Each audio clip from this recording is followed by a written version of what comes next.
Hello.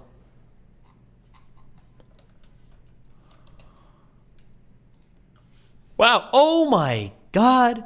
Code Guy. Welcome to the Tier 5 Subber Clubber. Oh my fucking God. What an unbelievable legend. What an...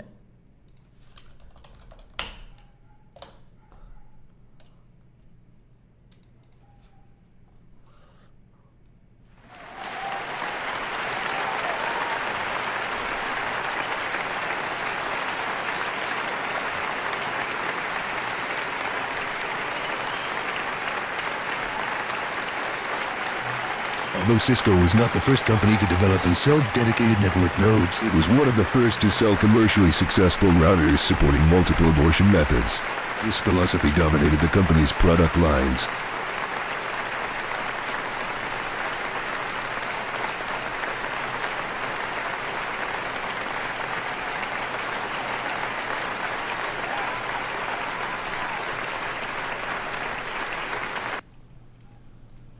Wow, hi, what's up? How are we doing today, guys?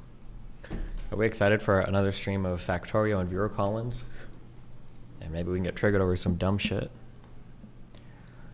Oh, does every tier 5 get this? No, just that one. Am I in New York City? Does it look like I'm in New York City?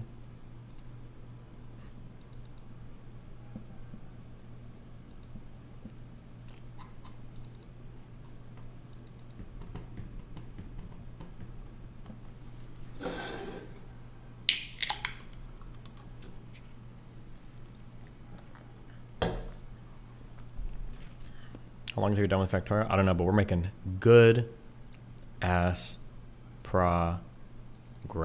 I think Melina's coming home tomorrow.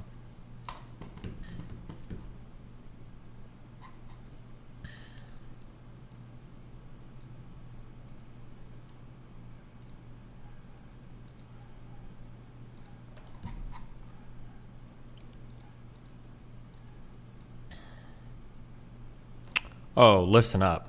Okay, we need to talk about something. We need to talk about something real important. Oh my God. Okay, firstly, okay, we are going to pump up our Holmium production. That's what we're doing today.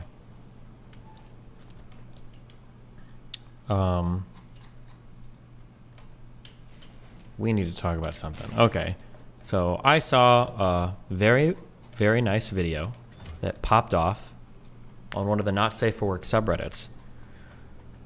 And it was some girl, obviously, advertising her OnlyFans. It's like, okay, you know what?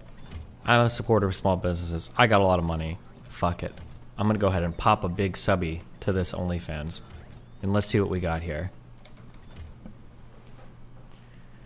Now, I don't know if this one particular girl is a scammer or if this is standard practice, but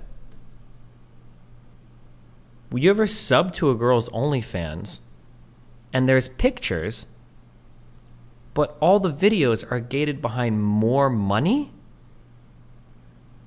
I feel like I'm playing a fucking like a Chinese or no, one of those Korean mobile apps. What the fuck? That's some scam shit. There should be like a warning. I actually felt disgusted. I heard you said once that Israel is arguably an ethno-state. What's that argument? I obviously don't think so. Well, I think ethnically they tend to favor Jews over other people, right?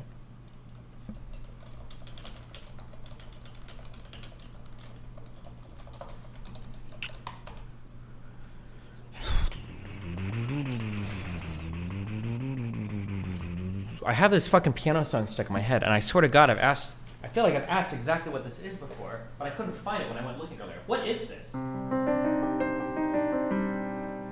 Destiny, consider this me paying you back for my hotel room. Fuck, it's like... Fuck, what is it? It's like D...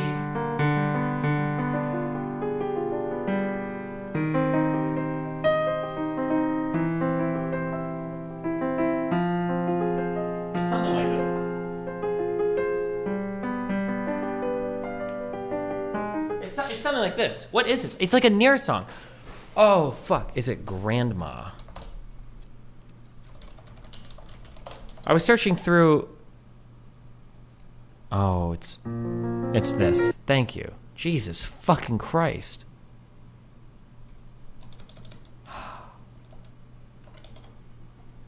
Thank you. Oh! Internet fixed when? Well, right now, tentatively on the 3rd.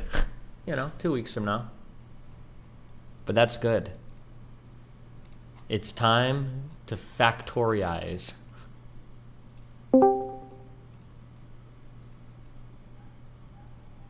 Wait, was there another tier 5 that I missed? Hey, Cap! No. What up? If you're a lower tier, just get in early. That's a secret. Okay, I got random. Wait. Wait, who tier 5? Was it Code Guy? I love you, buddy. Thank you. Okay, what's up? You're not a tier 5. Don't. People are saying you're a tier 5. No. This guy's not that cool. He was like a tier 2, okay? I have a life, G. Is tier 5 actually just like pure ban immunity, or is it like, what's the ban armor difference between tier 4 and tier 5? I don't know. Let's try it. Yeah. Oh, that guy just didn't help him. Let's try this dude. Okay, well, whoa, chill. Whoa, chill. Damn, I don't know. Looks like these guys are fuck all for ban armor. Hey, didn't you make the tiers? What's the point? Was it just literally more money, or? I told Cake to make the tiers. I said, Cake, I'm running out of money in my PayPal. I need you to implement tier 5 fucking immediately. Give him rainbow names. And he was like, yes, sir. I was like, okay, thank you. Also, make sure to... Yeah, or never mind. Anyway, what's up? What do you want? What do you want from me? Just questions, dude. Yeah, go. I got answers. What? You said you like girls that come off as like bitchy or like able to like roast you back, and I was wondering if like you could remember a time when someone you were dating like roasted you, but the shit was like actually good. Like I got under your like skin a little bit. Like has Melina ever got like? Well, got under your skin. Damn, that's like mean. I just need somebody that's like has like a really aggressive personality. Wait, did I unban those two guys? Like I mean, like when you're roasting somebody, like sometimes you'll like get like a nice little body shot. They'll feel. Well, it. no, damn, that's just being mean. No, dude, I'm talking about like in a random back and forth. Wait, right? hello? Like yeah. What is it? What are these noises? What noise? It's not me. Am I making a noise? No, I think it was a dono sound. I'm so sorry. No, I don't know. I don't know if any girls like done that before. Damn, that's just mean. Okay, that's not roasting. That's just being an asshole. Yeah. Okay. Well, next question. You can convert to Judaism and get in. You don't have to ethnically be Jewish. Ethnic Jews get in using the same standard. Did I ever what? Repeat that one more time. Would you ever learn another language like Swedish or Spanish, like actually learn it? If I was gonna learn another language, it would be Spanish for sure. Oh, okay. Okay. Why? Well, do you know any languages besides English?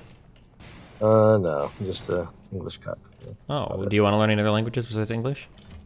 Yeah, for sure. Spanish and French, I think, would be good. Well, why haven't you started yet? What's keeping you? I have started. I'm doing it. I'm on Duolingo. Oh shit! What language have you started? Spanish. Oh, really? Yeah, dude. Okay, let's talk Spanish to each other. Only Spanish from now on, okay? Ready? Yeah, you go first, King. Okay. ¿Cómo estás? Bien. ¿Y tú? Bien. How would I say, like, I'm a little tired. Pero, estoy cansado, something. Yeah, okay. Poco. Yeah, poco cansado. Yeah, cansado poco. Base. Okay, cool. Oh my god. Mierda. Wait, say that one more time. Factorio es mierda. It's shit. Oh, no. Me gusta factorio. Can I me gusta that, or is that only for food? I don't know, but obviously you love it. I'm actually glad you're doing just Factorio streams and you have shit internet so we can grind this fucking game, dog. Thank you. It's gotta end. True. It's gotta end at some point, G. Oh, that's my last question. Okay. What signals the end of the game? So like I know like when the angel. I don't. It's when I get the last research. Okay. Okay. And, like, is it color coded or something? Oh yeah, I've gotten all these researches, and I need to get just these ones. So you know, we're working towards it. Don't worry. Great. Thanks for talking to me. And fix your perms. Your perms are dog shit, G. I'm not gonna lie to you. What's dog shit? Your perms. Like, there's so many people that have access to this room that can like pop in whenever. Fuck you. Okay. All right. Bye. Bye. Adios.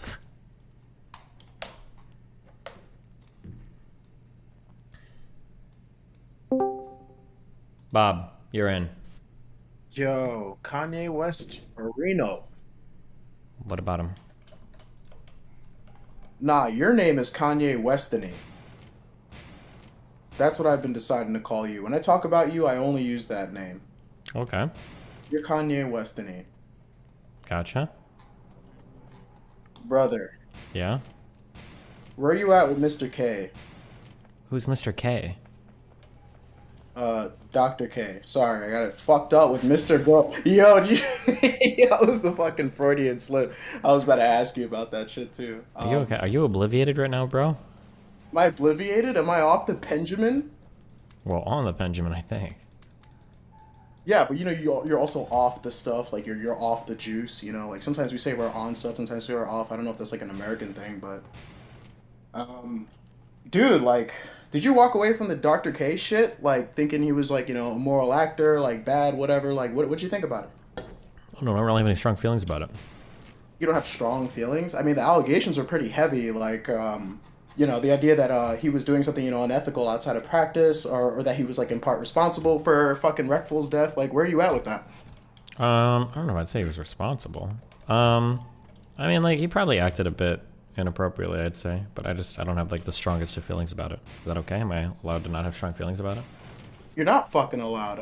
I mean, like, look, like, he's a therapist or whatever. Clearly, he has some expertise about like issues that people have like in mundane living or even with suicidality. But do you think that if you're a therapist, like getting them to just like see another therapist, it should just like be always the, you know, the outcome? Even Yeah, if but you're, I don't friends think he with would that have person? seen. He didn't want to see another therapist, right? I I think if there are that's like true. responsible things that Dr. K could have done, but I think he would have done it. I think Rick will probably just kill himself quicker. That'd be my guess. You're saying if he didn't. If Like, if he he didn't what? interact at all. If he didn't interact with Dr. K, he would Yeah, he probably would have killed himself died quicker. sooner. That'd be my guess. Okay, so you think Dr. K more or less acted morally in the situation, just maybe would have been a better way he might have. Yeah, he probably handled could have it. been a bit more responsible, but yeah. Gotcha, dog. I was definitely curious about that. What else did I want to, you know? I'm the worst because like you pick me when I'm fucking stoned, like when I'm like super smacked, because I've already like accepted like, yo, this man's not gonna drag me in. You know, joined like, though. yeah, I joined because you know you might get called, and you know unless somebody gives you a nice YouTube clip or somebody finds, you know, another stream you might want to hop in on. By the way, anything fucking new with that one quote unquote entrepreneur dude with the command line, the fucking enough tea guy?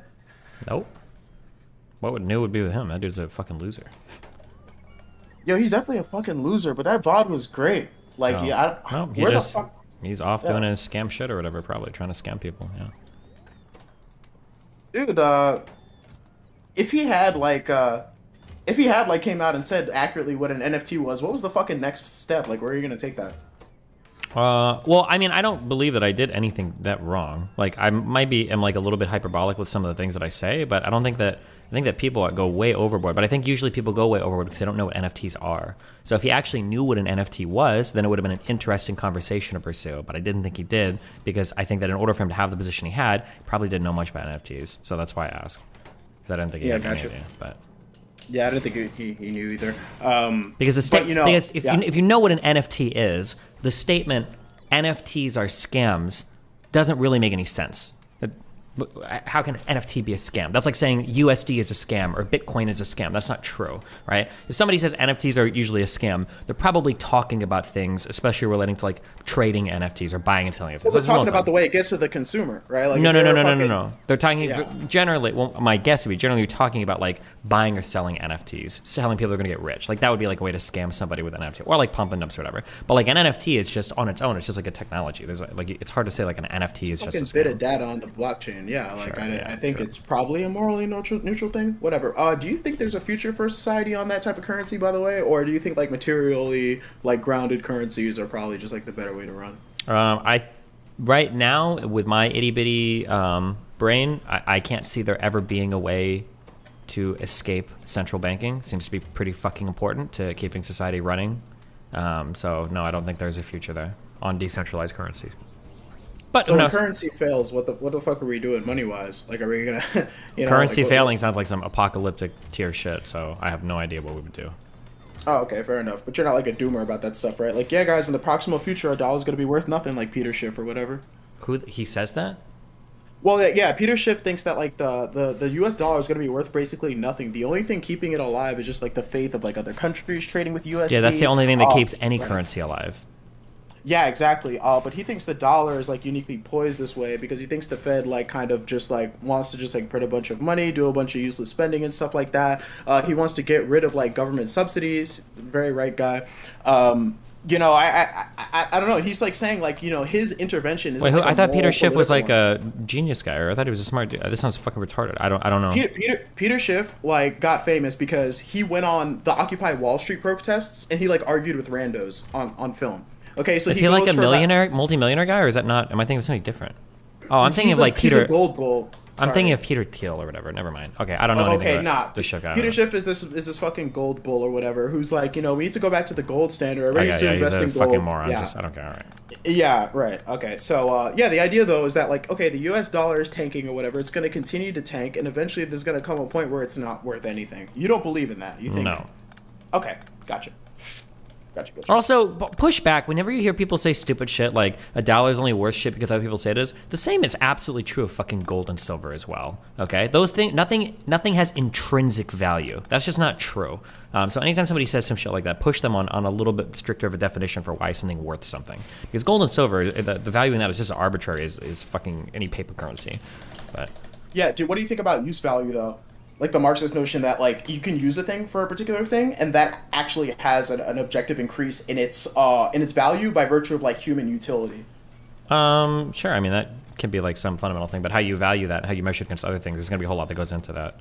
But I don't know. I feel like we can definitely do like very common sense numerical analyses when we talk about like, okay, I have like this number of uses for this particular thing. I have like no uses for this. So like, sure, but I'm saying like nobody uses yeah. nobody is valuing gold because of its use value, right? What is it used for? Jewelry, some electronics, maybe, right? Like That's the thing, yeah. So like when you entertain like subjective forms of utility, then it's like okay, like I otherwise like gold is just pretty looking. exactly. Right? Like, Well, it's gold it's pretty limited and it's limited. There's like a limited amount of it. That's the only thing that. But like I mean, there's a limited amounts of like other elements too. But Yes, but when you talk about scarcity in an economic sense, it's super spooky when you talk about like things like NFTs, right? Because the NFTs are non-fungible. So like somebody has their own authentic NFT, but the fact of its scarcity doesn't actually do anything for its value. So Yeah, what do you exactly. think the line is? well, there isn't one. It's all arbitrary, right? That's the whole point. Gotcha. That's why I So you hate people that say like, oh, gold has intrinsic value. No, it doesn't, motherfucker. Yeah, so you think outside of like particularized cases that generally value is just like a completely like abstract and a subjective thing. So if people are going to say like things are in the real world like more valuable or whatever, you're not going to accept like evolutionary theory or like biological contingency as like a proper support for that kind of argument. Well, I mean, I guess it depends on what you say, right? Like if you say like water is valuable for like It's like, yeah, of biologically, I course. mean, like that's true, right? But Yeah, but I feel like your pushback would be something like that's not value though. That's just like survival needs. well, value and utility are all like very like nebulous economic terms, right? Like in terms of what they mean Yeah. exactly is hard to Yeah. define exactly, right? True. In the sense that maybe like economically there will always be a market for water, right? Like I guess, right? And that's based on our biology. Sure. All right. Wonderful. Let me rack my brain here. T4 privilege. I get to like just think of something new. No, you've asked enough questions. I love you. Be careful. All right. Jesus Christ. We're going down to the tier 2s. Mr. Nobody, you're in. Oh shit. Sorry. Also, I'm sorry if I sound a little weird. Got the Rona. Damn.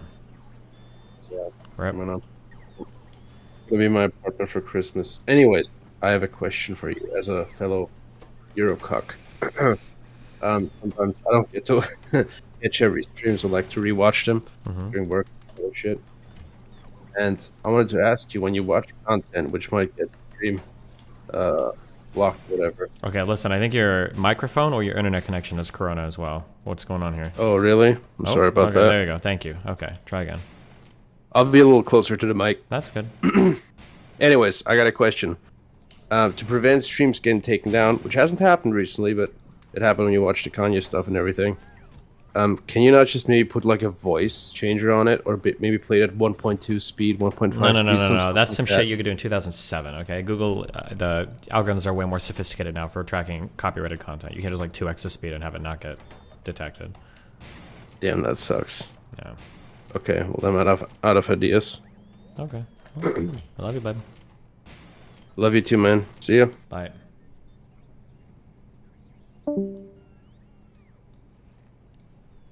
Mind Void, you're up. Mind Void. Hey, can you hear me? Yeah, what's up? I don't know. I wanted to hit you up on some ethics. Oh, Joy, what do you got? One thing made me think a lot was you describing yourself as this kind of ethic person. Like you take the descriptor of the ethical viewpoint or analysis and you make it an identity, sort of, kind of. I wanted to say two things.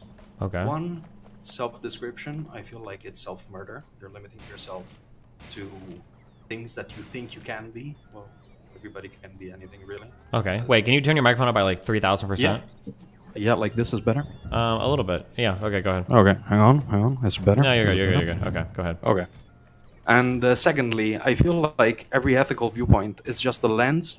And you talked about game theory, so I know you understand what I mean if I say that perhaps consciousness is an emergent property of games, like surviving, doing tit for tat rather than tit for tat, and so on and so forth.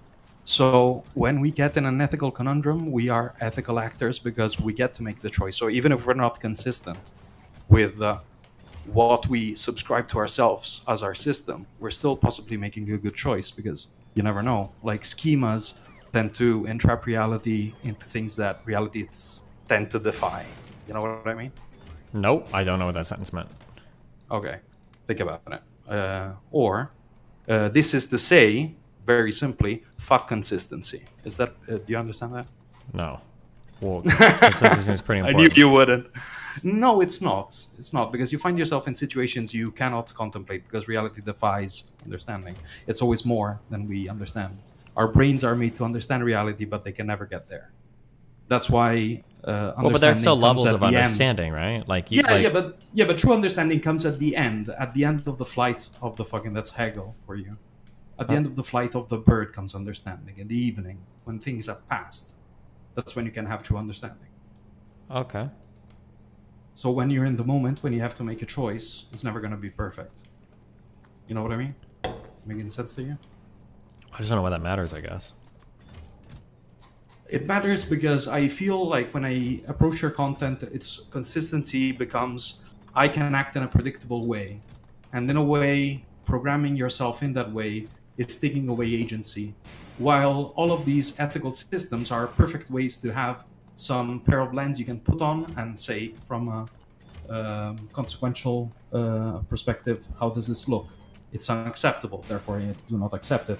From the action in itself, I can't remember the name of that. Is this action acceptable in of itself? Yes, no. It doesn't mean that you're ruled by one, but you can consider more because you opened your mind to ways of seeing ethical quandaries. Wow. I like this. I can leave it at this. Have a nice one. Okay, well, hey, listen, I love you, buddy, okay? I love you too very, very much, and I hate you. And I love you because when people hate you, they want to prove you wrong, and they look up shit instead of just listening to people. Base. That's the best thing you can do, is make yourself more hated by the community. Be the bad guy. Thank you. I'll try. Bye. Cadu, you're up. Yo. Hello. What's up, you want to take a look at your PayPal? Why? What happened? I don't know. Just want to take a look. Did I get banned? No. This is the tier 5 3-month you ignored. Oh, well, I'm not ignoring you now. Now I'm bringing you in. Hi, what's up? Yeah, you skipped me too. I didn't skip you. I just didn't see you. Oh, man. Okay. Whatever. No, I'm kidding. What's up? Merry Christmas. Hey, what's up? Merry Christmas. Yeah, so first thing, someone in the waiting room wanted me to ask you what your favorite hot sauce is. I'm gonna be honest. I really like vinegary kind of hot sauces, I think, or like ones that are more, would it be considered sour? I love a good buffalo sauce. It's like my favorite, I think. Ew, bro, really? Yeah. What do you mean? Do you like ew? really hot sauce or no? As long as it has a good flavor, yes. Hell yeah. So Hell like there's yeah. like Indian, I think Indian spices or Indian spicy sauces are kind of like my favorite ones, I think. Cool. Now, what about really spicy wings? Do you touch those? Yeah, sure. If they're good. Like the ones that make you cry? No, probably not that hot. This is unenjoyable. If somebody wants to like have a challenge or whatever, we could, but otherwise I wouldn't eat that recreationally. Well, this is an informal challenge right now. But also, I have a personal question for myself and how I can improve my relationships. Okay. I suck at texting. Like, I'll often like let my friends do their own thing for like weeks on end, and then maybe once a weekend, like one weekend a month, I'll be able to like hang out with them. We'll go out clubbing or something like that. But it doesn't feel as fulfilling when I'm not like um able to upkeep texting. It doesn't feel fulfilling to go hang out with your friends in real life if you don't upkeep texting. No, no, no. I mean, I am able to go out like once a month, but that's like not enough for me, right? I'm saying I suck at texting. What can I do to be better at texting? Like, an example is like, sometimes I just don't even want to respond to what they're saying because I'm like busy or, you know what I mean? Well, how the fuck can I help you with that? Like, in terms of like, what about like girl relationships? I mean, just text. Just pick up your phone and push the buttons. What else are you supposed to do? Okay. Now, okay, fair. That's the more specific I could be, I guess. Say it's like my dating relationships, right? Okay. I do really well when like the interactions are in person, right? Like I'm a pretty charismatic in person. Um, I just when it comes to texting, I can't like have it last.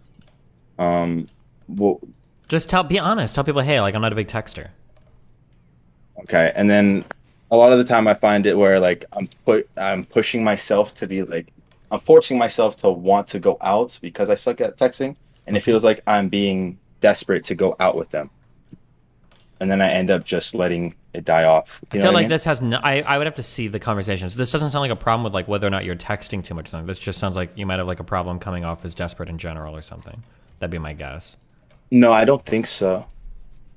Um, yeah, is it okay if I sent you something? Go for it. Okay, give me a sec. Um, yeah. Yep. Yep. Yep. Yep. Oh. True.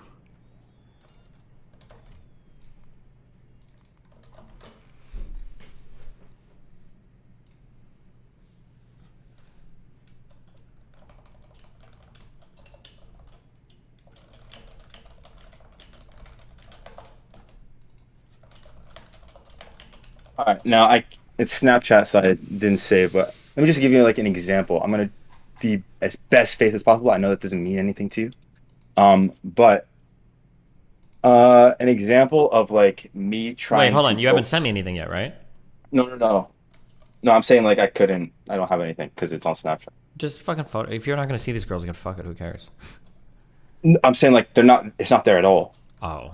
Oh well. I kind of need Yeah. to see like the nuance of the messages is like really important. I can't just take your word for it because that's like that might be the problem. So it's kind of hard for me to just go by your characterization, no? Okay. Right? Yeah. No, that's fair. You can try to describe a little bit to me, and I'll see if I can pick up on any like obvious problems. But Right. So I picked up this girl on Tinder. Right. We went on a date last year. Jesus. Yeah, no, it's right. We went on the date last year. It went well. Okay. it Also, was wait, real okay. quick. Mhm. I know you, right? Yeah, you do. Okay, you're the one that I called Kazoo, right? Okay, I'm just making sure it's the same Yeah. person. Okay, go ahead. Right. I know chat's saying a full year. Who cares? but- Fuck chat. You're not talking to chat. You're talking to me. Fuck you, chat. True. Yeah. So like last year, I met this girl on Tinder. We went on a date. It went well. We kissed and everything. I brought her back to her university, and then we talked for like a week or two after that. Died off, right? And then maybe 2-3 months ago. Okay, wait. Let me ask some questions about this. Okay. Yes. You went out with a girl on a date, Mhm. and you guys kissed. What does that mean? Like it was like a good like. Like, did you like Good give her makeout, a yeah. peck on the cheek goodbye, or were you guys in No. your apartment like heavy petting and making out, or where did you kiss at? So I took her to my hometown because I live outside of. Yeah, I don't need to know the fucking latitude, longitude. Just, like, were you in your house, Sure. on your bed, in your car? Like, where? We went on a picnic. We kissed, and then we went to a restaurant. So we Okay. kissed there, and then when I dropped her off, we kissed again. Like, Okay. These are all like not pecks. These are like That's fine. substantial Okay. kisses. She didn't invite you inside or anything, right? No. Okay, gotcha. So we did that. Okay, all right. And then what happened? And then you said you were talking for a week, and then things fell off. Did you try to arrange another meetup? I don't think I did the first time. No. And why? To be honest, I had a lot of options at the time. I was just like going around talking to a bunch of different girls, and then Oh, okay, gotcha. she like went to the back of my mind, right? Yep. Okay, gotcha. All right, go ahead. And then a year or about a year later, almost to the date, she swipes up on like my Instagram, right? All right, fuck you, chat. Wait, what? Stop reading chat. What does swipes up on Instagram mean? I don't know what the fuck that means. Like you have the story, Yep. and then they reply to your story. Oh, okay, gotcha. All right. So you see, so that shows up in your messages. Yes, and then she said, "It's like, oh, why'd you delete all of your smiling pictures on Instagram?" Okay. Right? Yep. And right, we start talking from there. Mhm. That's obviously like, that's obviously like a cue. You should probably ask for his age. I'm pretty sure this guy's like 20 or 19. How old are you? I'm 19 years old. Yeah. Okay. Go ahead. So where was I? Sorry. She swipes up. You guys chat for a little bit, and then what? Within like a week of texting, or like, yeah, within like a couple, 2, 3, 4 days of texting, we set up a date for like 4 days later, and then we go on the date. It goes well. We go to like some attraction thing. We have fun, right? We're having tons of fun. We're playing games. It's like an adult Chuck E. Cheese kind of thing. Okay. We do that, and we kiss. Yeah, yada yada. We go home, kiss. She goes back inside. It was overall fun. I had a really good time. It seemed like she did too. I don't. This might be what you're looking for. On the way out, like when I dropped her off, I kissed. We kissed, and then like maybe this. I don't know if this is a cringe moment or not. This is just what comes to my mind. Is I kissed her, and the last thing I said was, "I'll see you again," right? I'll see you again. Something along the lines of, "I'll see you again sometime soon." Yeah. Something like Gotcha. that. Okay. Yep. Go ahead. And so we go on, we text, and then I'm doing my best to like not come off as like a horny fuck. Okay. In the text messages, I try to be as respectful as possible. Yep. Okay. Keep going. And then over time we're talking, and then it gets to the point where like I'm asking like maybe once a week or twice a week to go out, and I don't want to like. Is that too much? So, okay, hold on. Charge your batteries, and then I need you to do like a I need you to get it all out. Okay, what's happening? So you guys are chatting for a little bit. Do you ask her out the day after or within the week, and she says what? She says no. She doesn't respond, or what happens? So yeah, I talked to her like the day after, asking like, oh, what can we do? Yeah. Like what's the next spot we can do? And then we did have a date for 2 weeks, and then 2 weeks later after the first date, and then it was the day of, and then they canceled on the day of. What'd she cancel Right. with? What was the reason? Um, something with like friends or school. Something like That whatever. this is like probably the most important part of the story so far. So think really hard. Yeah. Stop reading chat. Think really hard. What do they cancel? Something with school? Like if they tell you, oh, I've got finals, they would have known 2 weeks earlier that they had finals. Or like something with a friend. Did a friend's mom die? Or is she just making up bullshit because she doesn't want to hang out with you? Like that's. So I don't know what the excuse is. It's kind of pretty important. What did she say? I think she said that she needed to help her friend because they were drunk or something. Like her friend was in trouble. Something with her friend being in trouble. Like Okay, in a dangerous okay, situation. we're in like Fantasyland. I don't know. I have no idea what's happening right now. I don't know what I'm listening to. If you're on acid or what, I don't know what is happening right now. You have a date planned, and she cancels the Yeah. entire date because her friend is drunk. Uh I don't I'm understand trying- that. no. I don't understand how you would understand that. Is that what she DM'd you? She's like, "Sorry, my friend's drunk. I have to cancel tonight," and you're like, "Oh, okay, that's chill." What? it was like I'm sorry. It was like, you know what? What?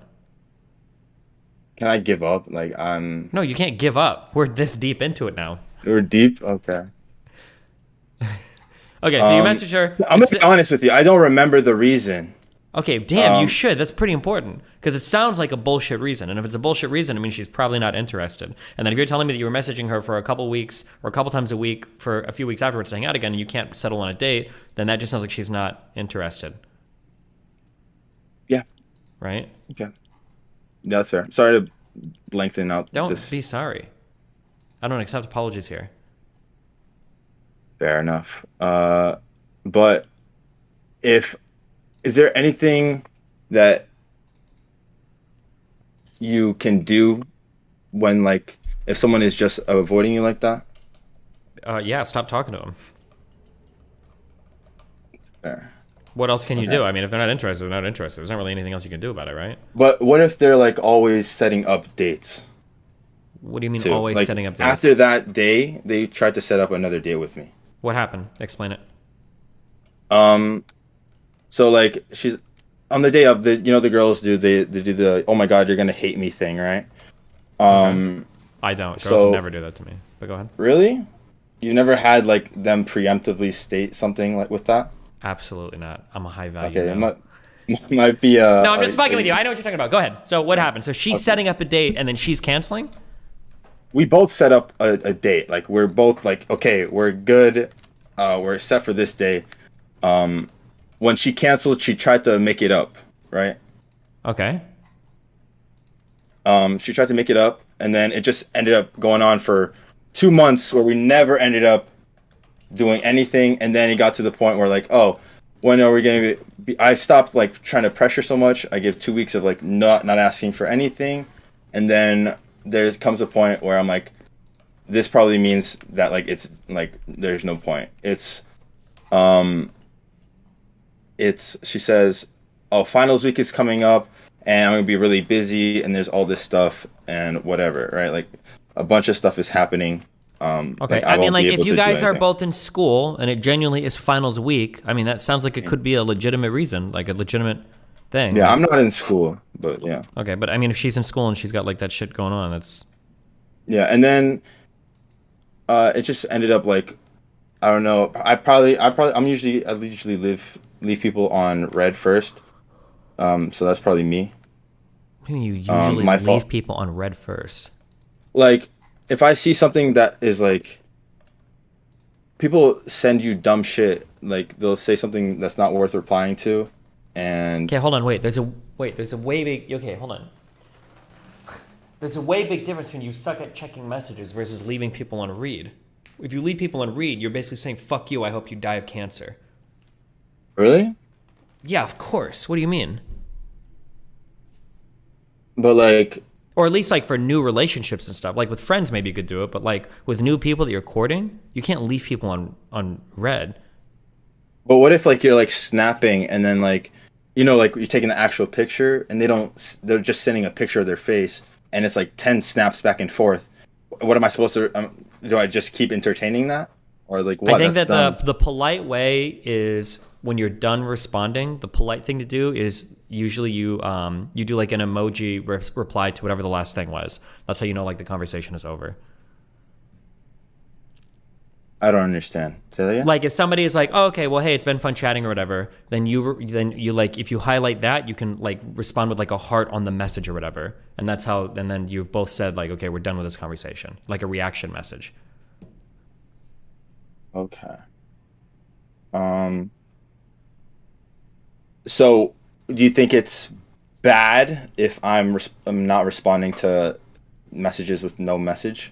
Maybe. I mean, it depends on what they're sending, but It's literally just like snaps of their face, of like ducky face or whatever. yeah, if they're And, sending you, like and they're I'm probably sending- looking to like start a, or well, I don't know. It depends. This is going to depend on if you're. It's just like a friend that you guys just like send each other like random pictures all day. Then they probably don't care. That probably doesn't matter as much. But you describe this girl as somebody that you like went out with one time a year ago, and now you're trying to court again, and it's not just like a casual friendship. So I don't know, like. So I'm not sure what you're. If it's like a friend that you guys just like send random pictures all day, then it's like, oh, then no, you probably don't need to respond to every single thing. You guys have like a casual relationship, it's fine. But if this is like somebody you're courting and they're sending you pictures of their face and you're just like not responding, you read it and then you don't respond, then the person's probably gonna get a little bit irritated. Okay. All right. Thank you. That's it. Thank you. Okay, I love you. Be careful, babe. Okay. Yeah. Sorry for. Don't apologize. We don't retarded, do chat. apologies here. You're 19, okay? You get a pass. All right. You're younger than Lavloon. All right. Wait. Oh. Okay. Fair enough. Thank you guys. Thanks for not being too hard on me. Okay. Have fun. Ciao, Be careful. ciao. Bye.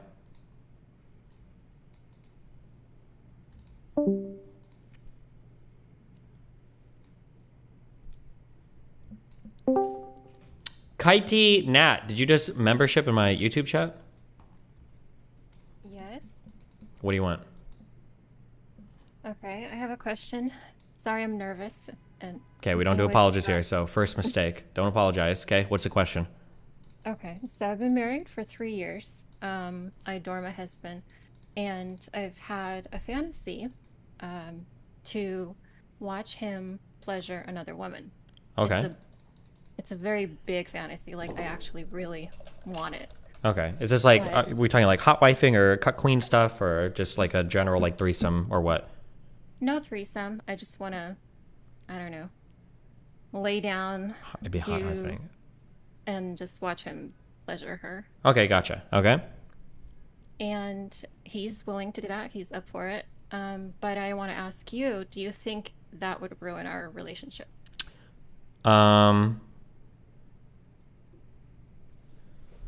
Oof. Wait, can you hear me? Yes, again. Oh, my shit's not lining up. I don't know why. The challenge with three people in sex is that oftentimes people don't know exactly how they'll feel about something until they do it. Have you guys ever like messed around like while he's watched porn? We watched porn together. Have you ever messed around while he watches porn? Like you blow him and like he watches a video or something? We haven't done that, no. The only thing, like the only problem that can come up, no, there's a lot of problems that come up, but the one thing that I think of is there's probably, when I read people that have like failed threesomes, usually the issue is it's a really hot fantasy and everything is cool, but then when they get to the actual scenario, when you're watching him do something with another person, your mind can play a lot of weird tricks and you're like, oh shit, he's forgetting about me. Oh no, he's having more fun with this person than me. She's doing something that I don't like to do that he likes. Like those types of thoughts can run through your head. Now, it might be that you've thought about these things and none of those would legitimately bother you, or maybe they would. We've discussed all of that. Every single, like, limits, safe words, what I wouldn't like, what I wouldn't be comfortable with, what he's asked me 100 questions, I've asked him 100 questions, and we're on the same page, basically. Oh yeah, fuck. If you're already communicated everything, then you just have to find a third person then. Have you discussed that at all? Yes, we've been searching. We've had candidates. Gotcha. Are these strangers or friends? Strangers. Gotcha. And then you have like pretty clear rules for afterwards, right?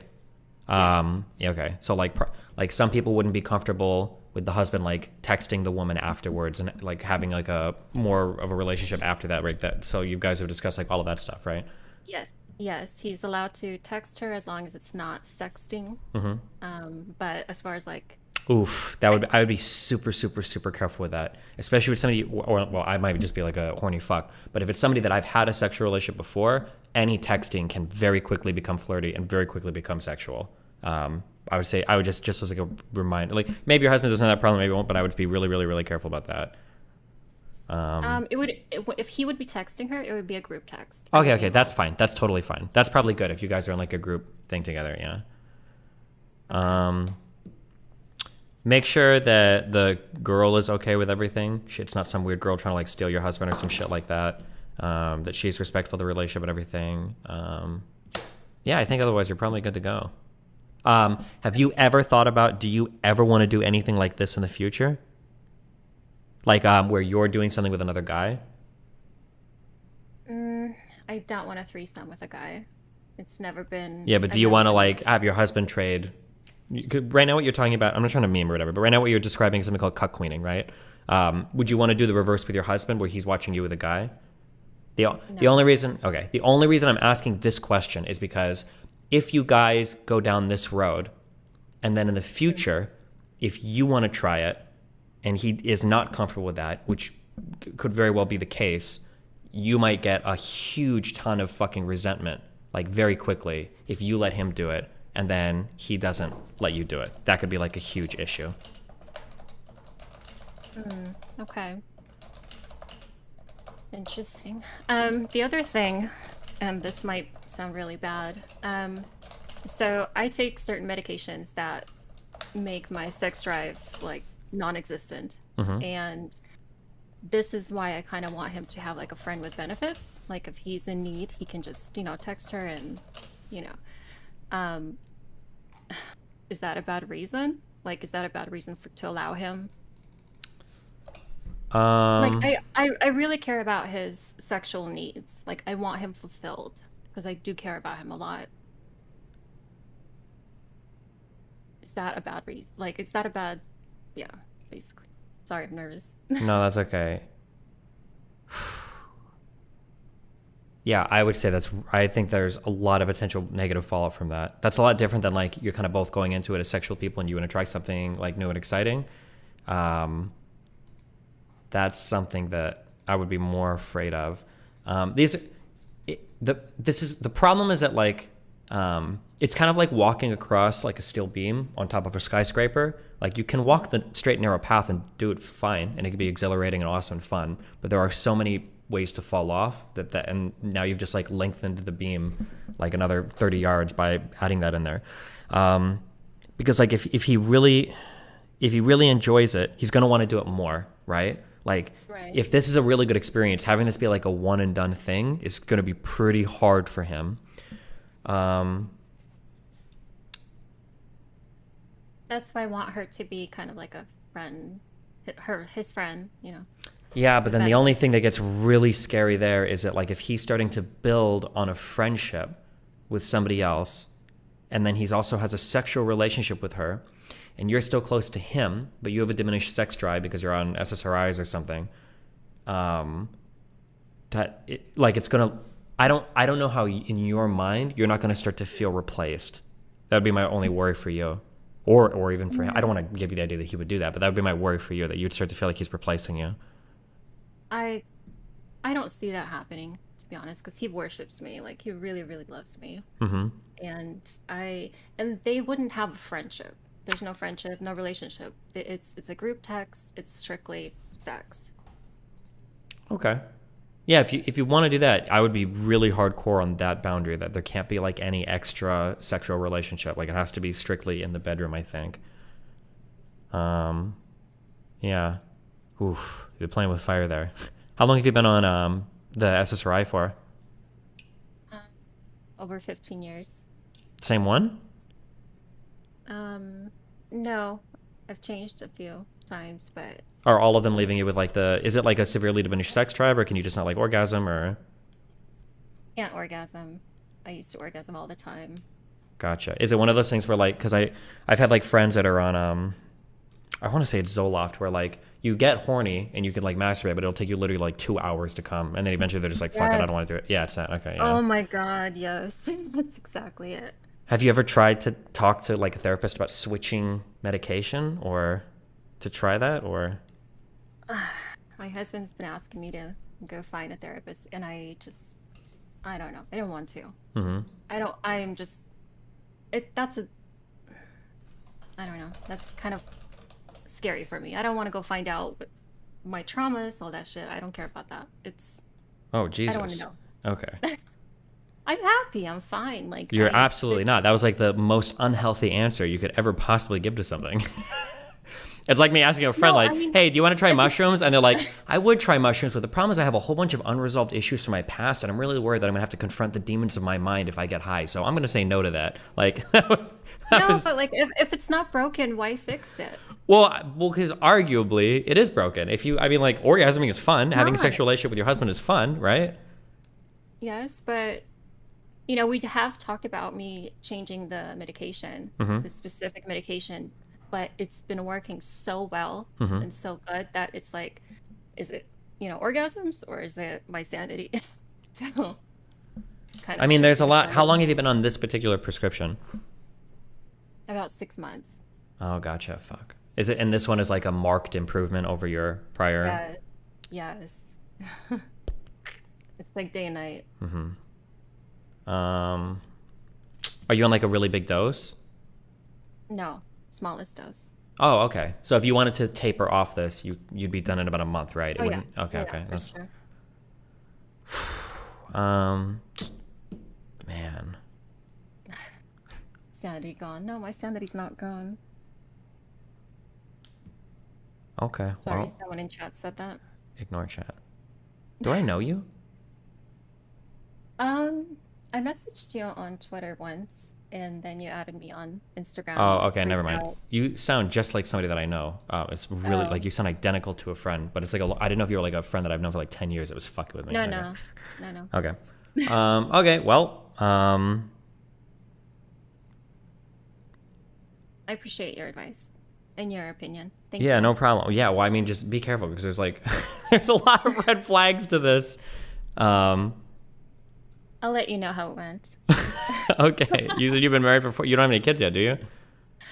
I have one son from previous marriage. Okay, previous. Okay. How old is your son? He's 10. Oh, damn. That's going to be angsty as fuck if you guys break up then. Damn. Okay. Oof, Jesus, you're playing with a lot of fire. You're juggling and playing with fire at the same time. You're like juggling the fire batons or whatever the fuck they're called. Okay. Well, good luck. Try it. I don't recommend trying it, but if you're going to try it, make sure that the communication is there, the safe word is there. Make sure that whatever girl it is, it's no friendly relationship after that, because you're going to get a huge trouble. Make sure all the conversations, like just say like, hey, if you guys are going to communicate ever, can we like all do it in the group chat? You're already like extending like a huge favor to him, so he should be able to like follow those rules like pretty easily. Yeah, I'm sure he will. Yeah, make sure that you have like, if you can, and if he should, you're giving him a lot, so he's like your bitch for this. You should be able to do anything. If you can, I would say for your first time, restrict it to just like mouths and hands.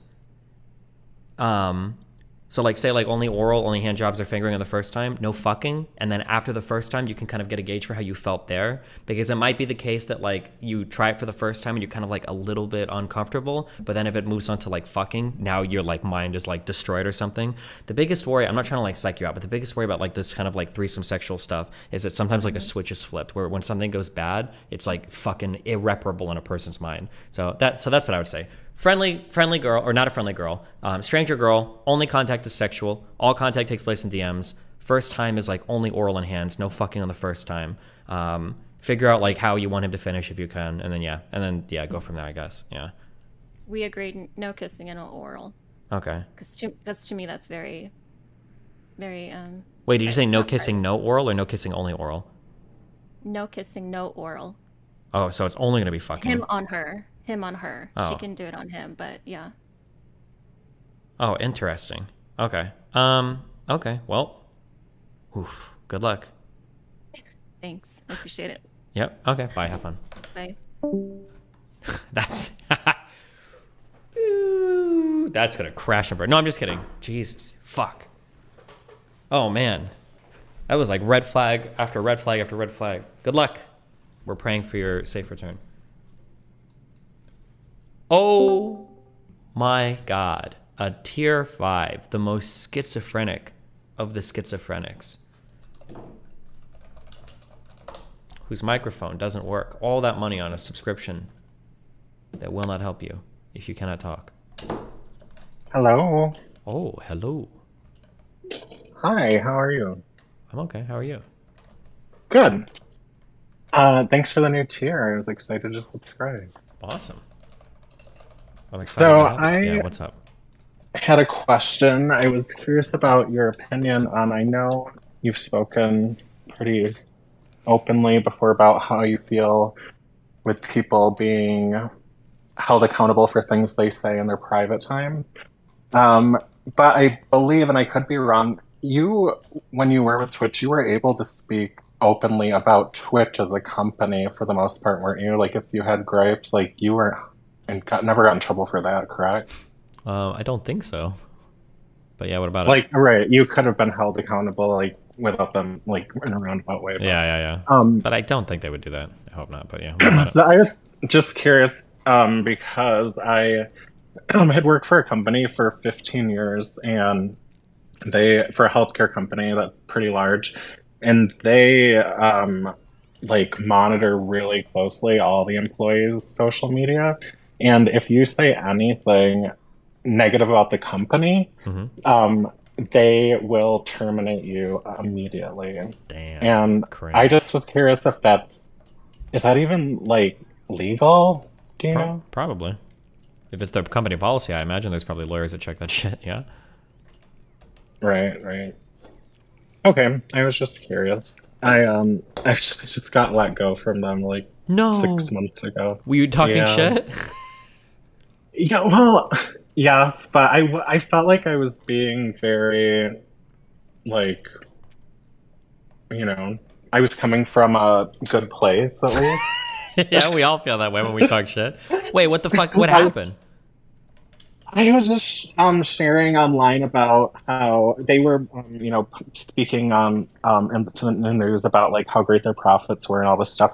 And I had worked there for 15 years, and so I started in housekeeping and worked my way up into billing and registration, and then I got into the IT department and was making really good salary. And so I had just posted that I thought it was really sad that a company so large who's bragging about such large profits, has so many employees in their environmental services and lower level departments that all qualify for government assistance. Damn. Yeah. Savage. So it's kind of a bummer. But it was kind of the same thing. They didn't fire me for that. They said that it was due to COVID related cuts. But I had never been like written up or like had any issues with attendance or anything, so I'm positive it was for that reason. Well, but I'll never know for sure. Yeah, I'm sorry. That's okay. And then my other question was, do you know, like, if off the top of your head, this is just random, but like any kind of jobs that are work from home that are part-time, or like any kind of industry that would hire for part-time work from home? I have no fucking idea. I'm a video game guy. Because I can't think of anything either. But I am trying to find a part-time job. I was diagnosed with leukemia just a couple months ago. It's been a rough year. Jesus Christ. Now I'm trying to find something part-time, just for extra money, because I'm on disability right now, but it does not pay me very well. Well, damn. Yeah. If your condition gets really bad, maybe you can ask Make-A-Wish for a job recommendation. I'm so sorry to ignore that. What kind of work did you do before? Was it like clerical, or is it like training work, or what? I did. I was a technical writer, so I wrote a lot of documentation and like user manuals and things like that. Gotcha. But prior to that, I did I was a project manager. What do you like? What state do you live in? Or are Michigan. you in Michigan? Oh, jeez, yeah. Well, fuck. Yeah, I don't know. I can't help. I have no idea. Yeah, it's like it's That's not okay. my. I was just curious if you area. could think of anything off the top of your head, because it seems like anything work from home is always full time. Mm-hmm. Yeah, I would imagine so. Yeah. Okay. Well. All right. Well, thank you for your time. I appreciate it. Yeah. Good luck, dude. Be careful out there. Have okay? a Merry Christmas. Yeah. Thanks, you too. Bye. Bye. Jesus Christ.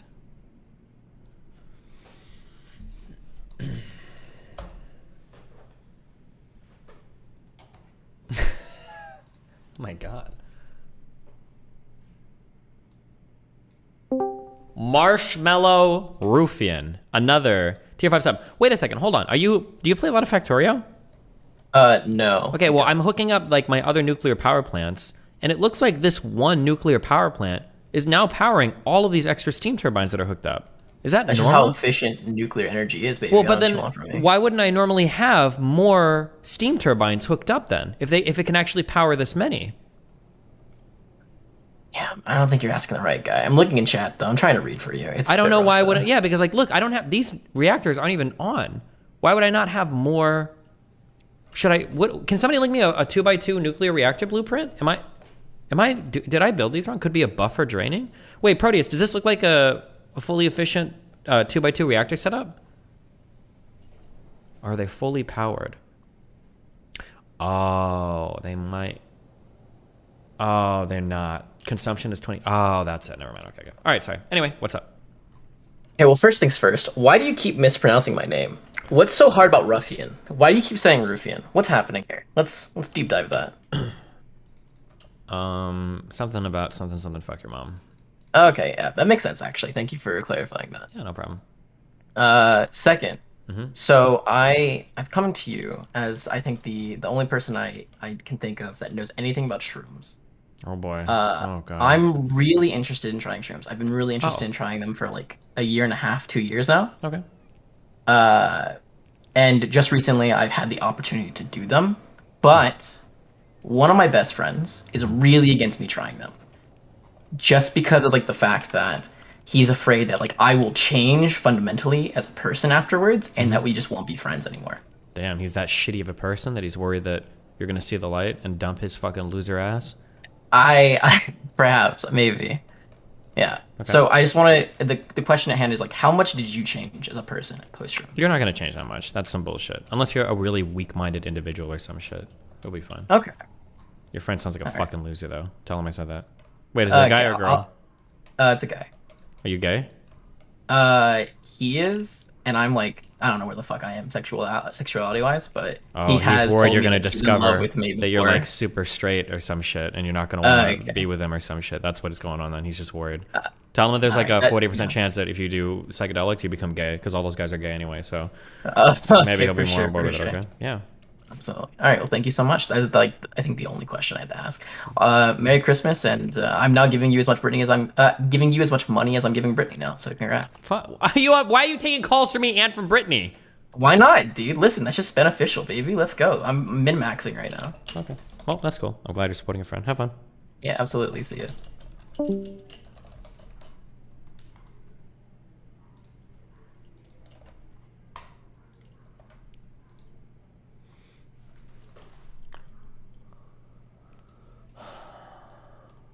$6'2".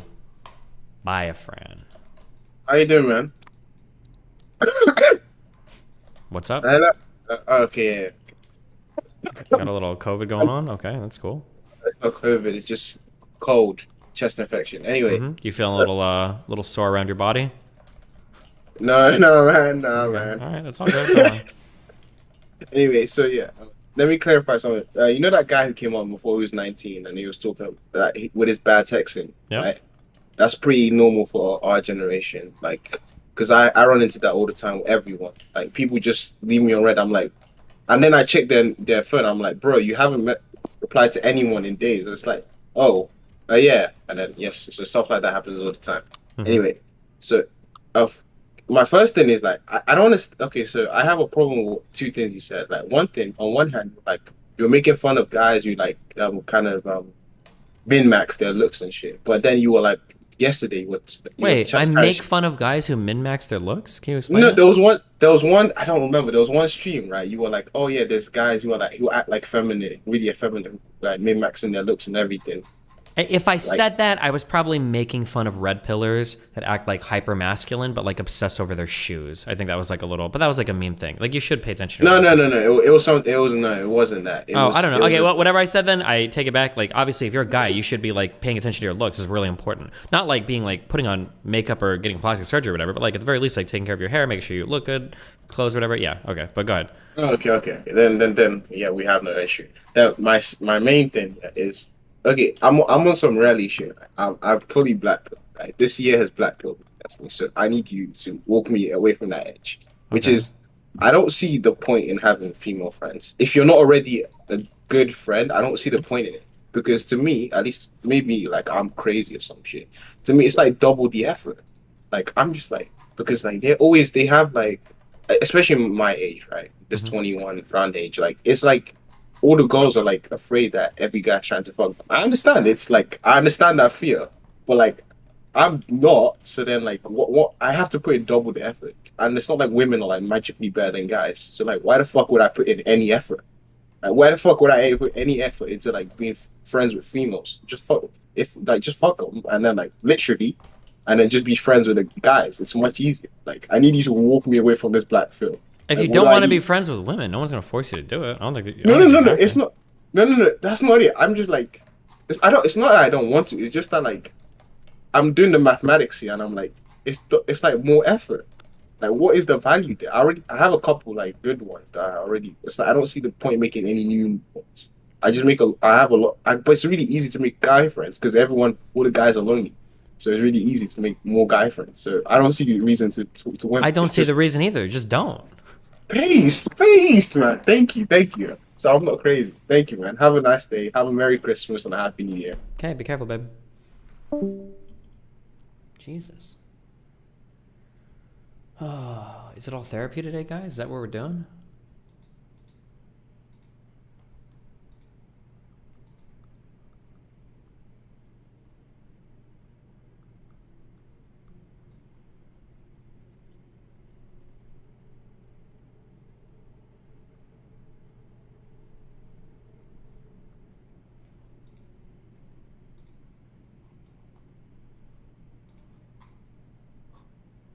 You charged them $80? That was only a tier 4,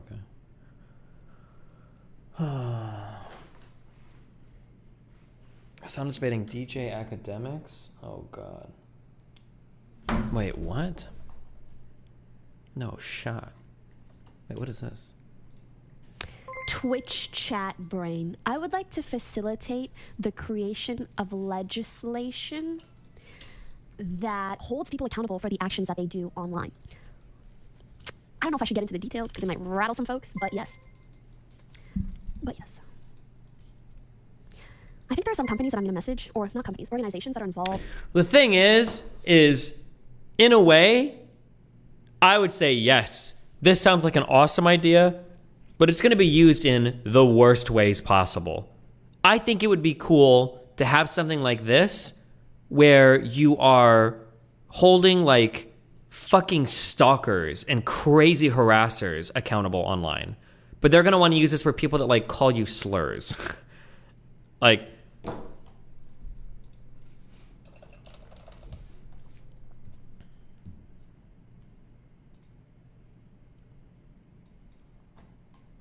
stalking is already illegal, no? Nope. That Pascal LaRue guy? I don't think anything he does is illegal. And that's like the creepiest fucking shit in the world. The guy that's like sending emails to fucking...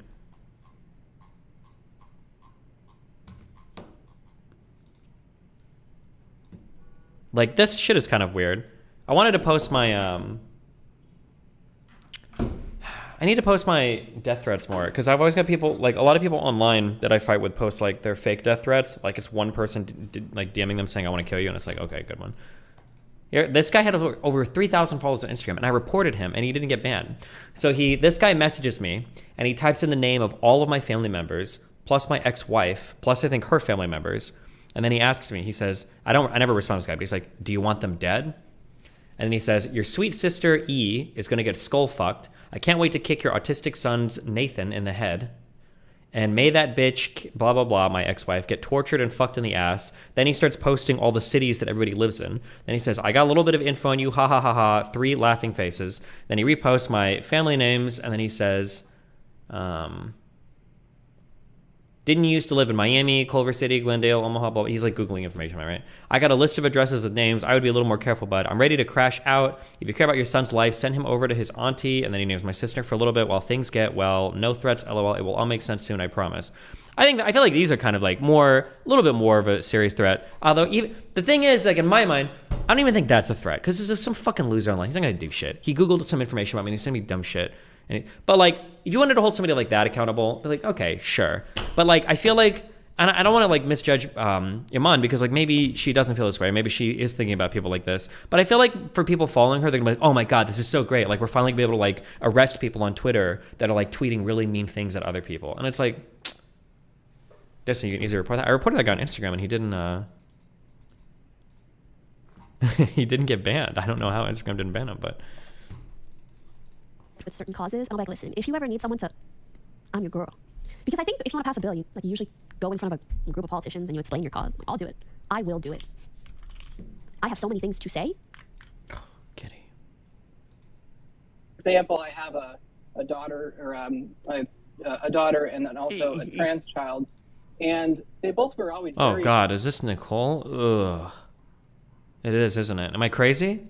Excited about our Tesla. We went and bought a Model X, and now they have mixed feelings about it. It's just like, and it's not always directly related to what you say, but kind of some of the opinions or attention you draw to things like pronouns or something like that. And it's sad for me to watch that happen. Kira chats, sorry. So I've tried to speak out about that. It doesn't really go anywhere, but I do worry also as a shareholder about, are we alienating certain people, not just extreme left people, but just kind of in the middle folks like myself that, it's just added in some politics and controversy that takes away a little bit of the shine off of our Tesla. Yeah, I mean, it's like, I'm not going to like sort of suppress my views, so it's like, it's just to boost the stock price, something like that's like I'm not going to do it. So, yeah. Yeah, I don't think that's what he's saying, though, Elon. I'm not going to suppress my views to inflate the stock. You're the fucking, isn't he the CEO? Isn't that literally your fucking job, you fucking moron? What the fuck are you talking about? That's part of why you get paid the big bucks, is because you're the face and representation of the fucking company. Of course you shut the fuck up about certain views. What do you mean? Are you a fucking idiot? I mean, bro, you're like, you can smoke a joint and like fucking make the price of like 7 different companies change, by like $100 billion. What? Elon, you don't hate trans people, do you? Or what are your views on that? No, of course not. I mean, I'm not in general a hater of anyone, frankly. So, but I think that there's, the thing that, like, it does bother me that people will use like pronouns to be super judgmental. Why are you, bro? Who the fuck? He sounds like a fucking loser from Twitter. What is wrong? This isn't the answer that you give as a CEO of like multiple like large market cap companies. What the fuck is wrong with you? And actually, you said that employees shouldn't have to suppress their speech for the sake of the company. Why doesn't that also go for CEOs? What do I tell you when it comes to employees? What do I tell you? I think, in my opinion, when you're off the clock, the company shouldn't be able to fire you for your views because they're not paying you when you're off the clock. That's bullshit, in my opinion. If you're the employee of a company and you want to go tweet some Nazi shit, if you're off the clock, then fuck it. They don't pay you to be off the clock, so if you want to say some crazy shit, that's on your shit. As long as you show up, you do your job, and you're good at the workplace, and you're fine. When you're the CEO, you're getting a lot more money. You get a lot more money when you're the CEO. Part of the reason why is because you are the face of a company, and the things that you do and the way that you carry yourself reflects on the entire company, and you're compensated thusly for it. CEOs make a lot of money because they're the face of the company. You can't decide when you want to be or don't want to be the face of the company. If you do, step down to be a middle manager, go be a project lead, or go be a frontline employee. That's not the CEO is constantly representing the company. That's like the president. That is the president of a company, is the CEO. It's like the president of a country. You might even be legally obligated to do that. That might actually be a legal obligation. I don't know where that would fall under like fiduciary responsibility. Like if the Walmart CEO went on Twitter and started spam tweeting like the N-word and the F-word, you might even be able to get in trouble for that, like legally. Just be super judgmental, and actually, to me it feels like a lot of these things are like they're a shield that allow people to be assholes. Like He's either dumb or he's like surrounded himself with yes men. He's like the white Kanye West. It's like what he must be. I don't understand how he can be so stupid. He's like learning lessons that I learned like 10 years ago, or hopefully he's learning them. I don't understand how he can be so stupid and so rich. Moral shield that where it just gives them an excuse to be an asshole, and that's what bothers me. So yeah, I get that, but I think what happens real easily in the media is it just appears that you're like punching down to a really marginalized group.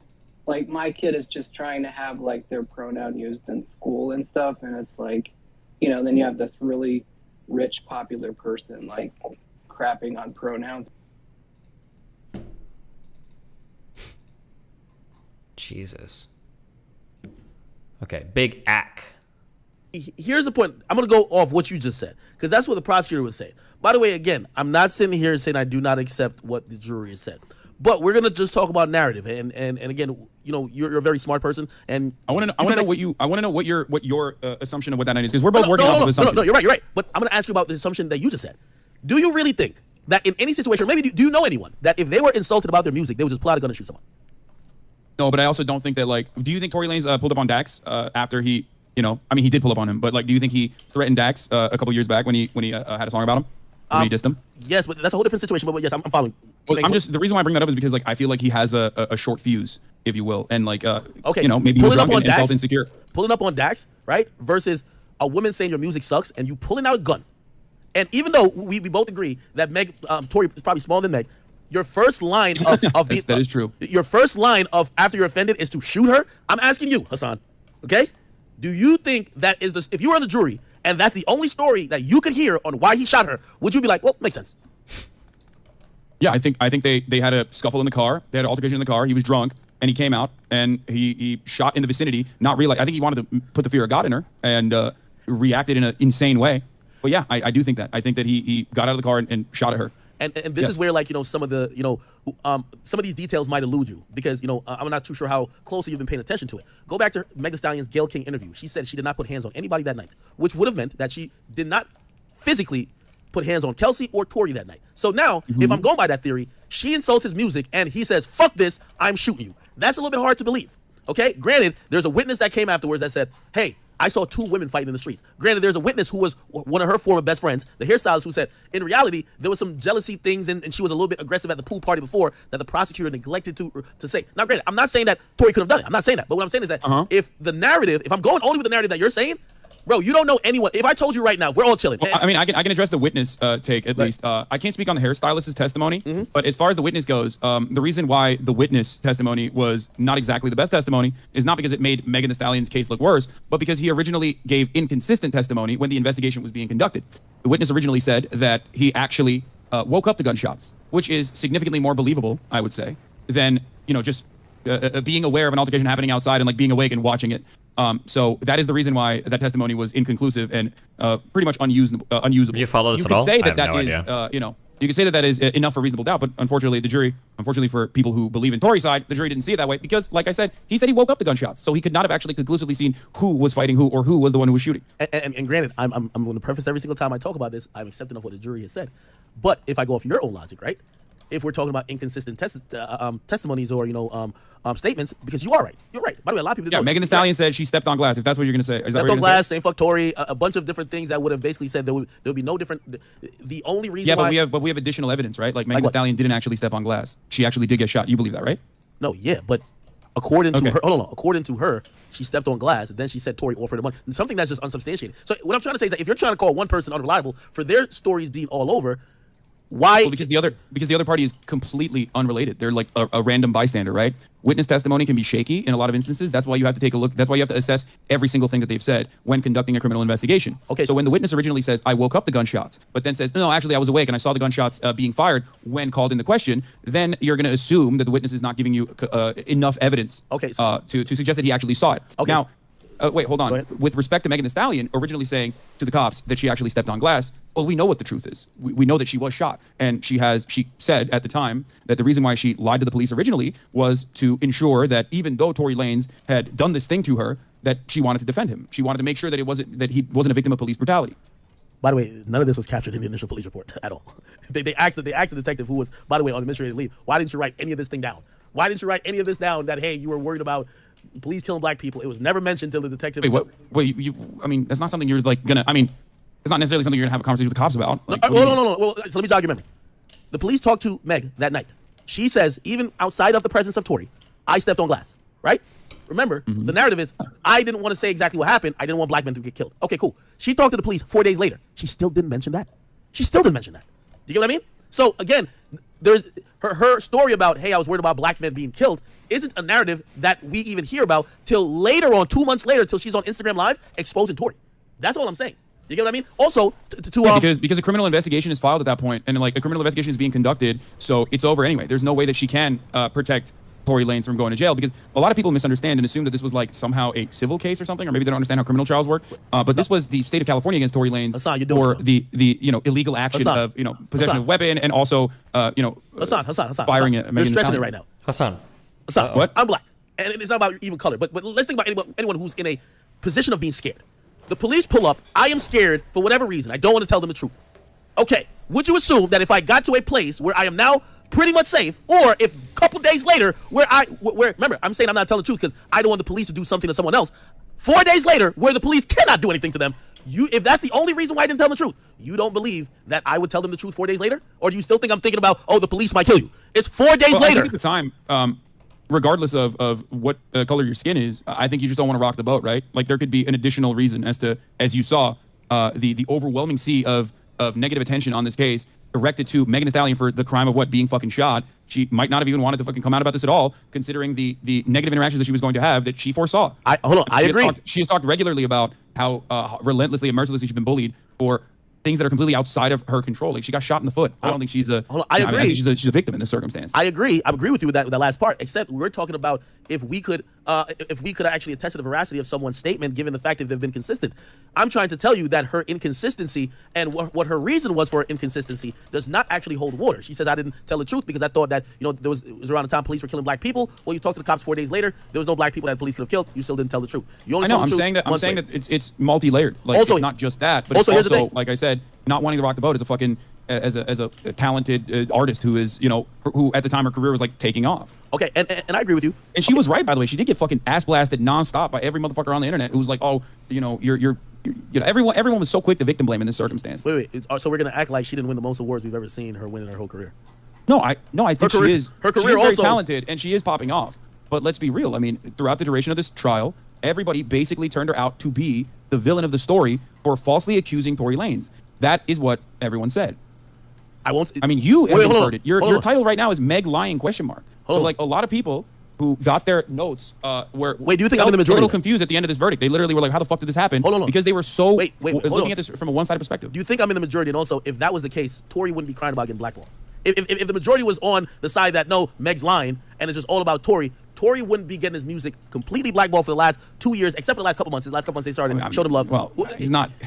I can't speak on Tory's music career because I'm not necessarily too fond of his music. I'm not gonna sit here and be like, oh man, he's great. Like I feel like he had some hits in 2016 and that's pretty much it. All right, in the hip hop community, he's a very popular artist that works with everyone. His career definitely took a turn and suffered because of lack of support from DSPs, from festivals that didn't want to put him on it. And again, man, I'm gonna be honest, guys, right? I don't know anything about any of this shit, and I just super don't give a fuck.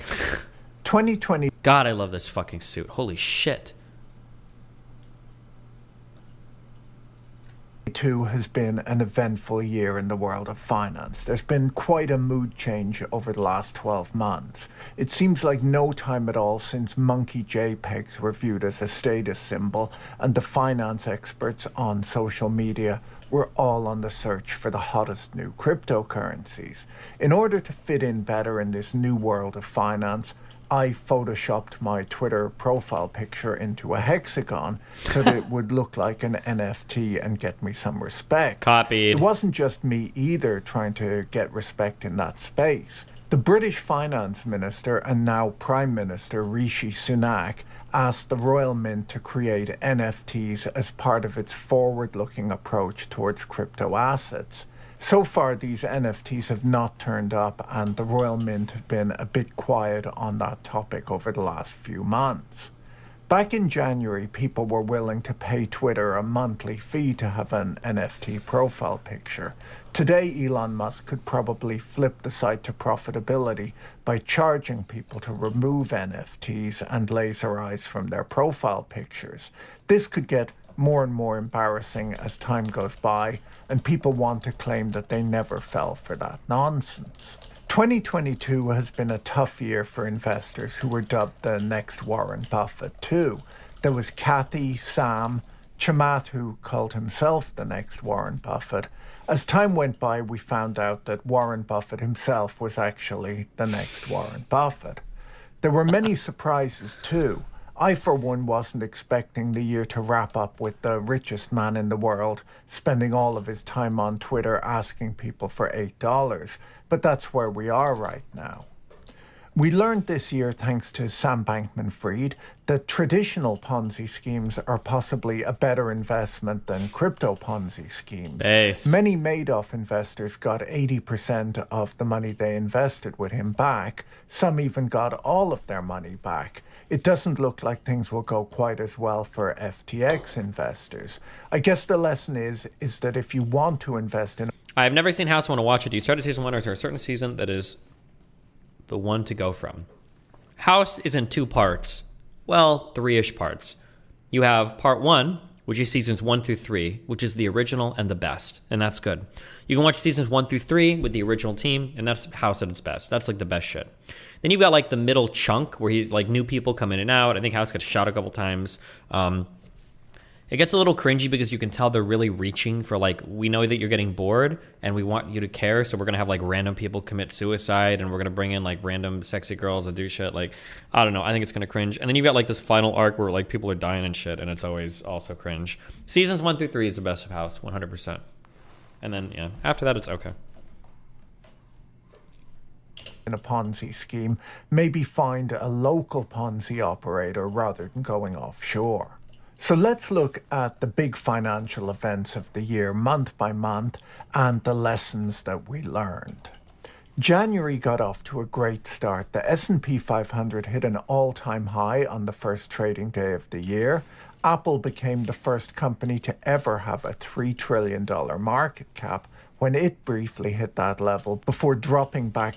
Okay, people are typing dumb shit in chat. I'm sorry, we've got some level 1 media takes in here.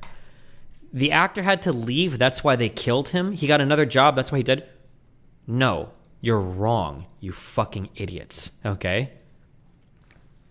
He left the show because he got another job. He left the show. He didn't have to commit suicide. He could have just gotten a job at a different hospital and left.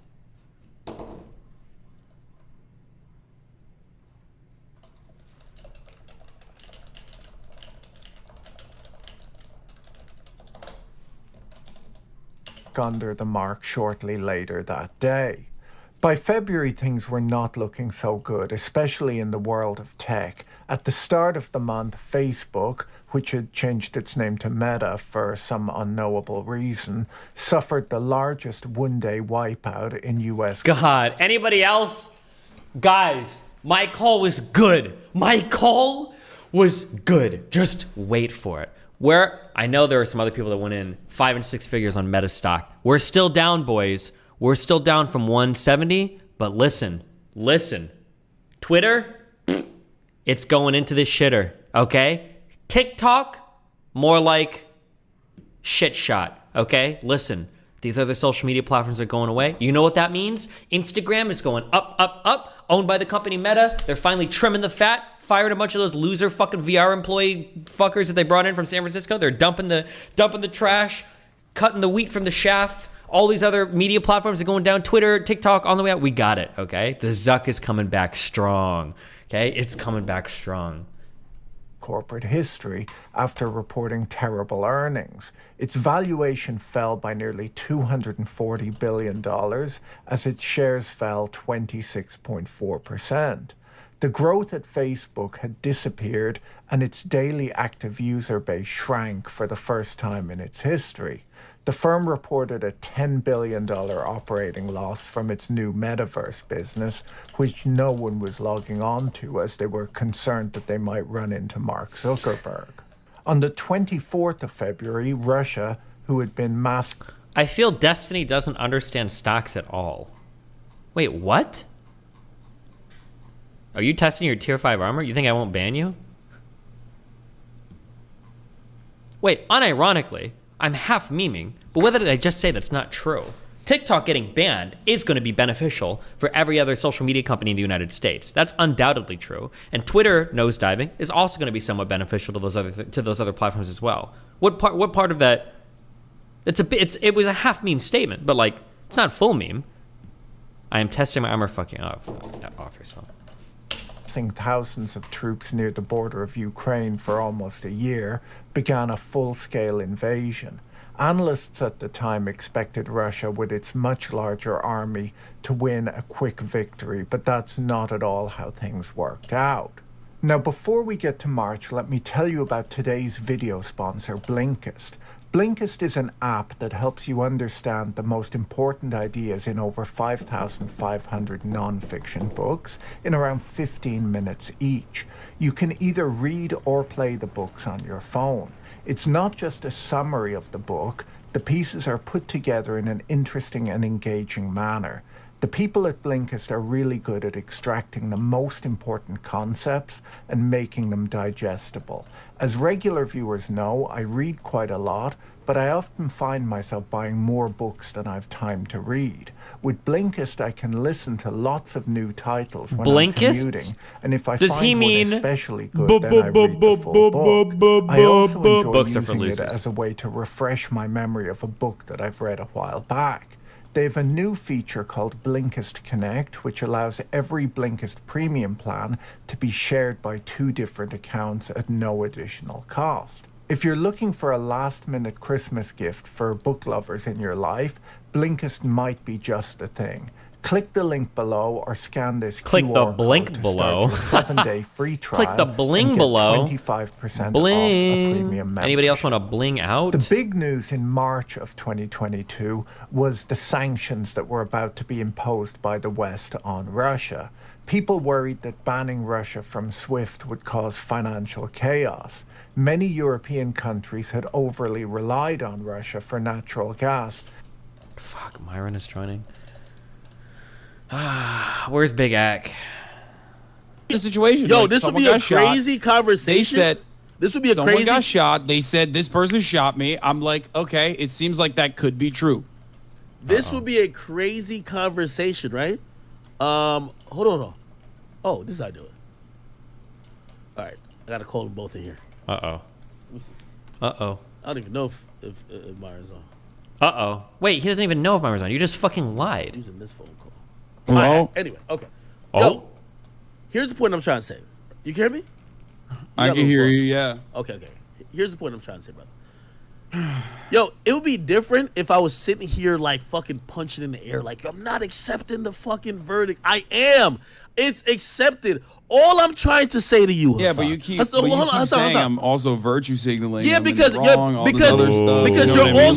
you're throwing these things in the air to say, well, why didn't you know that he was guilty from the get-go? And I'm like, no. I said, okay, when someone is shot, regardless of whether they're a man or a woman, okay, and they survive the shooting and they turn around and say, this person shot me, I'm not immediately going to be like, I don't know. I feel like they're lying. Like, what the fuck? She got bullet fragments in her feet. Brother. Hey, hold on. I didn't say she didn't get shot. I don't know by who. That's what I was trying to say. Okay, I understand, but but you're not hearing me. I'm saying she got shot. Yes, and she said this person shot me. Okay, and then she said, I did not see him. My back was turned.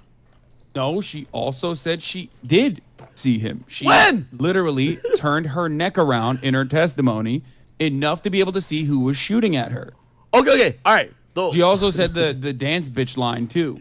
Nobody, even her best friend, never even heard that line. Nobody. Okay, but it doesn't matter because her best friend also, literally, the more important part of this conversation is her best friend also originally in the actual testimony, the 911 calls, in every single circumstance, said that it was Tory Lanez who shot Megan Thee Stallion. Tory Lanez also apologized to every single person involved. Now, he's Canadian, so maybe that's the reason why he apologized. Canadians love apologizing. But ultimately, Hassan, it does seem a little suspicious when everyone is saying that everyone involved originally in the immediate aftermath is saying this person shot this person. Hassan. Okay? Hassan. All right, okay, so as it relates to that, let me ask you this question, right? So why do you think Kelsey said Tory Lanez shot Megan Thee Stallion and then pled the fifth this time around a year later? Okay, so why do you think that listen, she said that when she wasn't under oath. Why do you think when she was under oath, she said, I never saw Tory shoot anyone or saw Tory with the gun? You're using when she's not under oath. I'm using when she could actually be charged with perjury. So who got the upper hand here? Ooh. Wait. What? So you think... Wait, is that true? You're saying she lied to the... You're suspecting that she lied originally to the well, not the prosecutors, but the investigators. Well, it was actually the prosecutors because they only did that. That interview that we're talking about was done in September, directly to the prosecutors. Okay. Well, that changes things a little bit. So you can't do that though. Hold on. By the way, can't lie to the can't lie to the prosecutors. She said, "Hey, you guys made me feel uncomfortable." Oh, seems like she lied on the stand. She was hinting towards, "Hey, I was under duress." Hassan, here's the thing. So she also said Tory Lanez shot Megan Thee Stallion. So you're like, and then she now said that I never saw it. To her hinting at things while simultaneously completely writing off all the shit that she did say. So you're telling me that it's not illegal to lie to prosecutors, it's illegal to lie on the stand? It depends. When you do a deposition, my understanding is I don't think you ever do a deposition where you're not under oath. So depositions are done under oath. So if you're lying during a deposition, that's the same as lying in court. You're going to you're perjuring yourself. The interview over the phone, or if you lie while I'm banging your mom. Way more serious than her testimony under oath in person in court. Also, she never said she doesn't know. I'm pretty sure she said that she's pleading the fifth and that she didn't want to answer. No. She pled the fifth anytime it was a conversation about how did you guys, was there a fight before the shots were fired? And she said what I believe the driver's going to say. Hey, I never saw Tory with a gun. This is what she said, definitely, 100%. I never saw Tory with a gun, and I never seen him fire the shot. And then at first she said I was unsure that he was shot, but later I realized she was shot. Okay, this is precisely the reason why I asked you what your speculation is, because like I need to understand like what you thought happened, because I gave you what I think happened, right? Like there was a scuffle, there was an altercation, right? And then like Tory Lanez popped off, has a short fuse, didn't actually intend to fucking shoot Megan Thee Stallion, accidentally did, you know, little guy, big gun for him at least, you know, hard to fucking control. Hassan, and he's you drunk. really think that he's shooting her over a disc? So then what is your take? Like, do you think there's a third shooter? Are we talking like JFK Grassy Knoll situation? Like, what the fuck happened then? Was it Kelsey who shot Megan Thee Stallion? Hey, this is why I went into the whole thing by saying, are we here to find out? I said we won't find out who actually did it, right? We're only going to find out if this is enough to come convict. on, you are. Okay, all right. So I'll tell you my narrative. You want to hear my narrative? I'll tell you my narrative. My narrative is this.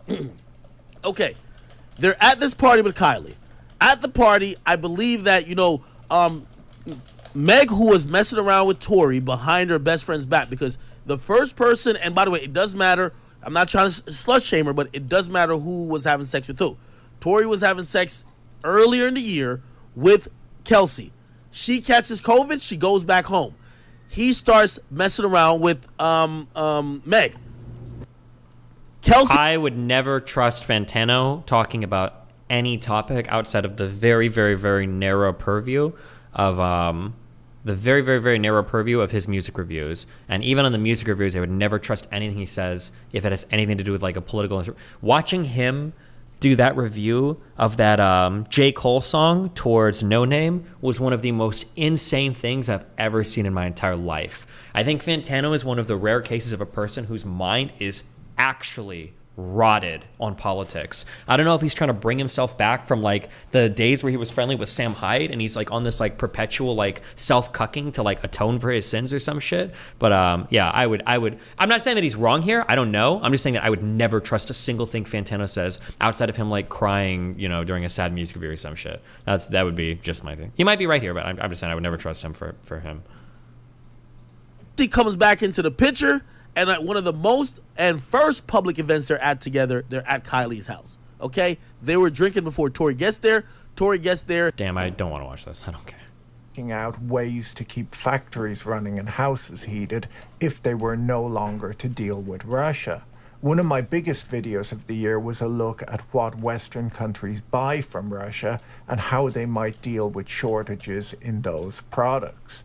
Inflation was already a problem by this point, and the Russian invasion of Ukraine added fuel to that fire.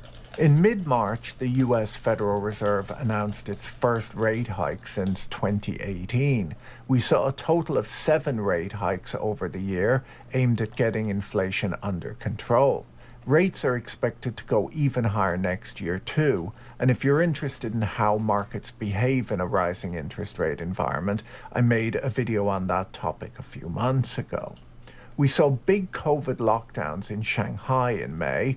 All offices... Oof. Does anybody know what the vaccination rates are like in China?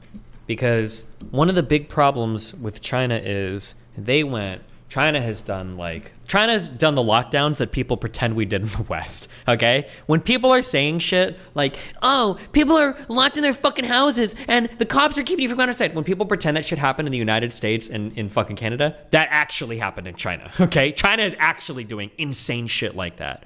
But the issue is that, apparently they have a not great vaccine. I guess it's not the best, but they have had no actual spread of infection. So they have like no immunity. They haven't like had their population all kind of like get sick and kind of get through things. And now when they're trying to kind of open things up again, apparently shit is like fucking exploding. I read today that it was like something like, is it like 23 million new cases a day of COVID are appearing in China?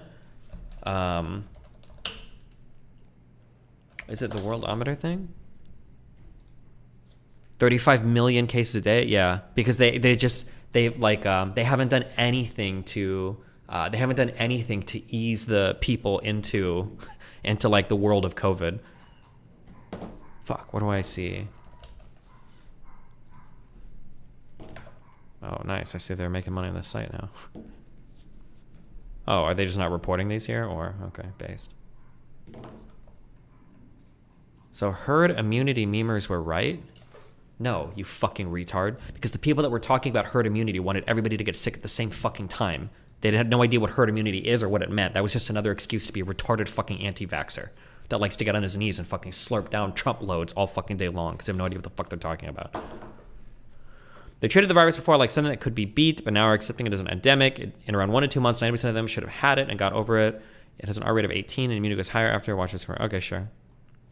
I just know that up until now, up until like I think this year or even make a few months ago, they were acting like they could make it so that their population would never get it. But they were insanely aggressive with their lockdowns.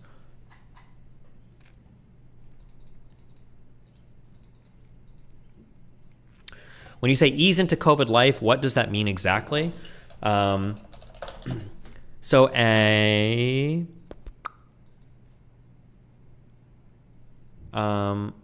Okay, here's a quick concept, okay? Let's just real quick. Okay. If you have a graph, okay, let's say that we have a function, okay? Let's say the function, goes from here to here to here, right? Let's say that we have this function, okay? I don't even know what this function would be. Is it just f of x equals x? Is that what this is? A fucking diagonal line? It's just f of x equals x? I think so. Yeah, okay. My line's a little curvy though. Okay. So ideally, if we want to figure out, like, once we've reached this point, dude, I'm not gonna be able to explain this. Once you've reached this point, okay, on our graph, let's say we want to find out, like, how many numbers, like, do we add up to get to this point, right? Like, let's say this is like day 1, this is day 2, this is day 3, and this is like our number of infections, right? This is how many people got infected or whatever, right? There's a way that we can draw, we can take our formula, our function, and we can do a little transformation on it, okay, called integration, and we can add up all the area under here to see how many people are infected by this point, right? And an integral is basically just taking a function at a given point and then adding up all of the value underneath the curve, all of the numbers up to a certain point, right? When we talk about infections for, when you talk about infections for a population, all right, the integral for this and the integral for this are the same. Pretend that I drew the same area under here, right? So the total number, the total area under the curve for both of these, okay, is going to add up to the same value, right?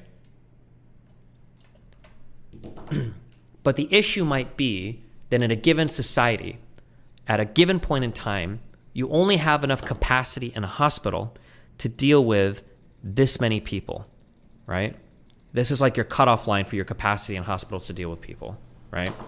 So even though in both of these curves, even though you've got the same number of people being sick, it's just that in the first one, more people get sick faster, you run into this danger zone where you get a whole bunch of people that are unable to get medical treatment or unable to get, for it might be for COVID, it might be for other things, and these people end up dying, right? This is really, really, really bad. So when people talked about flattening the curve, what they were talking about was making it so that people slowly got sick over a large period of time so that we could enjoy the benefits of our hospitals working, the infection spreading through the communities, people and all of that, right? Without overloading the hospitals, essentially, okay?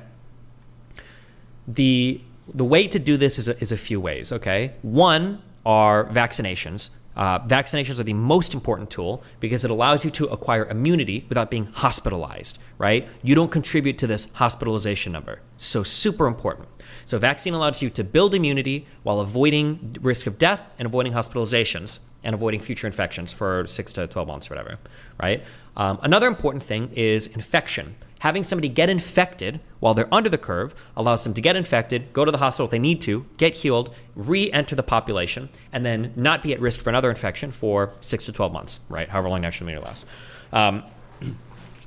This needs to happen so that at some point in time, an infection can be endemic, can exist in your population, and it's not going to cause a huge spike to happen because you've got a lot of people wandering the streets that have either already been infected, already been vaccinated, or both, okay? How high do you think ventilation survival rate is? It's pretty low, isn't it? Isn't it like 15% or 20% once you're on a ventilator? Maybe less than that. The problem with China is I think China tried to do this. China tried to do this. They didn't have a great vaccination program. Apparently their vaccine's not good. They didn't have anybody getting sick. But the way that this works is every time anybody would get infected, it was brutal lockdown, brutal lockdown, brutal lockdown, brutal lockdown, brutal lockdown, brutal lockdown. But the problem is that China hasn't had any herd immunity, right? Because they don't have any infections. Their vaccine is not that great because they're not embracing glorious mRNA technology. And now they're basically saying like, okay, well, fuck me. We're gonna open things up and allow people to come out.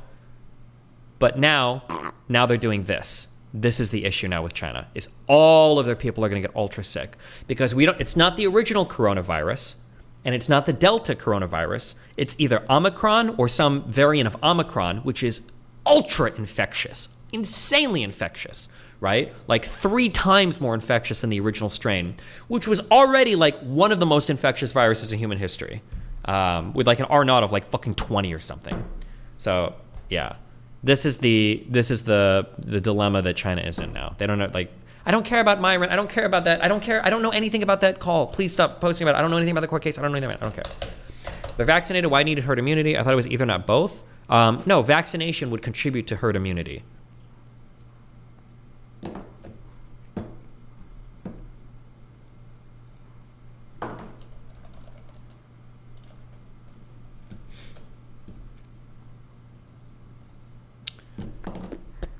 But yeah. Also remember, their vaccines are dog shit. They're not importing Western ones, and the old people are super skeptic of modern medicine and prefer to eat bear bile. Okay. I don't know anything about their current vaccine. But yeah, that's the Chinese issue right now. Want to get out of here? Do you think we did a good job dealing with the pandemic? No, we could have done better. What we needed was, it wasn't a matter of being more harsh or less harsh. What we needed was, I think, a uniform response that we all stuck to, and we just never did that. That was kind of the issue. It was just a clusterfuck of handling it.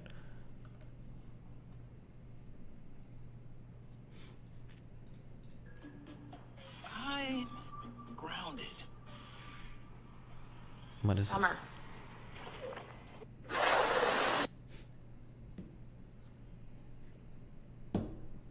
Myron is okay. We'll listen to this. Always assume when you plead the fifth, oh, that means they're guilty, like they're incriminating themselves. That's what we say, but that's not the case. You can plead the fifth even if you are not actually incriminating yourself. That's kind of the point of being able to plead the fifth, and not having it be used against you as evidence.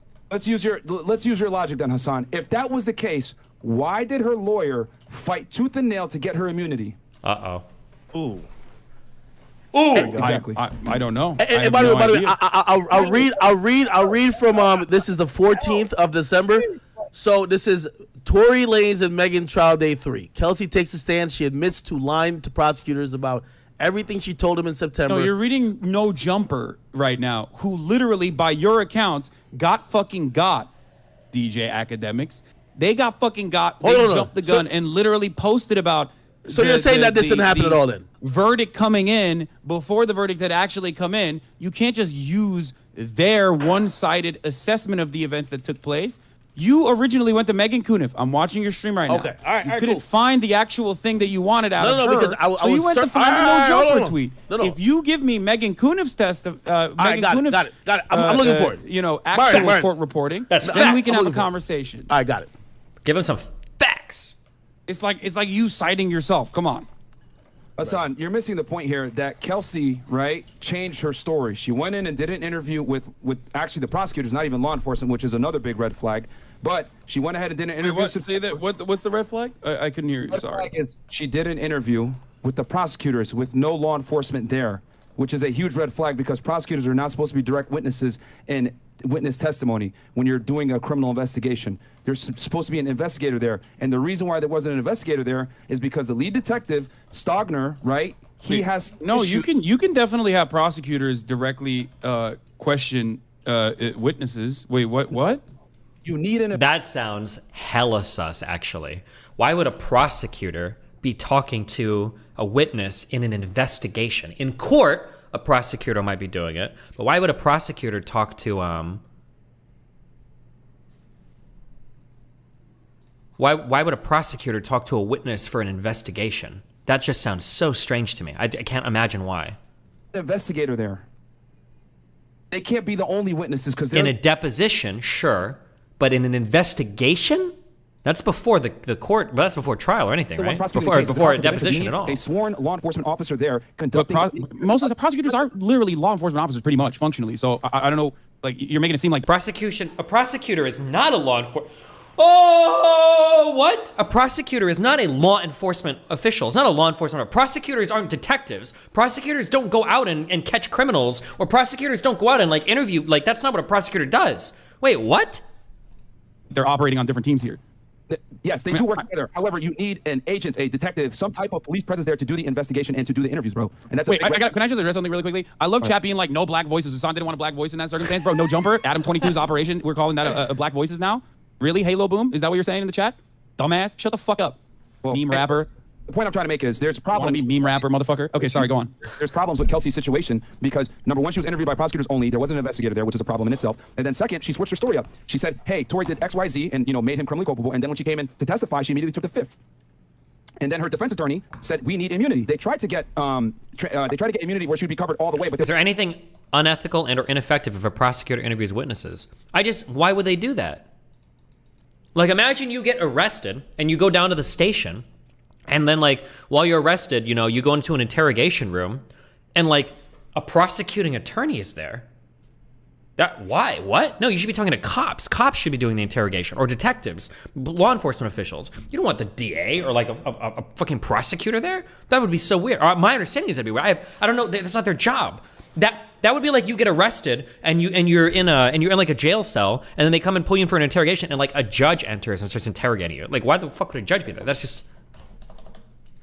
They're only able to get use immunity. Because obviously to get transactional immunity, which would be her protected all the way, that is very difficult to get. You would need a DA signature to get that. And obviously they're in the middle of a trial. They don't have time to go back to the DA saying, "Yo, we need the signature." So we're like, "Listen, we'll give her use immunity. We're on the record. We're not going to prosecute her." That's when she felt comfortable to go ahead and testify after that, pretty much. So if she wasn't culpable, why would she fight so hard? Why would her defense attorney fight so hard to get her use immunity, bro? You can only take the fifth, right? You can ask any attorney this. Any defense attorney will tell you this. You can only take the fifth when you might be giving testimony that might incriminate yourself. But if you're not necessarily giving testimony that's going to incriminate yourself and other people, then you're compelled to testify. That is why Gunna cannot assert the Fifth Amendment privilege if they call him to testify in the YSL trial. If they're going to call Gunna on, and he cannot claim Fifth Amendment. He will have to testify. That is a part of his plea deal. Okay. So I can't speak on why she why she no longer wanted to offer her testimony. Okay. She did get granted immunity, I'm pretty sure. Not the full-blown immunity if she was like to go up on that stand and be like, I actually shot someone. I was the one who shot Megan Thee Stallion. Then all of a sudden your case falls apart. Of course, the prosecutor's not gonna fucking do that, because someone could very easily fall out of favor with the victim, like Kelsey and Megan did, and then turn around and be like, you know what, actually, I'm the one who shot it, but guess what? You guys gave me the fucking immunity. You know what I mean? Stop. Hold on. Destiny has such a strong take on this, and he's wrong. I've been a paralegal for 4.5 years, and it's not uncommon for a prosecutor to have an interview with a witness or alleged victim. Okay? I don't know what paralegal means, or if you're a fucking 1L working an internship with your dad because you flunked out and you're like in a bottom 50 fucking law school. There's a difference between interviewing a witness or somebody as part of a definition for an ongoing case versus like somebody's been arrested and you've just got a cop doing an investigation. Those are not the same thing. Those are two completely different processes. Those are worlds apart.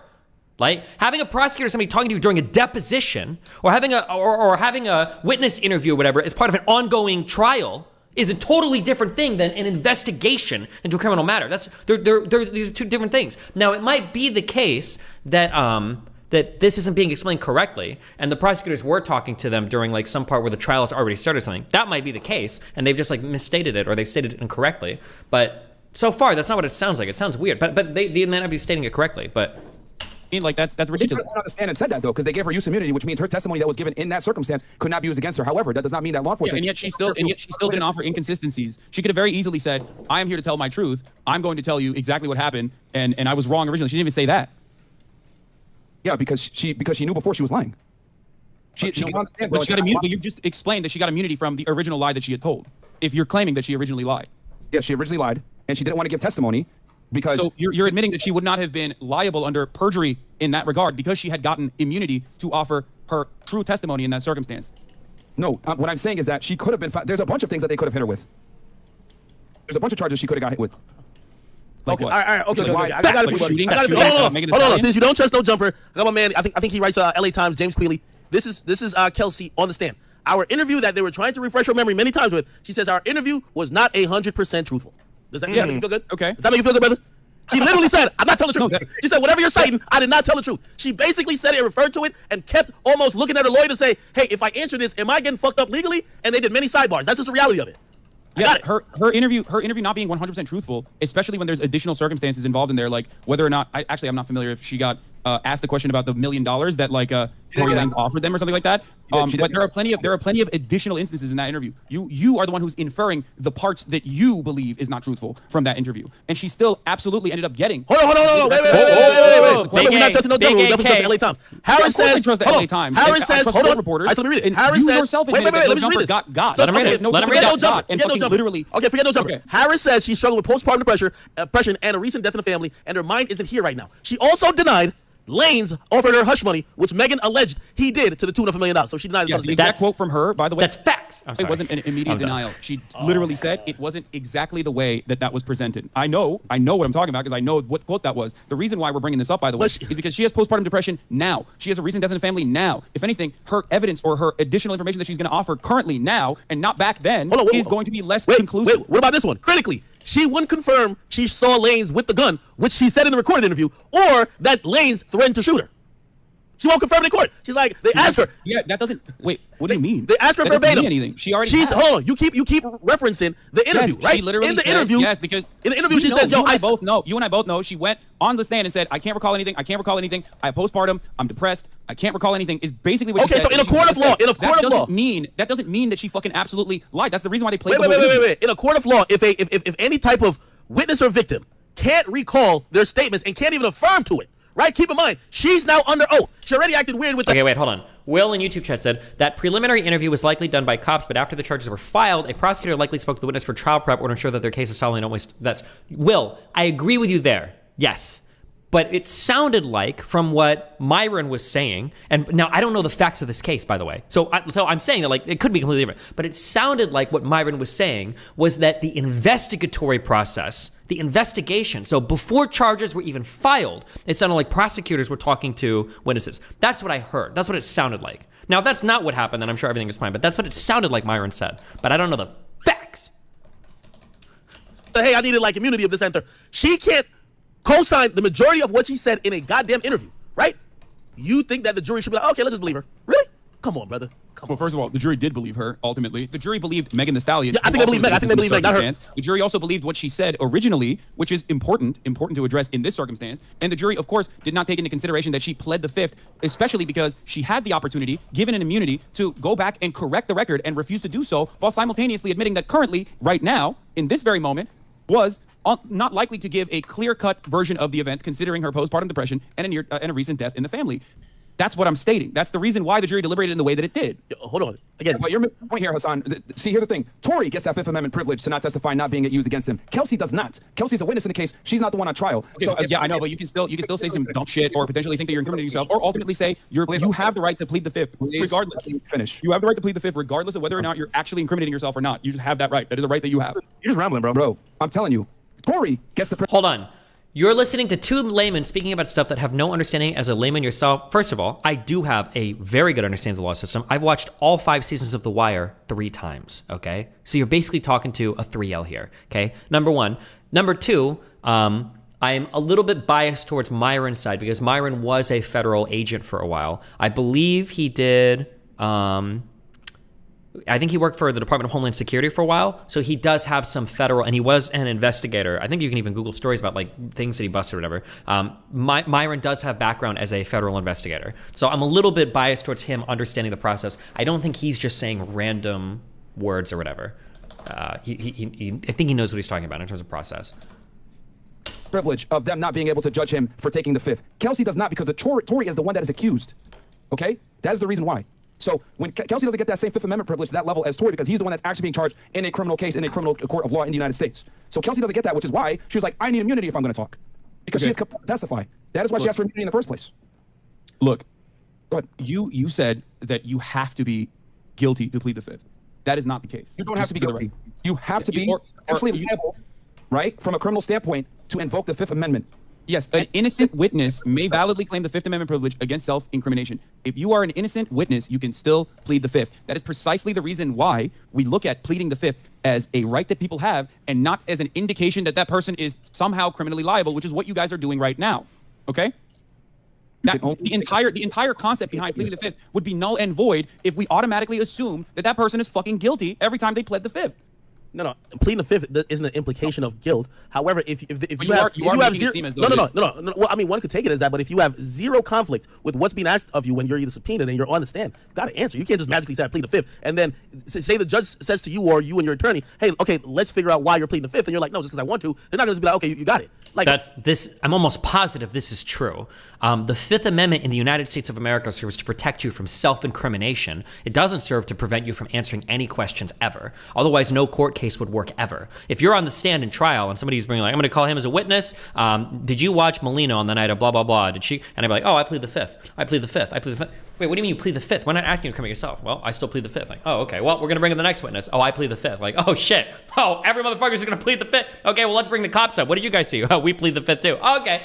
Like, you can, the Fifth Amendment protects you from self-incrimination. I don't know why you would plead the fifth when you're like a witness for somebody else's crime, when you're not being charged with anything. It sounds weird, but unless you are going to incriminate yourself in some crime, but then I imagine that would be hashed out before the trial would happen with the attorneys. But I'm not 100% on this. Right. Here, I'll tell you the Supreme Court decision that the justices made on this regard, because like people do plead the fifth sometimes when they're innocent, or they might be afraid. Okay, we didn't say you can't be innocent. The criminal justice system is fucking ruthless, right? In the 2001 Supreme Court case, the justices noted that the right against self-incrimination provided by the Fifth Amendment in Ohio versus Reiner, the court case that I was telling you about earlier, okay, that the Fifth Amendment protects the innocent as well as the guilty. The court added that a witness may have a reasonable fear of prosecution and yet be innocent of any wrongdoing. The ruling noted that innocent people might be ensnared by ambiguous circumstances. So her right to plead the fifth in this circumstance was given to her and was protected by the Supreme Court, specifically for situations exactly like the one that she was entangled in. Okay, so by your very definition, fearful. She could have very easily been fearful of prosecution. So fearful of prosecution. Now, granted. Yes. Right, okay. Crimes. No, but you're still doing that. If you're fearful of prosecution, remember, you're still doing that. You're still claiming that she is guilty because she pled the fifth. If you're saying she's fearful of prosecution, so I'm not surprised that you think that. But anyway, let's go on. Wait, let's move if you're saying she's fearful of prosecution, oh, he hit him with the F slur. Call him a fed, easy. Right? You're literally alluding to the fact that maybe something that she did or could say would be in some realm of maybe being able to either the DA could pick up a charge on. Right? We're not saying she's guilty. Yeah, it doesn't even matter though. It doesn't matter because what matters is what she felt in that moment. If she feels like she could be ensnared for any reason, I feel like, and I'm not just trying to shut on Hassan, but I feel like AK makes a point here. Like, let's say that I go into a bank. Let's say that in a bank, let's say there's like a shooting or something, right? Let's say that there's a shooting in a bank and they bring in a few witnesses in the bank as part of the court case to see what happens. And let's say that like we're in TV land, I guess. So let's say that we don't do any preliminary shit. We don't do any depositions. Let's say that I'm on the stand and somebody asks you like, okay, can you explain what happened that day? Oh, these guys came in and, I saw them come in. They threatened the teller. It seemed like they were going to shoot the tellers and they asked for the money, blah, blah, blah. And then let's say that the defense attorney comes up for cross-examination. And then during cross, let's say they ask me, hey, how did the criminals get to the bank? Did you see their car pull up or anything? And you're like, I'm going to plead the fifth on that. That looks kind of weird, doesn't it? Like, wait, hold on. You're just here as a witness that was in the bank because you saw these criminals break in and like do a shooting. What do you mean you plead the fifth in terms of how they got to the bank, right? Like, now I'm not saying that like pleading the fifth is automatically you're guilty, but if it's a court case, it doesn't involve you being charged and then you're brought in as a witness for other things and then you're like pleading the fifth. Does that seem a little strange?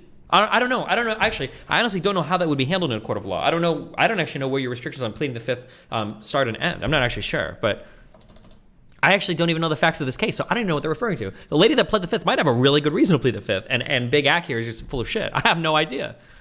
Whatsoever, she has the constitutional right to be able to plead the fifth in that regard. That's it, and that's what she did. She exercised it. Hassan, do you not see that she was the prosecution's star witness, and that is problematic? Problematic. I mean, I do feel like the star witness was probably the person who survived getting shot, but she was a witness. Yes, she was one of the big witnesses in that regard. Here's the thing. That's Meg is obviously the victim, so that's going to be a witness in itself. But I'm talking about the prosecution's star witness from from an unbiased standpoint, according to them. And it would have been the only person to have allegedly seen Tory pull the trigger. Yeah, when you get shot, you are a little biased. That's true. But you would probably be biased against the person who shot you. In this case, if you claim that it is Kelsey, then she should probably be biased towards her, right? What? No, what I'm saying is that the prosecution in opening statements used Kelsey and said, Kelsey's going to come in here and weave together all our evidence. They were relying heavily upon what? A jail call, a text message, okay? and then also Kelsey's testimony. That's what they were weighing heavily on. And then for everything to make sense and come together, they needed Kelsey's testimony. So when she gets on the stand and takes the Fifth Amendment as the prosecution's main witness, mind you, that is problematic. Well, she, like I said, originally did allow this entire thing to come together with her testimony. The text messages are also pretty damning too, like saying 911, Tori shot her, Tori shot Megan. Why do you think she texted that? And then also gave corroborating evidence to that. And we're hyper focusing on like her pleading the Fifth, which is her constitutional right to do so for any reason. You know what I mean? Like she could just do that, which she did. She exercised that, but we just refuse to think about why she texted that. We don't think about why Tori apologized to every party involved. We're not looking at any of those instances. And only instances that you can draw reasonable doubt. You're making the inference that the apology is for. Team. You're making the inference that the apology is for the shooting, while you're definitely absolving the reason why she would say I'm not taking a stand. Period. Unless as soon as she got on the stand, she's pleading the Fifth. It's not that she was asked as soon as she got there.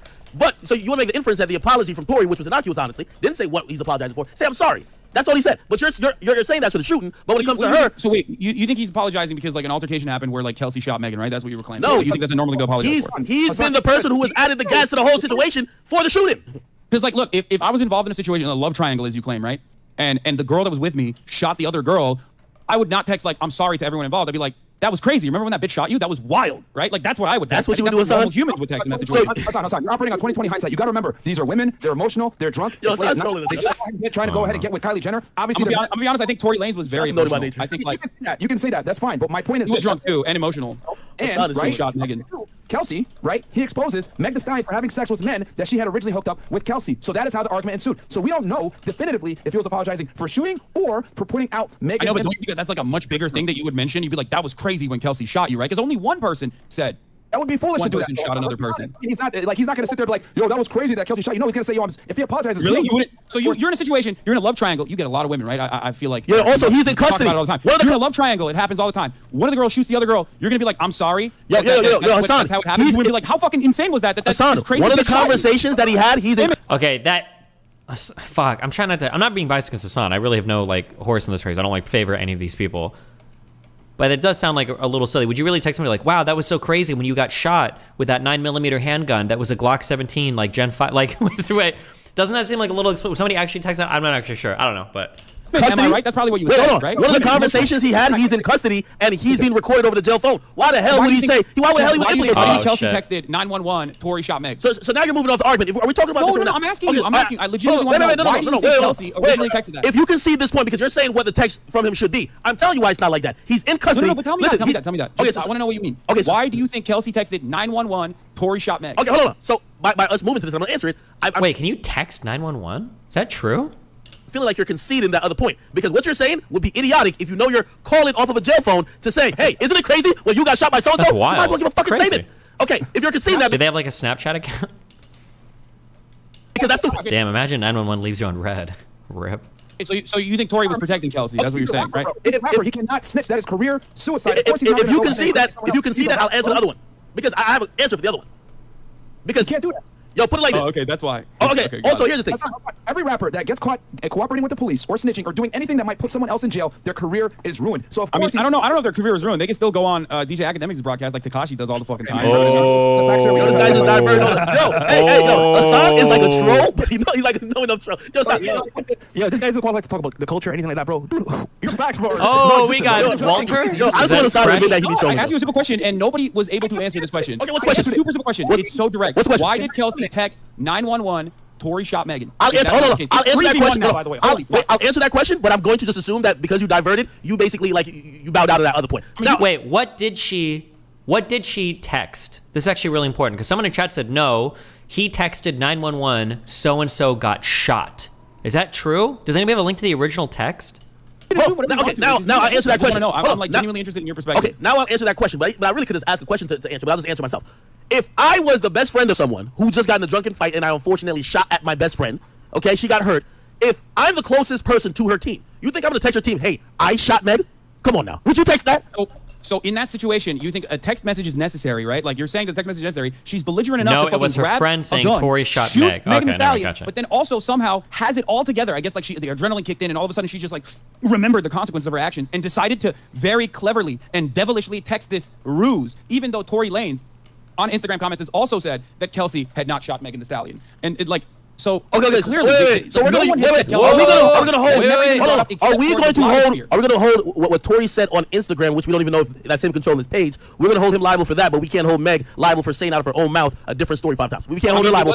It was used, from what I understand, when LAPD detective Warren Eberhard took the stand to testify that Tory Lanez's verified IG account once commented on a theory that Kelsey was the shooter, saying that's not true. Okay, perfect. I'm glad you said that. Now, this incident happened 2 years ago. They asked that same detective, when did you see that message? Did you check the IP address of where it came from? Because you could have an Instagram account and somebody could access it from Zimbabwe. Somebody could access it from Costa Rica. So you think a hacking happened? That's why. No. You think Tory Lanez's instant? Hold on. Interns are fighting against Tory Lanez. Hold on. Mid-trial, when Mo went live, Tory Lanez's Instagram joined the live. You think Tory's in court joining live? He has people. He has a team. No, I don't. Okay, but hold on. Someone with access to Tory's. Why is someone with access to Tory Lanez's Instagram account defending? No. Here's the point. Here's my point.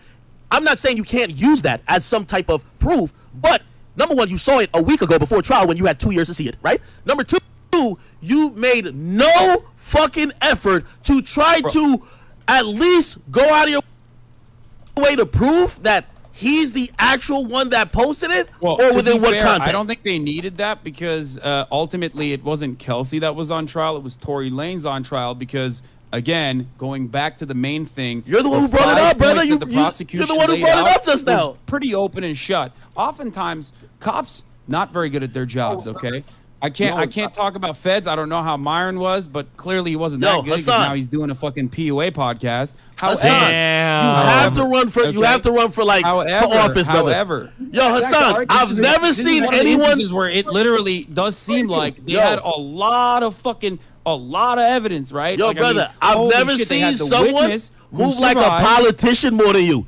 Brother, you gotta run for office. Like the way you're able to duck out of shit. What do you mean? There's 5 points. Anytime we hold you to a point, you move to another one. And then when we try to get you there, you flip to this other thing. Bro, your counter was someone from Zimbabwe might have fucking controlled his account. The reason why they didn't even have to fucking find this is because they already had 5 bro. In any hold on. In a situation. Wait. Hold on. Hassan, this is where you're being stupid. This is where you're being stupid.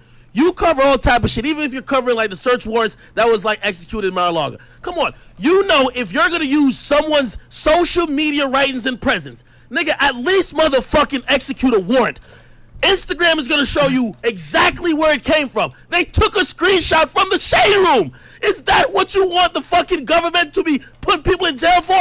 That's all I'm trying to say. They found a screenshot a week ago when it came out 2 years ago. That level of investigation on that regard was because, again, it wasn't. There was no like Kelsey is the actual shooter theory. There was no evidence that Kelsey was the actual shooter. One of the most damning pieces of evidence was also I'm trying to say I'm not going to consider evidence. I'm not going to consider evidence if the police haven't done their due diligence and done their fucking job. You want us to consider some shit off Instagram? At least fucking run a warrant, okay? At least get the information in a right format that the jury could have some validation to the shit you're presenting. You're presenting shit like a blog. Unfortunately, academics has no like, I have no, there's no like fucking, you have to meet this bar that it could be published. They didn't need to do that because. But they presented it in court. Yeah, you're using it as part of your argument. They didn't need to do that. But they presented it in court. You understand why I'm saying? I hear what you're saying, but you're actually relying on it to make your point. So if they didn't need to do it, why are you relying on it to make your point? Don't use it. I'm bringing it up because I think that it's already there's already enough evidence, as I've shown time and time again, as to why I feel the way I do about the situation. I'm not even getting emotional. That's seems like you are. No. Called him emotional. I love you, by the way. Like I like the Bobby weed.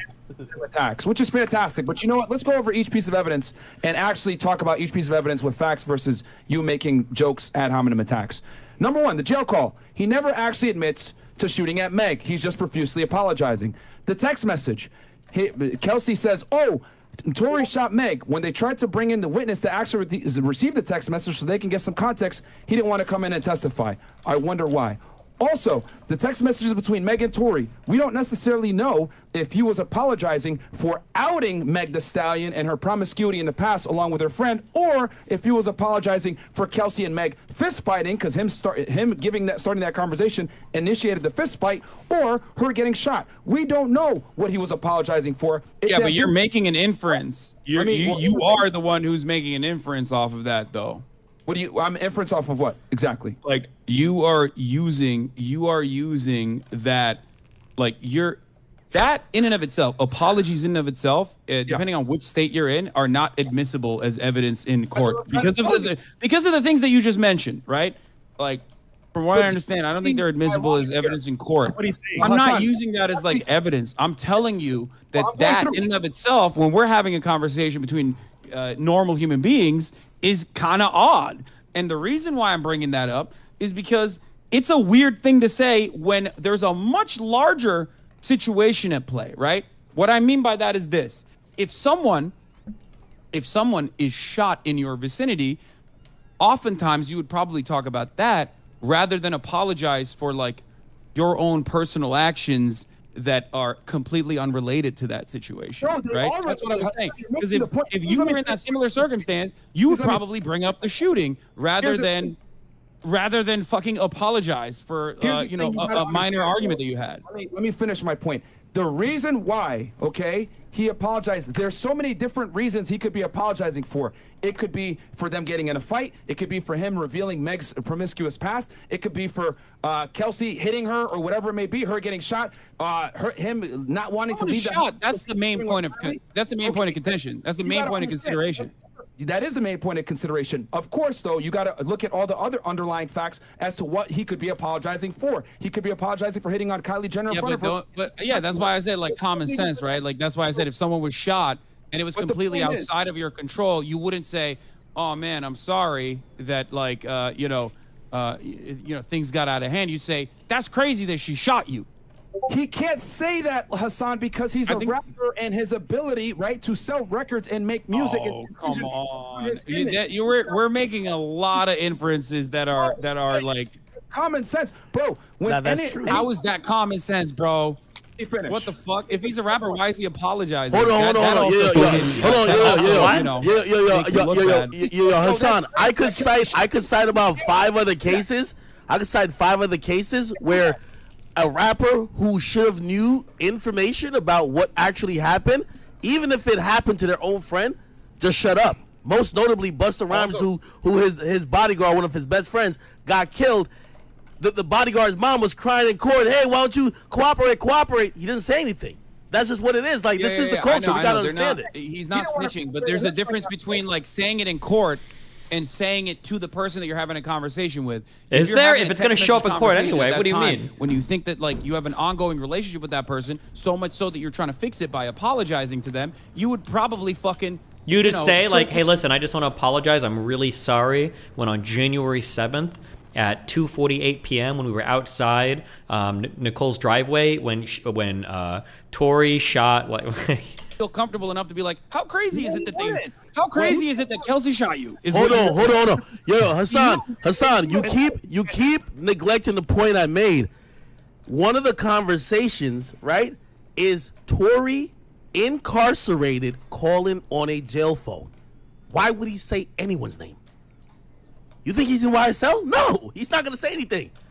Hey, I'm sorry this has happened like that. No more details, no more, no little, whether it was you or not.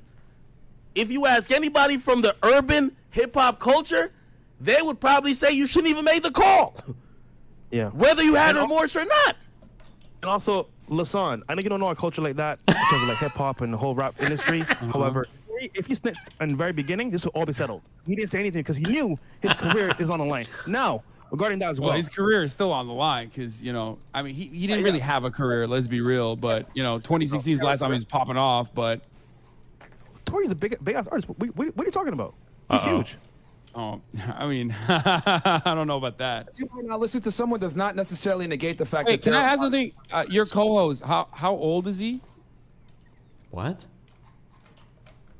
How old you think I am, bro? Fresh is now your co-host? I have no idea. Oh, no. I have no idea, but like you said Lasan, so I assume like 14. Hassan is so mad at the nickname. Yeah, no, bro, come on, dude. You are a whole grown-ass man fucking using memes that 14-year-old white boys use on the internet. That is my God, Hassan is so mad about the nicknames. Not to like dismiss everything about you, but god damn. You think that's a good first impression, dog? Oh no. Lasan. Holy shit, you got a whole ass show for yourself too? You're still wrong, bro. It's just hilarious, bro. The chat's laughing at you right now. Yeah, go back. Talk about how Chad is defending you.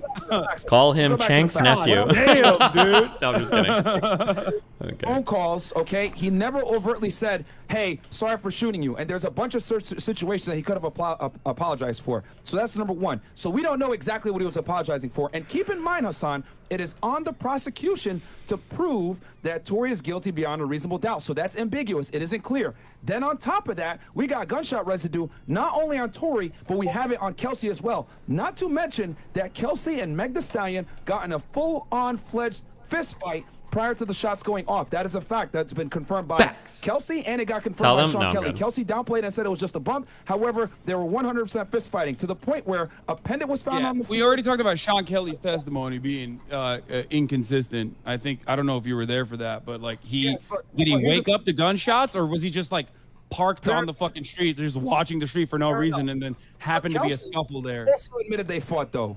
So that's what solidifies it. Kelsey also admits they fought. She downplayed and said it was just a bump, but the evidence shows otherwise. Your nail and everything. If someone just bumped you, your nail wouldn't fall off and your pendant. They were full-on fist fighting.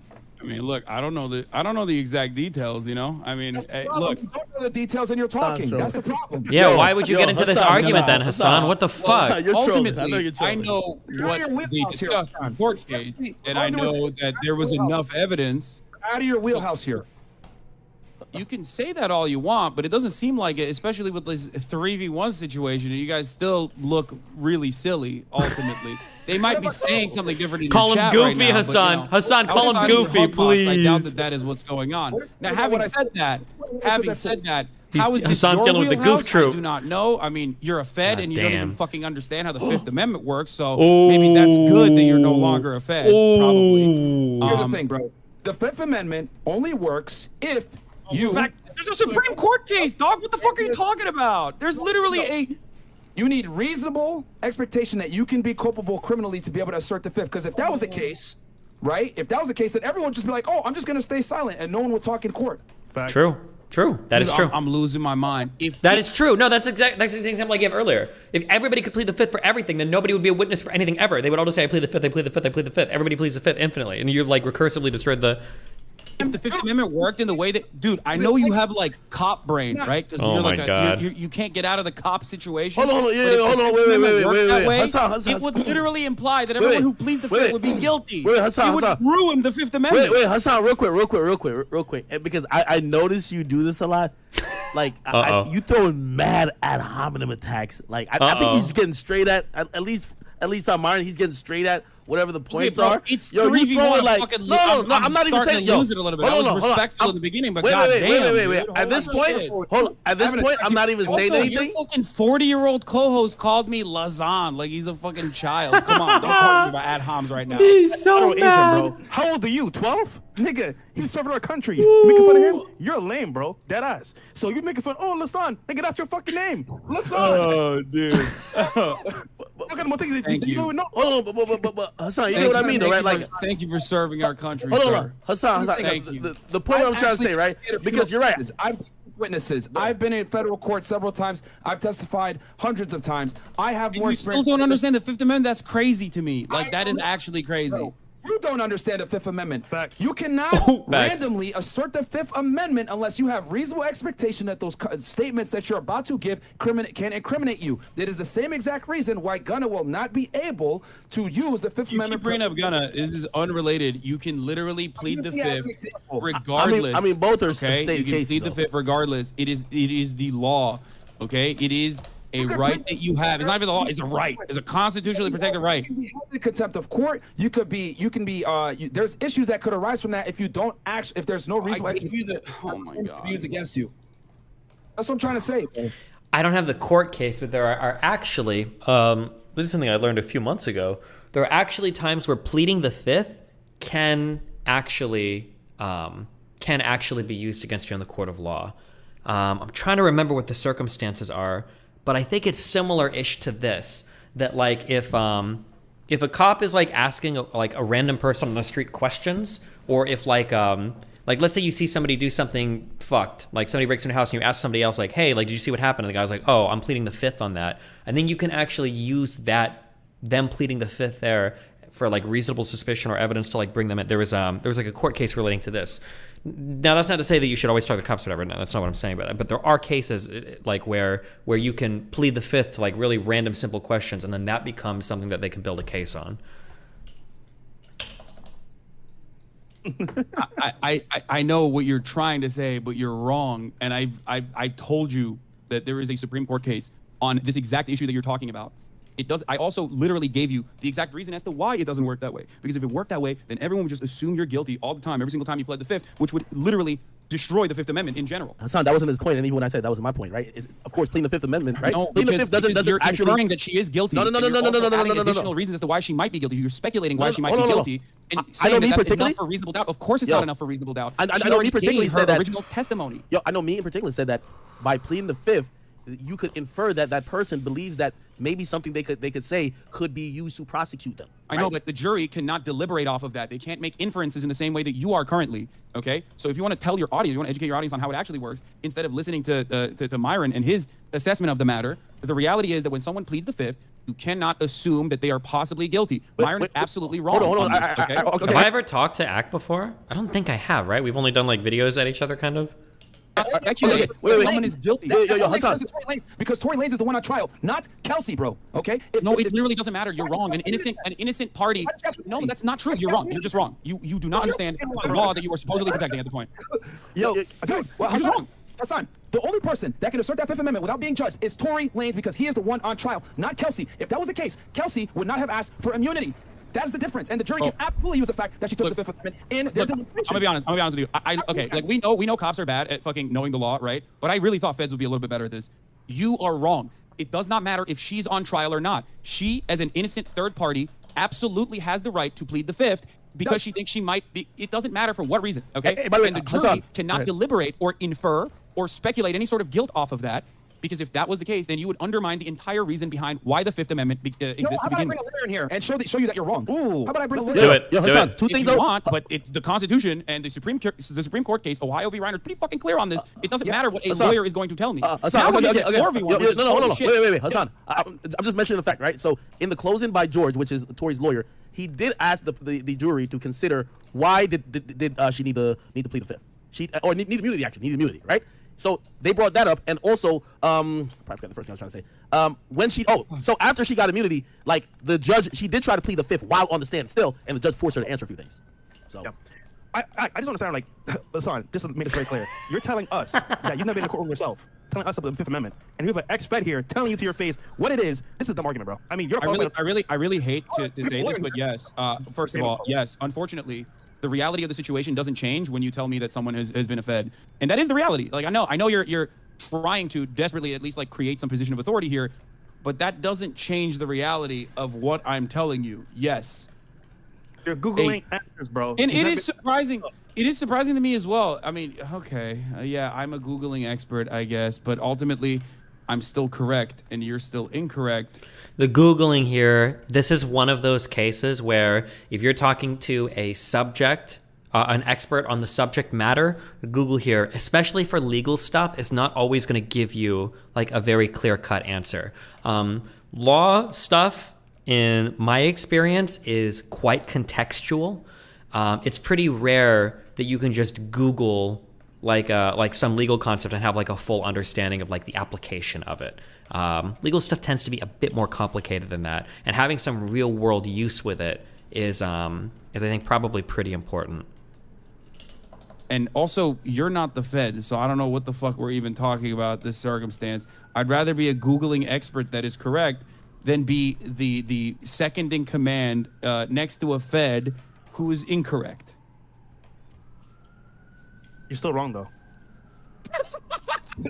Like when you okay, I'm beginning to like. Hold on. Yo, by the way, you're dope. I feel like you're fucking dope. You're dope. By the way, I feel like the whole conversation has been. You're dope. You're dope. The whole conversation has been derailed about this one particular meeting, and like it's a big piece of your argument is that like her testimony was like inconsistent. You mean Mara's argument? You guys were having a back and forth right there. I was allowing that to happen. That was part of his argument. But like even without that being said, I mean, are you saying that if he can't argue that his point was were invalid? What point? The point that he was arguing with you about why her testimony, number one, might just look a little shaky. She's not a credible witness, son. At the end of the day, bro, she's not a credible witness. Is my main point. I don't agree with that. I think that she was a credible. She was initially, when the investigation was being conducted, she was absolutely a credible witness. She might have changed her perspective for reasons that she also included, having postpartum stress, postpartum disorder, being depressed because of a death in the family. But ultimately, her new testimony is less, which wasn't anything, it was just her pleading the fifth, is less conclusive than her original testimony, which is why they played the original testimony in court. Hold on, but she admitted on the stand. She said they asked her on the stand, "Hey, is like Tory, you're pulling her less credible moments now rather than the moments where she had more clarity back then when she talked to the cops." Well, I'm going to rely on more clarity when she wasn't under oath. That's omega bad faith, if I'm understanding that correctly. This is what I said about Giuliani and all that Trump shit. I don't give a fuck what you say to the press. Maybe I don't even give a fuck what you say to the cops. I sure as hell don't give a fuck what you say on Twitter. I care about what you say when you're under oath in front of a court, right? When you're in front of a judge, when you're in front of a jury, when you've taken an oath, that's when the shit you say matters. Now, technically, signing an affidavit for cops or whatever, you could perjure yourself depending on. But like the under oath shit is the really important stuff. I don't give a fuck what you say before you're in front of a judge. And that's facts. Sorry. Okay. When she's under oath, I'm gonna rely on when she's under oath rather than when she's doing a phone interview. Yes. With the prosecutor. With the prosecutor. She never talked to the cops. Yeah, because the lead detective got put on administrative leave. She was gonna show up via subpoena. They postponed it to December, and because they haven't talked to her in such a long time, because they've been requesting to try to talk to her, they say, hey, let's get something on record. And that's when the prosecutors, who you could ask Myron, even though you feel like he's not credible, you could ask, do prosecutors actually do these interviews frequently with people who are considered witnesses, or is it an agent or a detective? You get what I mean? This whole thing, like, even from the detective... Prosecutors are literally just another arm of the criminal justice system alongside cops. They're not in contention with one another. They are... I don't know what he's saying when he means this. Does he think that their jobs just overlap? Like, hey, I'm gonna go like do my beat today. I'm gonna bring like the fucking prosecuting attorney for like the DA office with me. I'm gonna bring some prosecutors with me to go fucking like do like patrol or like I don't know why he keeps saying that. Unless we're talking about very unique instances where they're like prosecuting a cop. That's not how information is usually gathered. When you're and about also, to go she to didn't trial. recant any of her. She didn't recant any of her prior testimony. She only said, like you also pulled up, that she does not want to offer any testimony now. Yeah, the reason why Hassan is complaining is he just thinks they all hate black people and want to put them all in jail, and that's like their job is to hate black people and put them in jail. That's it. That's it. By the way, she and did. She can't recall, and she can't recall. Okay, all right. So if you're mentioning a lot of the things that she had said, and a lot of things if that you're have mentioning happened. that, how about we also mention that she also said on the stand that that when they asked her, "Hey, are you intimidated by Tory being here?" She said, "No." Are you intimidated by whatever? She says she's only felt pressure coming from the prosecutors. That's why they had a sidebar right after the jury left, and the prosecutor basically said in open court that they felt offended that, you know, they're being accused of trying to either coerce a witness, which they believe they didn't do. Then they later got permission to play her initial interview.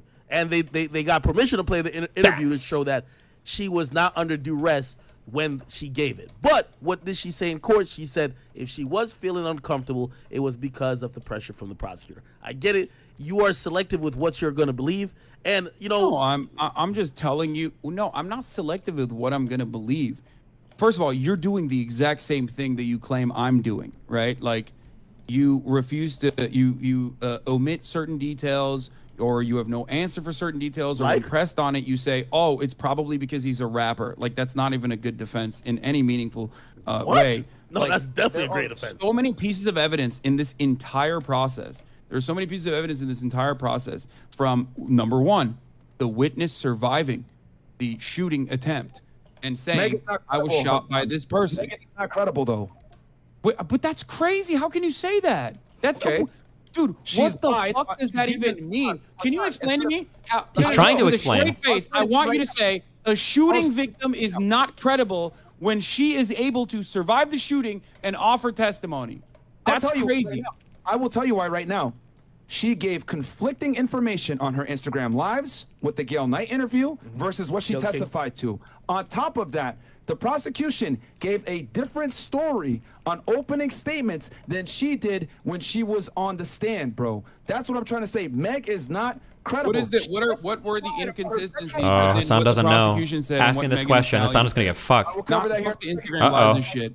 Let me tell you that. Don't worry, I already took notes because unlike you, I actually watched this case and I know the details. You don't. Okay, I would. No, go ahead. Well, if I don't know any of the details of the case, why does it still look like you're having a hard time fucking convincing anyone of what happened, other than saying woman wrong, woman crazy? God, she was Hassan's emotional, brain is such but a also victim, dude. somehow Kelsey.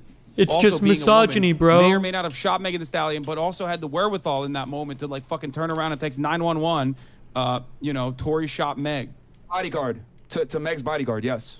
That wasn't even Meg's to bodyguard, she 911. sent that. Yeah. Okay. Why did she say that? Hassan didn't even know that. There could be a multitude of reasons as to why she would say that. Maybe she was. Okay, give me some. She was hysterical enough. Let and him drunk answer, enough to shoot Hassan. Megan Thee Stallion off of like some random bullshit. Okay, because like you say, or at least academics said that it was random bullshit. Like Tory Lanez would never shoot Megan Thee Stallion over like being called short or being called not poppin', which is true. He isn't. Let's talk about how Meg is not credible. Okay, Meg is not Okay, credible. go ahead. She omitted a critical factor, right, on a public interview, which the reason how she got on a public television interview in the middle of a criminal case is beyond me. But the point is that she said, I did not have a sexual relationship with Tory Lanez. Then she gets on the stand and she admits she did have a sexual relationship with Tory Lanez. She yeah, lied. First of all, yeah, of course, that's fucking embarrassing for her to. That doesn't make her inconsistent on in regards to whether or not she got shot, bro. What the fuck? It absolutely is an important fact. Wait, However, what? That's Yes. insane. Yeah, this is a private affair that she probably felt fucking really embarrassed by because she fucked the dude who was like 5'2" and shot her. Okay, the point here, bro. Who wasn't even popping. The argument. Ooh, Hassan claims he was not If she popping. fucked Drake, she probably talk about it all the time, but she fucked Tory Lanez. Let me finish my point.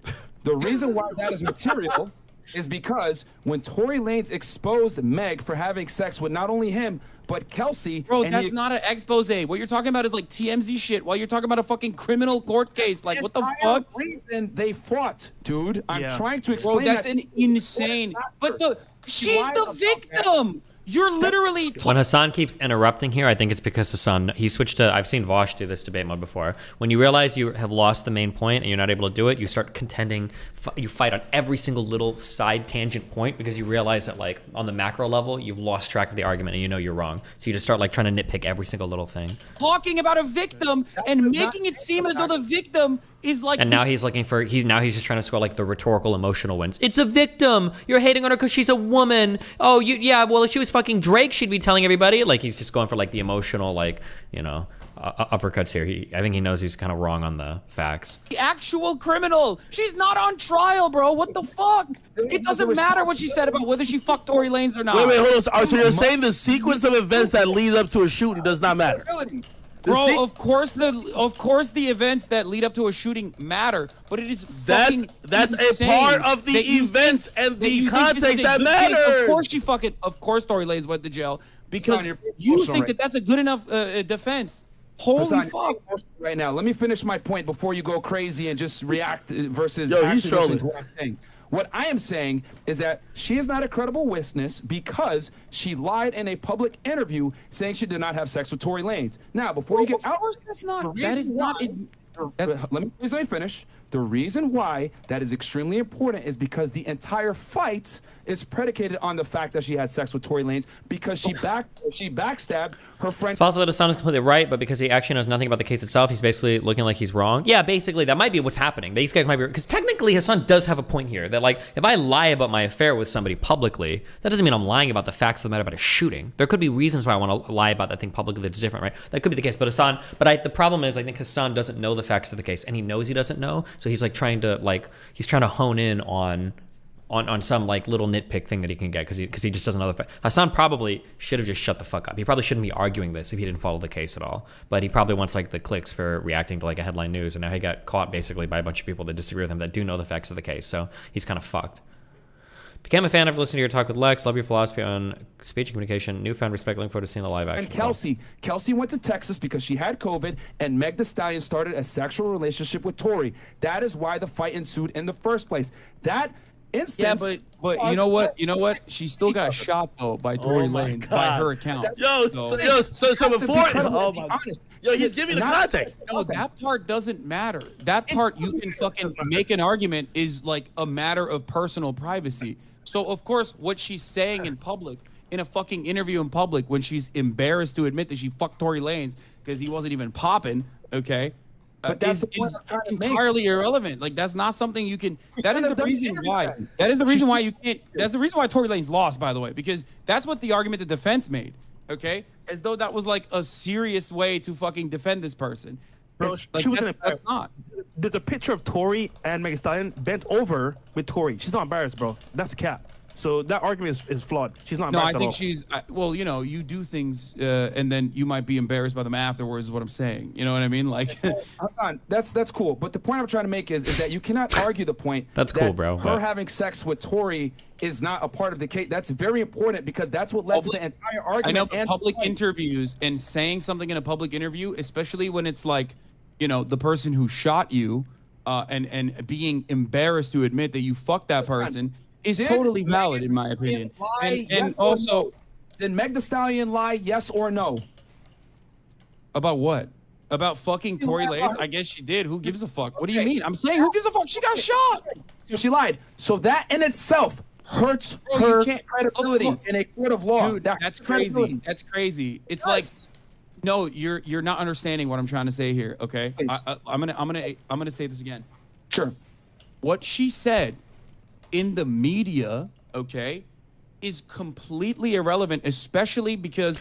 See, now if I was on Hassan's side here, I could bail him out too. Another thing Hassan should be saying is, well, hold on. You guys are talking about her lying to the media, but I thought earlier you guys said you only cared what she said under oath. So why are you guys taking shit that she said to the media here seriously, and you're discounting her lies here, like because I think she said to the media here, but earlier when we spoke about you know, who shot who or whatever, now you only care about the under oath statements. Why the inconsistency? It seems like it's only because it's favoring your story. That's what Hassan should say. It does not pertain to the one-to-one immediate fucking back and forth that occurred that night. Okay, it's not like she fucking lied about. You know, she ever said like Kelsey actually shot me and then went back. If she had said that, then you have something. But her saying I never fucked Tory Lanez, he's 5'2", and he's got no fucking hits since 2016, that's irrelevant. That's not relevant to the subject matter at all. I know you want to make it relevant to the subject matter, but she didn't actually lie about any of the fucking information. The first time she actually made a statement, okay, to the cops was still to defend Tory Lanez, to say that she stepped on glass, even though that was not the case. You get that, right? Yeah, that was a lie. Yeah, of course, that was. And she admitted that. She admitted that she lied. So what you're missing here is that is more relevant. That is more relevant to the case originally. But it doesn't matter because she also mentioned why she did that. She also mentioned why she did that. Ultimately, it doesn't matter though, because if she's lying about that, if she's originally defending Tory Lanez, right? If she's originally defending Tory Lanez, okay, why did she turn around and blame Tory Lanez afterwards? What do you think happened there? Do you think it was because a criminal investigation was launched and then she had to fucking tell the truth? Despite the fact that knowing full well that there would be dudes like you that will come after her and be like, oh, she's a fucking liar, even though she got shot. Did she even actually get shot? Why does you getting shot mean you're not a liar? That's such a weird point from Hassan that he keeps probably saying. She didn't want to rock the boat. She wants to do PR. She's popping off. She doesn't want this kind of fucking attention, which she admitted time and time again. She didn't want this kind of attention because she knew that she was going to get fucked over. Be truthful. That does not absolve her of her responsibility to be truthful, especially when she is the prosecution's witness. Wait, okay. Can I ask you a question? I have another question for you. Credibility. Is Megan Thee Stallion a rapper? Yes, she is a rapper. okay, maybe she wanted to fucking tell, you know, maybe she didn't want to snitch because she's a rapper, just like you said. Tory Lanez didn't want to snitch because he's. Oh, close. I Okay, think one is there more you go. valid than the other. She already snitched. She already snitched. What are you talking about? It's too late. She already snitched. Yeah, I'm saying originally she was like, I don't want to snitch because I'm a rapper. Are not That's held to probably the why. ethics and codes that male rappers are. Nice try though. Oh, Wait, that's, what? Oh shit, dude. Yeah, that makes sense. That's just male rapper code. Okay, got Yo. it. Bro, come on. You Yo, argue like Hassan- a 14-year-old Myron. yo, Like, I what do you think mean? Oh, Hassan- yo. in my worldview, only male rappers have that snitch code. So there's a double standard there. I don't know if that's true or Hassan not. I have has no idea. practiced the shtick so good. Come He's like on, Thanos dude. at I mean, avoiding come shit. on. I'm watching this. I told you guys, I'm if the listening roles to were this. reversed, I would 100% have the exact same fucking take. Okay, if Megan Thee Stallion shot Tory Lanez, It's different and for the female other rappers, party right? Okay, involved maybe. I there don't know. was I truly like, don't yo, know. Megan Thee Stallion shot fucking Tory Lanez. I wouldn't turn around and be like, let's look into this a little bit further. Let's be more skeptical of the narrative here. Like, that's crazy. So It's basically, like you basically don't ever you get run an with open and shut accusation. case like this, and yet you still were able to simultaneously create a separate narrative here.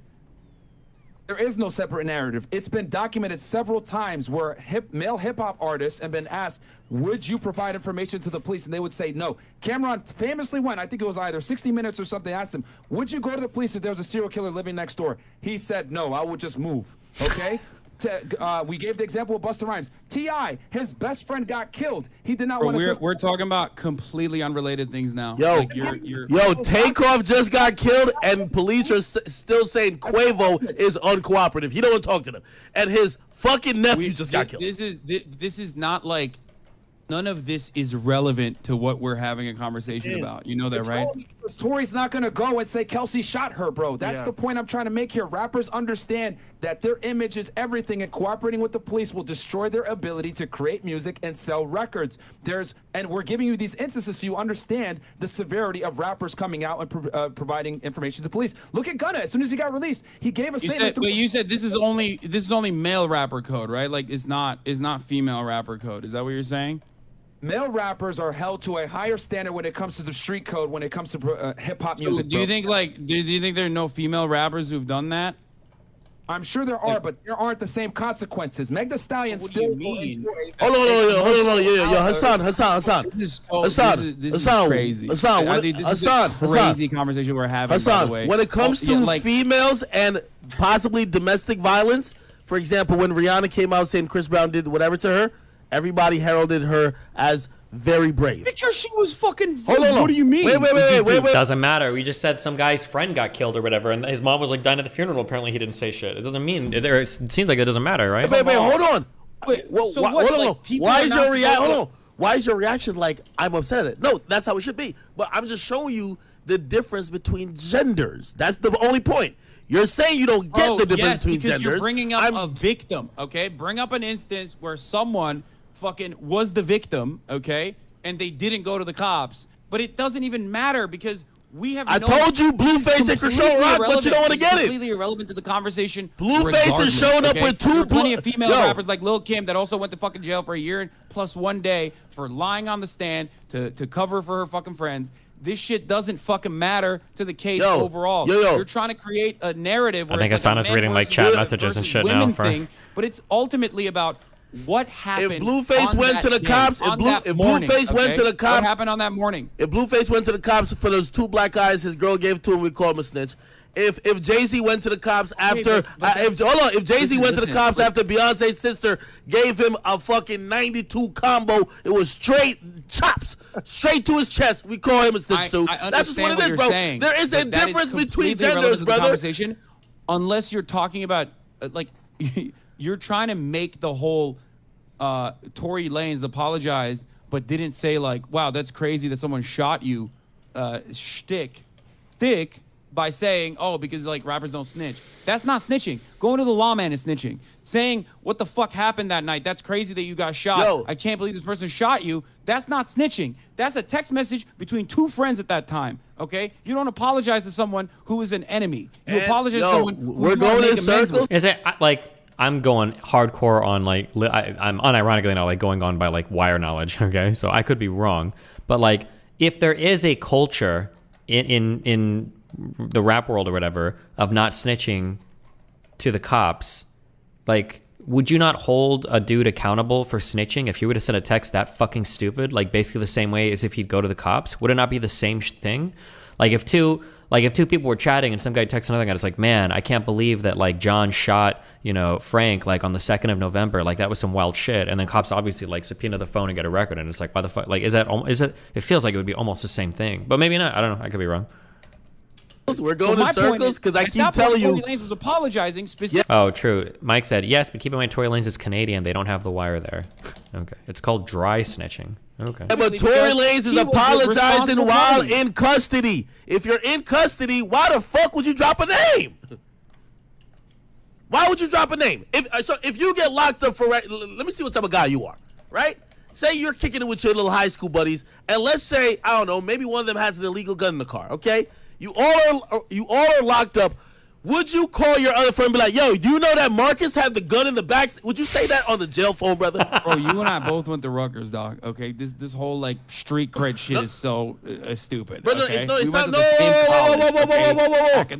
Whoa, come on. Wait, no, that's not about street cred. It's about, bro, it's about why would you say something on the jail phone? The statement you're getting that you're trying to use as two people privately talking to each other was recorded on a jail phone. You might as well just put it in writing for the jury.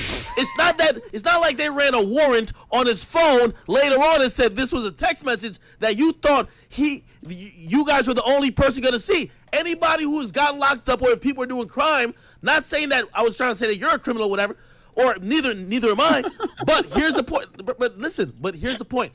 You're acting like Tory should have said a name when he knows the fucking warden, or not the warden, but the person who is in charge of the jail is listening to his call. I mean, he ambiguously self-snitched is what I would say. Oh my God. By saying I'm sorry, but not saying what I'm sorry for, and you wanted him to say a name, so you wanted him to snitch regardless.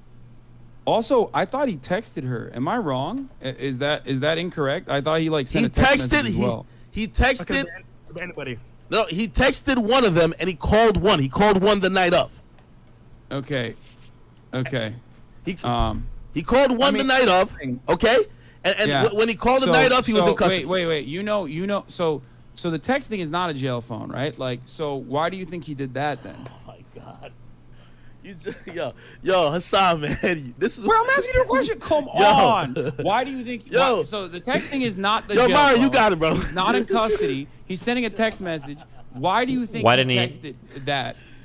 Oh God. I mean, that's a real. I can't ask you a single question without you being like, "Oh, I'm so good at fucking debating." Or something. No, I don't think you're good at debating at all. Honestly, like, you don't know the answer. There were so many different factors going on. The two best friends fighting, him hitting on Kylie Jenner right in front of her, her wanting to leave, and Tory not wanting to leave the first time. And then but the main point of contention there is a shooting, right? Like the main point of contention there is a shooting. You're not bringing that up to be like, "Oh man." Son, he could have been sorry. Don't think Destiny cares enough being the passcode is unhinged. I don't think he would leak his name. Wait, what? Fuck that. Next time I'm donating the meanest donor to Destiny, see how he would react. That Pascal dude? Stop harassing streamers with your information. If I had that, I just don't know it, but if I had Pascal's like full docs, yeah, I would post that somewhere on the internet 100%. I would dox the fuck out of that dude. Yeah, every aspect of him, of course.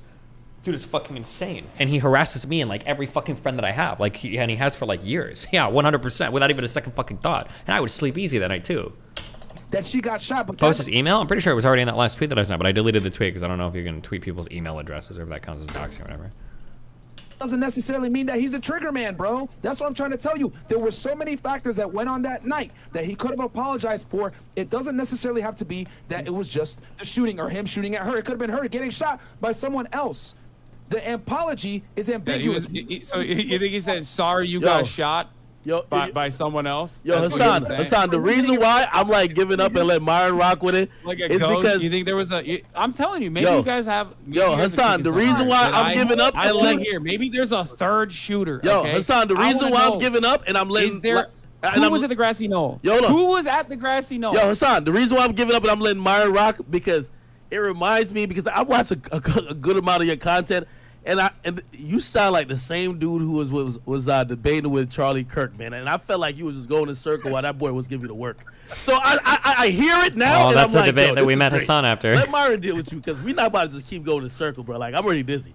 Bro, you're refusing to even concede on small points that we can't even go forward, my nigga. Like it's like you're just trying to like. I mean, but there's no, there are inconsistencies with respect to what Kelsey said afterwards, but we've addressed them. Yeah, right? deep Like lore, I already true. addressed them. I told you. The fact that they're I didn't address them. She addressed it. Like she said it. She said why she said what she said. Whenever a witness has inconsistencies, that makes the witness less credible. Do you not understand that testimony needs to be uniform across all platforms? If you say one thing here, they get on the stand and give something here, that hurts your credibility. My The argument point is she gave nothing though on the stand. She Kelsey literally said that she has postpartum and also on top of that had a death in the family, and That is therefore she's it's a having a lie. hard time recalling incidents. That And is that not- in and of it's itself fine. is an inconsistency, certainly, but it's one that has been addressed, and I think that it was enough for the jury to you know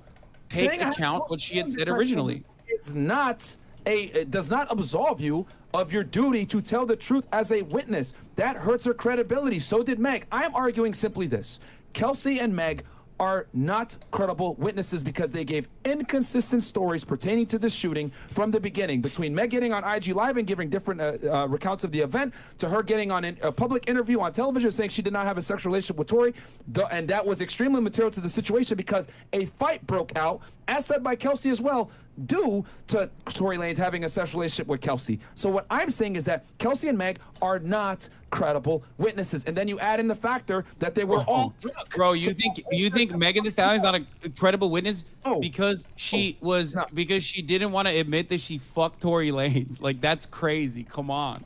But that's a material in a fact. TV interview, like unrelated to the fucking court case. Come on, dude. That's like related.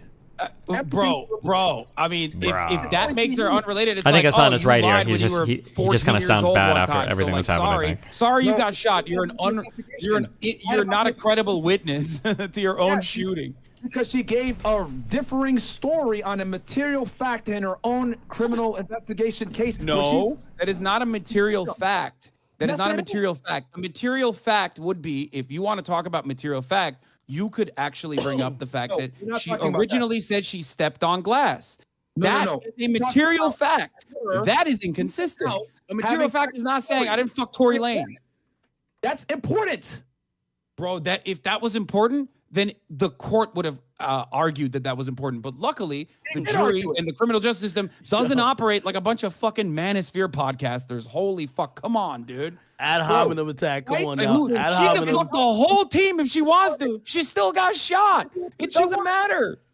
The shooting happened because she fucked Tory Lanez, which means it's That's important. crazy. That's crazy.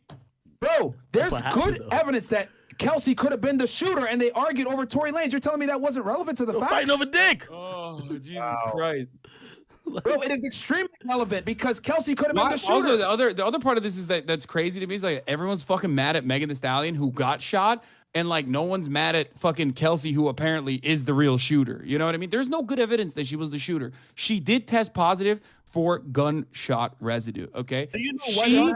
and Also- Tory Lanez both failed the GSR test. They both failed it. That's true. The DNA evidence on the gun was inconclusive. That's also true. That doesn't mean that there was no DNA evidence for Tory Lanez. That does not mean that there was no DNA evidence for Kelsey. It was just simply that it was inconclusive. Okay? And Those the court- facts are correct. You are correct if you were to bring those up. Thing is that there was doubt here. There was a significant amount of doubt. We got witnesses that aren't credible. We got DNA tests that aren't being conclusive. We got It witnesses doesn't saying matter. Yeah, of course, DNA can sometimes be inconclusive. That's why you rely on the entire situation. That's why you rely on witness testimony. And guess what? Here's the reality, okay? Witnesses If you are shoot credible. someone, if you This is what- shoot someone, if they survive, you're kind of fucked. That's it. That's it. Like ultimately, this is where the court case starts, and this is where the court case begins. You shoot someone and they fucking survive, you are fucked. That's it. Oh, You can say, appropriation. Your He did the Honor, clap thing. She fucked Uh-oh. the whole squad, though. Your Honor, she lied about fucking someone, but then said that she actually did fuck them. It doesn't matter. She got shot by the dude, and she said, this motherfucker shot me. That's it. She's not credible. He had finished the job. Maybe then you can argue like, oh, well, that's inconclusive and the DNA evidence or whatever. He didn't finish the job. He fucked up.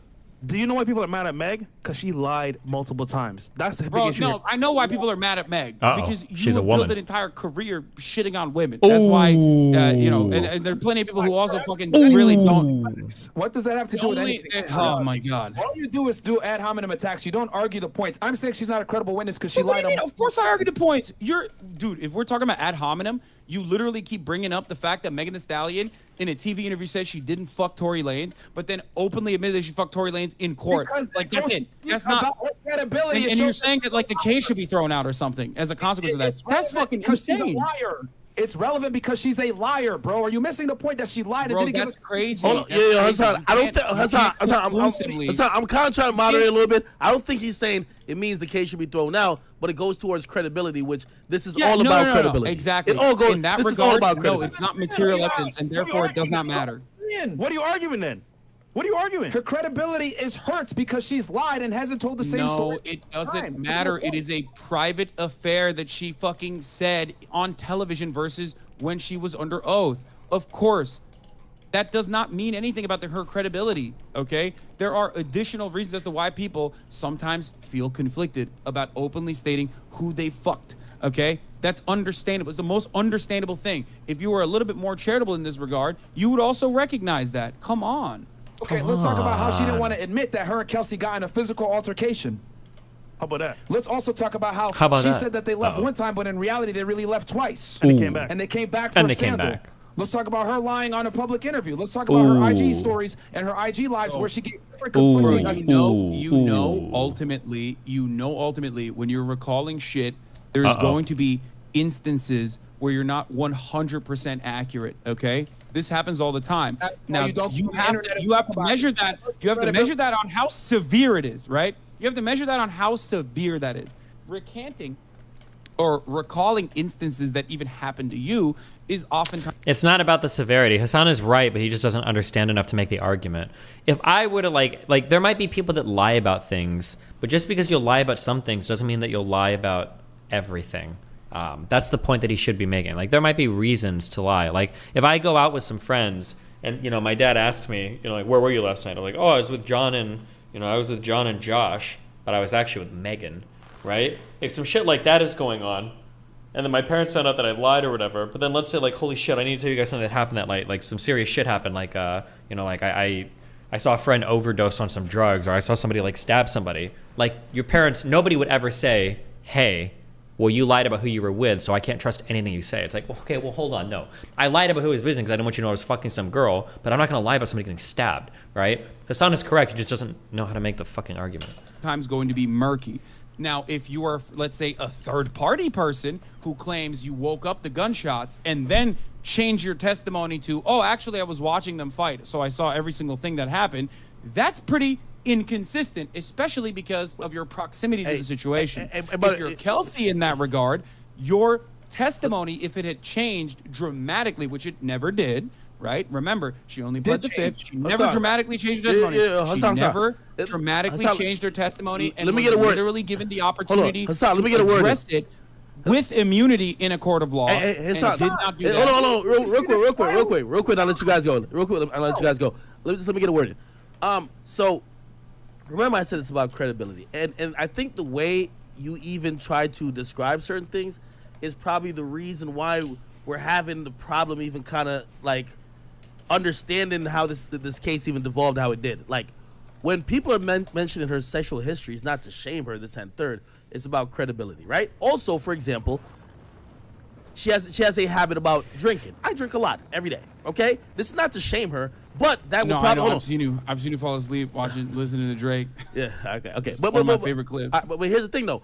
If we mention her drinking, it's not to shame her habits or her possibly being an alcoholic. It's probably to say, well, she was in a state of mind that she could probably not remember these details accurately. For example, like what Myron said, when she stated the sequence of events, she did not recall leaving the party, then returning. But her friend said that happened. again, it's not trying to be like, oh, you're know, an but alcoholic. Do you think but like these do you things think go not into remembering whether you left the party and returned is of the same vein as like being fucking shot in the foot? Like, come on. No. Of course. Hold on, no. Small details Wait. like that.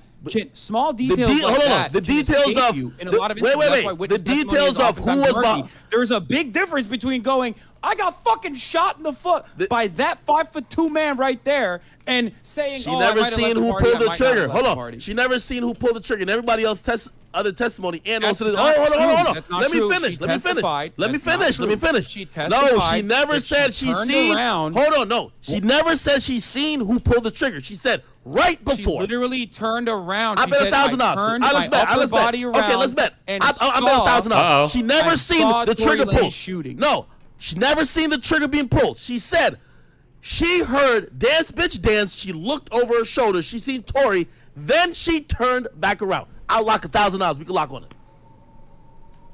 She never actually seen. So obviously by circumstantial evidence, you'd assume it is Tory. However, going back to her state of mind and not remembering though, according to the GSR report, Tory, if the gunfire happened at that moment, Tory had to be right next to Kelsey. They asked her, did you see, when you turned your back and you heard that, did you see Kelsey anywhere near there? She said, never seen Kelsey. Kelsey was nowhere in the vicinity. Right? Can you tell me, by the way, I already told you what happened in that regard. Megan Thee Stallion also said that she had turned around after hearing the voices.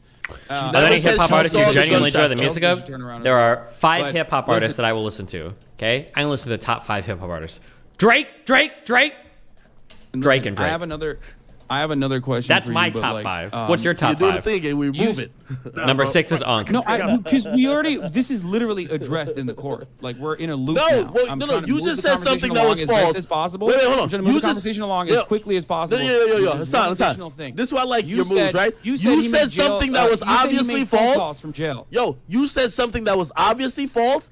I am holding you to the fire, saying that is false. You know what you do? Let's move to another point. You said something is wait, okay, we can go back to that. What is it here? Go ahead. Sorry. You're right. I will have this conversation again. She testified under oath that she believes Tory shot her, right?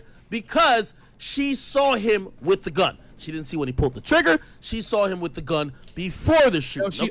She also did say that she turned around, like she was walking away from them. But when she heard noises, she did turn her upper body around. She did say that. She said that in court. Hold on. You're trying to say the same thing I am, but you're trying to twist it in your way. Yes, she heard. Hold on. We don't care what she heard. If she heard dance, bitch, dance. If she heard, listen, gallop, bitch, gallop. If she heard whatever, did she see the bullets coming out of that gun? Was her eyes locked with the shooter? No. She said she saw Tory with the gun. Okay, bro, that's what she said. Crazy. Okay, that's an insane. So what happened? Tory Lanez is a fucking acrobat, and like he grabbed the gun out of Kelsey's hand in the fucking 5 seconds. Yeah, hold of course. Hold on. You know how fast bullets travel? It's kind of the whole point. Okay, so you're now doing the theatric shit to avoid. No, hold on. Wait. No, hold on. With a normal human being brain, obviously. No, hold on. Like turned around, I saw Tory with the gun. That's immediately after. Okay. Immediately after she got shot. All right. So let me give you why that's relevant. Are you gonna let me make this point? I'm gonna tell you exactly why. Okay, I want to hear this. Yes, okay. I want to hear why. Once again, it goes back to intoxication and her. Who joined? Ruminate. Hey, I had a quick question for you, buddy. What up? I know we talked about possibly going over the files tonight, but are you going to New York, or are you gonna be here tomorrow? No, I'm gonna fucking be here. Fuck. Be here? Okay. Do you mind if tackle it tomorrow? Yeah, sure. Okay. All right. Perfect, man. What was the last Twitter files even about? Well, Matt and I got through like a third of them, and it was basically an attempt to corroborate the initial claim that the FBI was pressuring Twitter to basically suppress the story, and that there was no reason for them to do so, like the claim that we were expecting Russian attacks like there was in 2016, that there was actually no additional evidence to support that, and it was just the FBI putting their thumb on the scale. So, yeah, so he and I got through a third of it, and so far it's bullshit, but we'll see what happens. Gotcha. All right. Love you, bud. All right. Love you too, buddy. Bye. her not remembering what happened. According to her, there was no there was a witness that testified that she got out of the car and she walked towards the passenger side. I forget on which side, but that's also in line with Sean Kelly, who said there was a fight. She claims she doesn't remember that. She only remembers walking away, then hearing Dance Bitch Dance. The reason why I'm saying that, I'm not saying that she's just blatantly lying about that. I'm saying because her memory's now in question because of how inebriated she's at. Keep in mind, they also said, well, if you turned around and but it literally still, like, straight up fucking is corroborated by Kelsey's testimony originally. And you can't undermine it by no, it's not corroborated. But hold on, you keep saying initially. Her original testimony does not matter. You keep trying. You can't just say it doesn't matter. Of course it matters. Yo, Hassan, here are the facts, okay? Facts. She went in. She gave the police a statement in September of 2022, 2 years after the fact, and she went ahead and implicated Tory as the shooter. She went and corroborated a lot of Meg's story and said all this stuff to pin it on Tory. She gets on the stand, switches her story, says straight up, I lied. And then they asked, why did you lie? And she says, to protect myself. No, and she never said, like, straight up I lied. When you say that, you're making it seem like every part of her testimony was incorrect, which she got immunity to clarify for and still refused to do so. So she openly said, I lied in that interview earlier with the police. There were lies. I know, but there's multiple facets to that conversation. She's not directly pinpointing a singular piece of information that she said was incorrect. Yo, Hassan, do you realize how ridiculous you sound if someone is saying that they lied? Hold on, someone said they lied. Wait, hold on. Someone said they lied. Apples are red. Wait, no. Okay, and then they say the sky is green in that interview. No, Hassan. And then they turn around and if testify someone and say, is admitting, actually, I lied about that interview. Does that mean apples are not red? No, you don't get what I'm saying. If I said I lied about something, no matter what I lied about, you don't think my credit? Hold on. It was inconsistent with. Okay, even if okay, let's go with that. You don't think that you don't think your credibility is now in doubt, brother? You still think that that's a credible thing? You have no problem. She said she was not 100% truthful and was given immunity so she could clarify her statements, which she refused to do. She did not do that. She also said she is currently under a lot of pressure, which is understandable, and ultimately did not reveal any additional information. But she had the opportunity to say what she lied about and change her testimony, which she did not do. So, of course, ultimately, they used her original testimony, okay? Which is incredible because she said that she lied and it wasn't true. Like, bro, you can't use that. It doesn't work like that. This is like evidence that has been gathered. You know, you've built cases before, right? Like, this is evidence that's been gathered. You can't just be like, okay, well, I guess we just throw the whole case away. Like, that's not how this works.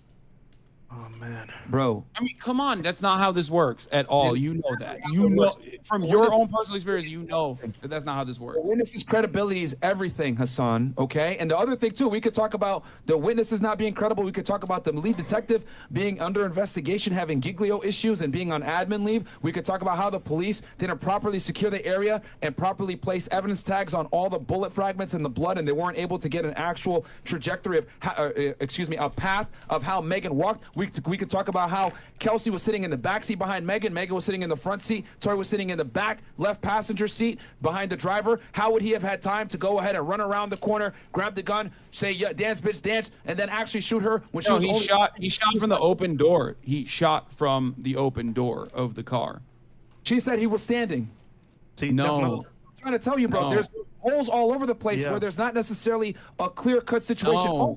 There's a discrepancy. Hassan, let me finish. There's a discrepancy between what the prosecution said in the opening statements and Meg, and I'll go ahead and I'll read it for you because I went ahead and took some notes on this from before. I have another question. I have two questions for you guys, right? One is about you gotta let him finish the point. You do this a lot. You gotta let him finish. You gotta let him finish. As far as Kelsey's testimony goes, when Lane's let me finish my point before you ask your question. No, but like I can't even get to this. There's like two statements now that I want to fucking talk about. No, we're gonna get to. Just let him finish. Like, okay, go ahead. The difference between me and you, Hassan, is that I listen to you speak and I understand it. That's why I'm able to. Go ahead. You're right. I'm sorry. Go ahead, please. The discrepancy is this. Prosecutor said that Kelsey went to Meg after being shot. Then when Tori ran up to try to attack her, Kelsey got in the middle, fought Tori off, and he grabbed her by the hair. That's why her nail broke and her pendant broke, right? That's what the prosecution said in opening statement. However, Meg said when she got shot, Tori and Kelsey came at her at the same time, and she didn't make any mention of them actually fighting. So that's a huge discrepancy there. No, that's not a no, that is literally not a discrepancy. She not revealing that piece of information might be for any million different fucking reasons, given the adrenaline-packed circumstance and the fact that she turned around and saw who had the gun. If you're getting shot at and you see who has the fucking gun, who shot you with, okay, who you got shot with, the gun that you got shot with, then obviously, like, that's what you're hyper-focusing on, okay? That is totally understandable. That does not make her, like, a non-credible witness. This standard, if this standard was applied to every single court case, literally, no one would get jailed for murder. I hope you understand that. Like, there is no situation. The only thing that would be additional evidence on this would be just video footage of Tory Lanez shooting Megan Thee Stallion, going, dance, bitch, dance. And even then, I feel like you'd probably still defend it. Now, having said that, going back to what I was talking about, there are two instances that I want to mention, including the text message that Tory Lanez sent to Megan Thee Stallion. That was not actually a phone conversation from jail. That was a text message that Tory Lanez actually sent to Megan Thee Stallion saying, I apologize. I'm so sorry how things happened. I can't remember. It was not on a jail phone. No, it was not actually like a snitch situation. And in that circumstance, you would absolutely fucking say, something like, oh, that's crazy. Like, I can't believe that shit happened, rather than saying, oh, I'm so sorry, Meg. I know you're probably never going to talk to me again, but I genuinely want you to know I'm sorry from the bottom of my heart, and I was just too drunk. Nonetheless, shit should have never happened, and I can't change what I did. I just feel horrible. You think after Megan Thee Stallion got shot, you think that, like, that's a text message that you're sending to a human being? We're talking reason, okay, within the bounds of reason. You think you're sending that text message to be like, oh man, it's so crazy, I, like, you know, revealed your information? Or do you think you'd be like, how crazy was it that you know, Kelsey fucking shot you? Because this is between two parties that are still trying to make amends. Okay, Hassan, I already addressed this text message when I was going through the evidence. I told you that there's reasons why he could be apologizing. It could have been for him hitting on Kylie Jenner in front of her. It could have been on him getting a fight started between... Okay, but Megan Thee Stallion got shot. You know what I mean? Okay, she got shot. I feel like that's something you would address first, right? Okay, I get that. But there were so many things that... You get that. Okay, good. You understand that. Okay, good. I just wanted to mention that because it's not even like completely relevant to the conversation, like I said, because it's not evidence. You can't use this as evidence that like Tory Lanez shot Megan Thee Stallion for sure. But the reason why I wanted to bring this up is because like we're just having a conversation between two guys within like common reason, and reasonable boundaries would also, you know, dictate that you would most likely talk about the main issue at hand, someone getting shot. I understand that, Hassan, but what I am saying is that there were so many things that happened negatively to Megan that night that he could have apologized for any of it. That's, by your logic, that means if you tell someone my condolences or I'm sorry for your loss, that means that you were the murderer or the shooter of that person that deceased. I'm saying he's sorry. Well, I mean, if I shot someone and then they survived and I said I'm sorry for what I did that night, yeah, it kind of seems like I shot that person. We're having a conversation that's reasonable. Yes, if I said I can't change what I did, he basically said everything but I'm sorry I shot you, okay? And you're still looking at that and going, no, there's a million different reasons. What if he was sorry because he actually said a no-no word? What if he was sorry because he actually revealed that he wanted to fuck Kylie Jenner that night? Like, bro, she got shot. Of course he's talking about how he shot her. No, come on. That's what you're coming to the conclusion of. But what I'm saying is that a bunch of things happened to Meg that night. He could have apologized for a multitude of reasons. I've outlined this before. Okay, let's finish this guy. Shops and public transportation in the city were closed, and residents were required to stay inside their homes. Some of the images of apartment buildings being welded shut shocked people around the world as Xi Jinping pursued his zero COVID policy. We're only seeing that being unwound right now. April saw the start of a difficult period for this channel as Elon Musk announced his stoner-themed buyout of Twitter. This was the first of two leveraged buyouts that he announced in 2022.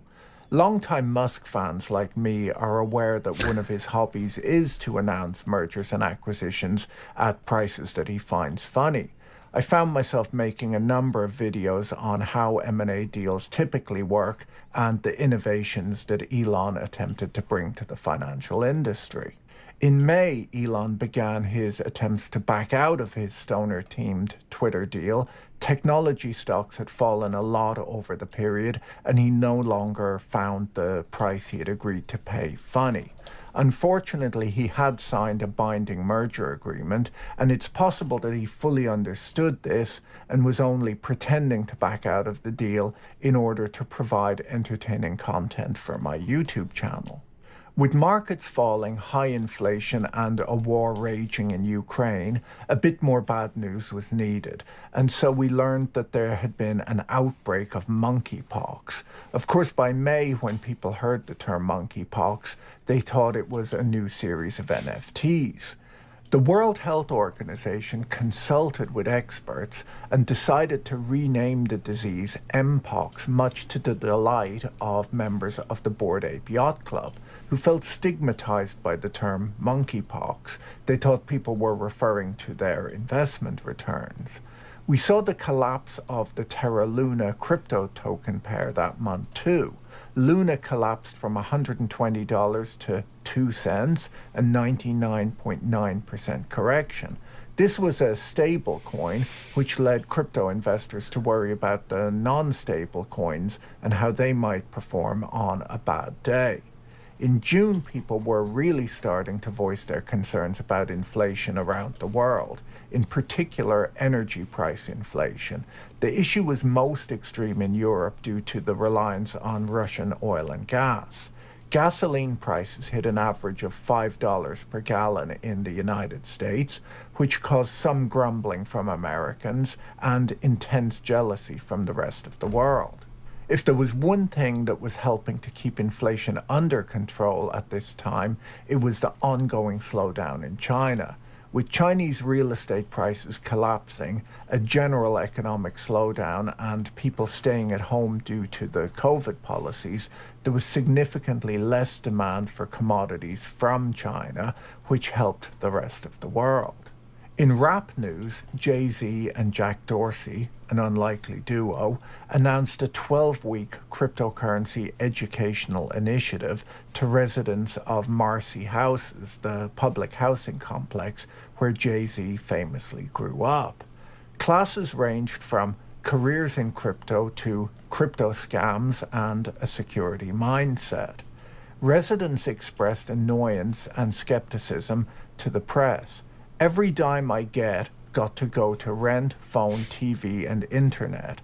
I don't have money like that to be losing. If I did, I would try to invest in something that's more reliable, like betting on the basketball game last night, a resident told The Guardian.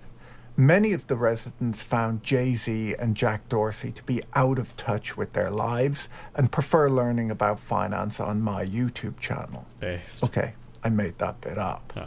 Fortunately for the residents, most sold the crypto they had been given right away to pay bills, as later in the month we saw the collapse of the crypto hedge fund 3 Arrows Capital, which led to further contagion in the crypto markets, which is ongoing today.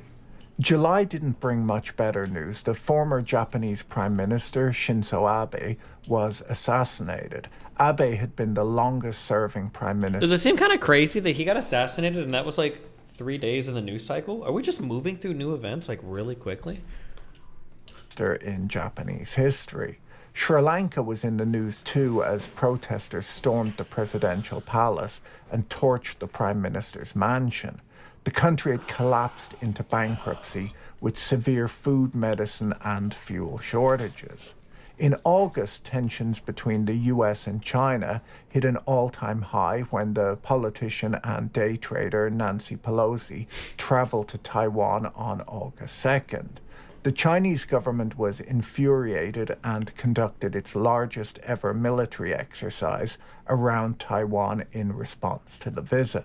Elon Musk announced his second big buyout of the year on Twitter when, much to the delight of Manchester United fans, he said that he was buying the football club.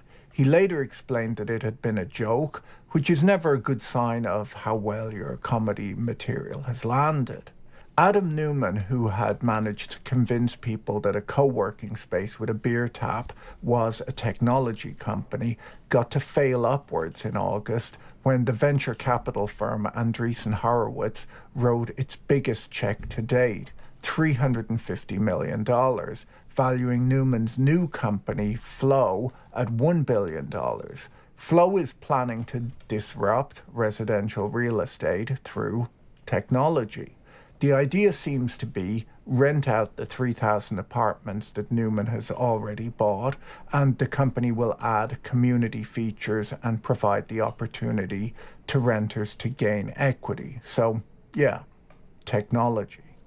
The Inflation Reduction Act, which contains $500 billion in new spending and tax breaks, was passed in the United States this August. The Act aims to boost clean energy, reduce healthcare costs, and increase tax revenues. The Wharton School of Business and the Congressional Budget Office announced that the Act would in no way reduce inflation. But in the United States, the name of a law and its contents are not required to have any real relationship. In September, a lot of focus was on the UK, as Liz Truss became the British Prime Minister. She announced major tax cuts and a spending increase in an already bleak economic environment. She then had to quickly reverse that strategy after its announcement tanked the pound. At 45 days in office, Liz Truss now holds the record for the shortest prime ministerial term in British history. The prior record holder, George Canning, lasted 119 days in office. His term ended in 1827 when he died of tuberculosis. People are still debating whether Liz should include the job on her LinkedIn profile or not. The Queen of England passed away in August too, being replaced by King Charles III. In September, employee motivation experts were sent into overdrive when a TikTok video on quiet quitting went viral. The French were, of course, unimpressed, having written the book about it almost 20 years earlier. Bonjour la Paresse by Corinne Meyer was a best-selling book in France back in 2004, where the author put forth that it's in the reader's best interests to work as little as possible. Of course, the greatest inventor of the modern age quickly came up with a solution to the problem of quiet quitting with the unveiling of the Tesla bot. Apparently, it's much more profound than it at first seems. In October, the average US 30-year mortgage rate surpassed 7% for the first time in 20 years, and Kanye West lost his billionaire status when Adidas dropped him following his anti-Semitic remarks on social media. Tuttle Capital Management filed a prospectus to launch the Inverse Kramer ETF that would do the opposite of whatever Jim Cramer recommends on his television show, whether it's buying or selling a stock. The US-China tech competition heated up dramatically in October when the Biden administration imposed wide-ranging semiconductor-related export controls on China. The export controls were imposed to restrict China's ability to produce advanced military systems. Towards the end of the month, Elon Musk, following an ancient South African tradition, walked into Twitter's headquarters with what appeared to be a porcelain bathroom sink in his hands. While in the past people used to discuss other topics on Twitter, now that Musk is in charge, they only talk about Twitter on Twitter. In November, the global population reached 8 billion people, and the big financial news story was the FTX bankruptcy, which I covered extensively on this channel. Crypto investors learned the problems that can arise when you send your money for safekeeping to some weird kids with an unregulated, opaque offshore entity. While Kevin O'Leary, who plays a billionaire on television, may not have lost his shirt in the situation, it would appear that he did lose his pants. In December, Blackstone began limiting withdrawals from its $125 billion private real estate investment fund after a surge of redemption requests. While this may not look great for Adam Neumann's new company, Flow, I don't think there's a major need for concern, as it is, after all, a technology company. Oh wait, tech stocks are doing even worse. You know what, it's just apartments he's renting out. It's probably just a real estate company. And that was quite a shrewd move by Andreessen Horowitz, getting out of tech and into real estate like that. Nicely done, Mark. The Federal Reserve hiked its policy rate by 0.5 percentage point earlier this month and signaled its intention to keep squeezing the US economy next year as central banks on both sides of the Atlantic enter a new phase in the battle against inflation. 2022 has not been an amazing year for investors. Jesus. But of course, markets do have to go down every once in a while. Hopefully 2023 will be a much better year. If you haven't watched it yet, you should watch my video where I look at the returns of the different asset classes during inflationary times. Don't forget to check out Blinkist, our video sponsor, using the link in the description below. Have a great Christmas and see you again soon. Bye.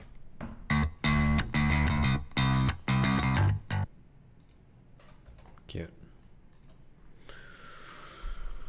All right. For the last 6 months, I've been working on my own NFT.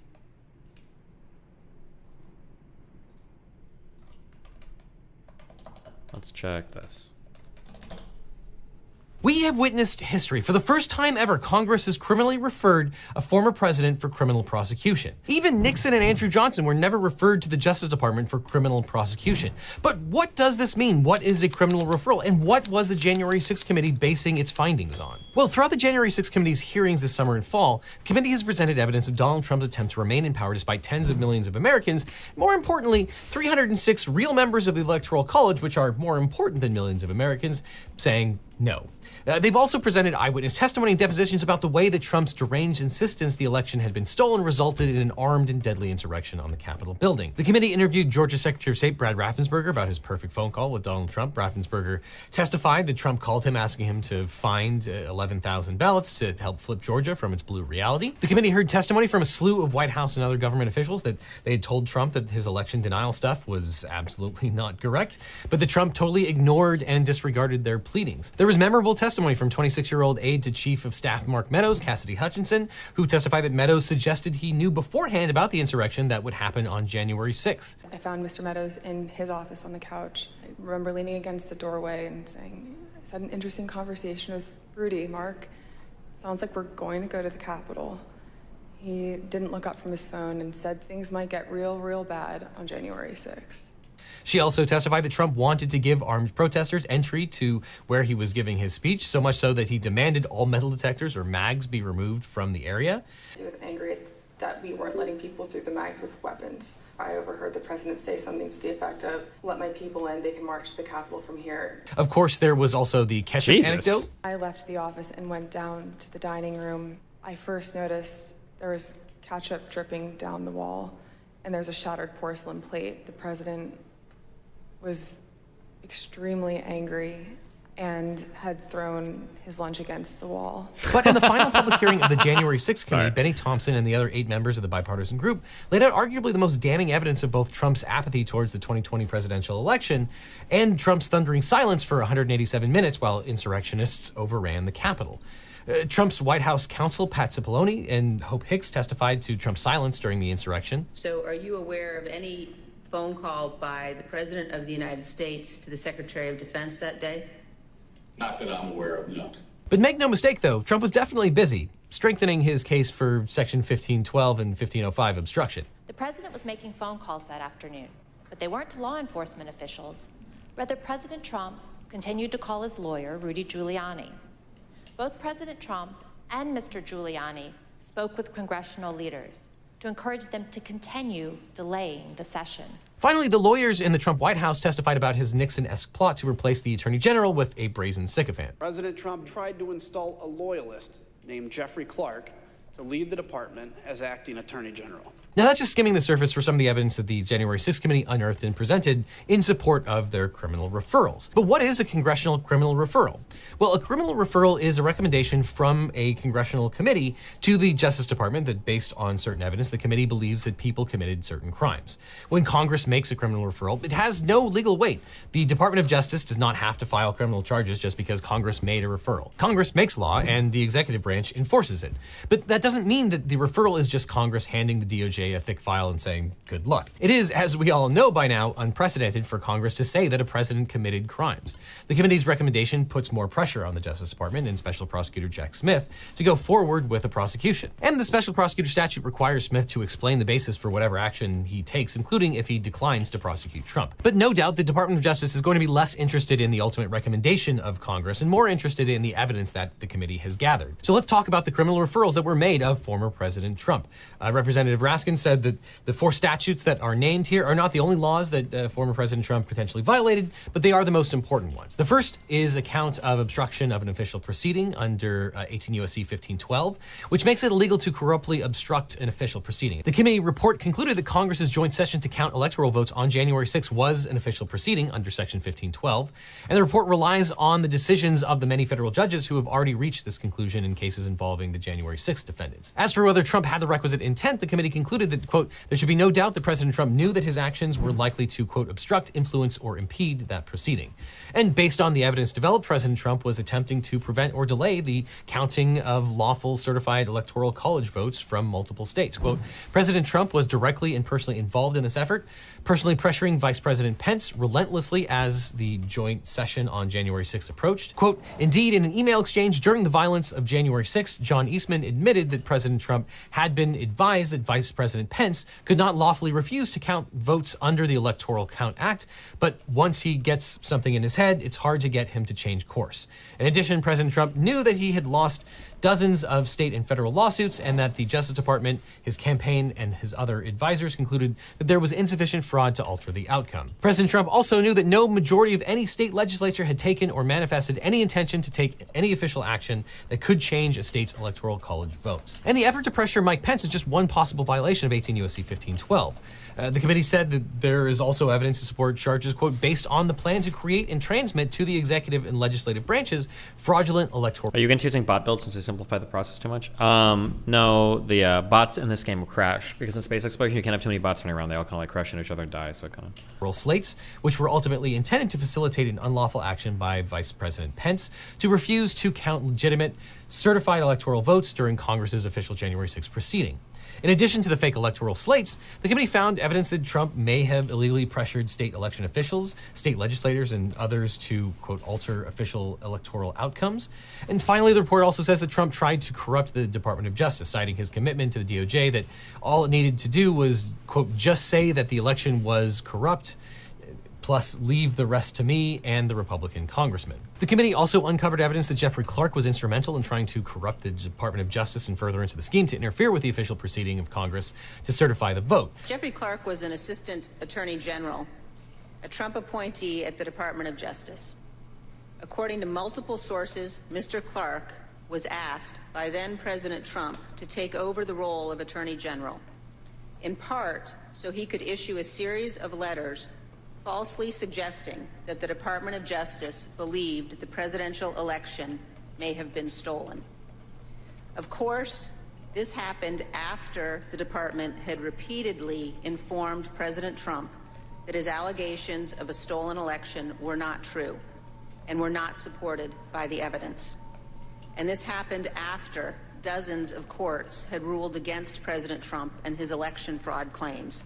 Clark sent the letter that Cipollone described as, quote, a murder-suicide pact in the hope that it would, quote, help persuade a state legislature to change its certified slate of electoral college electors based on false allegations of fraud, which was then supposed to inspire Pence to count a different slate on January 6th. And according to the committee, the letter was transparently false, improper, and illegal. And in terms of the actual Capitol riots, the committee says that Trump's action and inaction during the January 6th riot was more evidence of intent to obstruct Congress. He spent 187 minutes refusing to take any step to stop the violence, and instead Trump and Rudy Giuliani actually called members of Congress who were sheltering in place to hide from the attackers and asked them to go along with the illegal Eastman plan and impede the vote. And the committee said that John Eastman and Kenneth Chesebro were instrumental in the conspiracy, and that Representative Scott Perry and other Republicans who have resisted testifying likely have material facts regarding Trump's plan to overturn the election. The second count of the criminal referral deals with conspiracy to defraud the United States.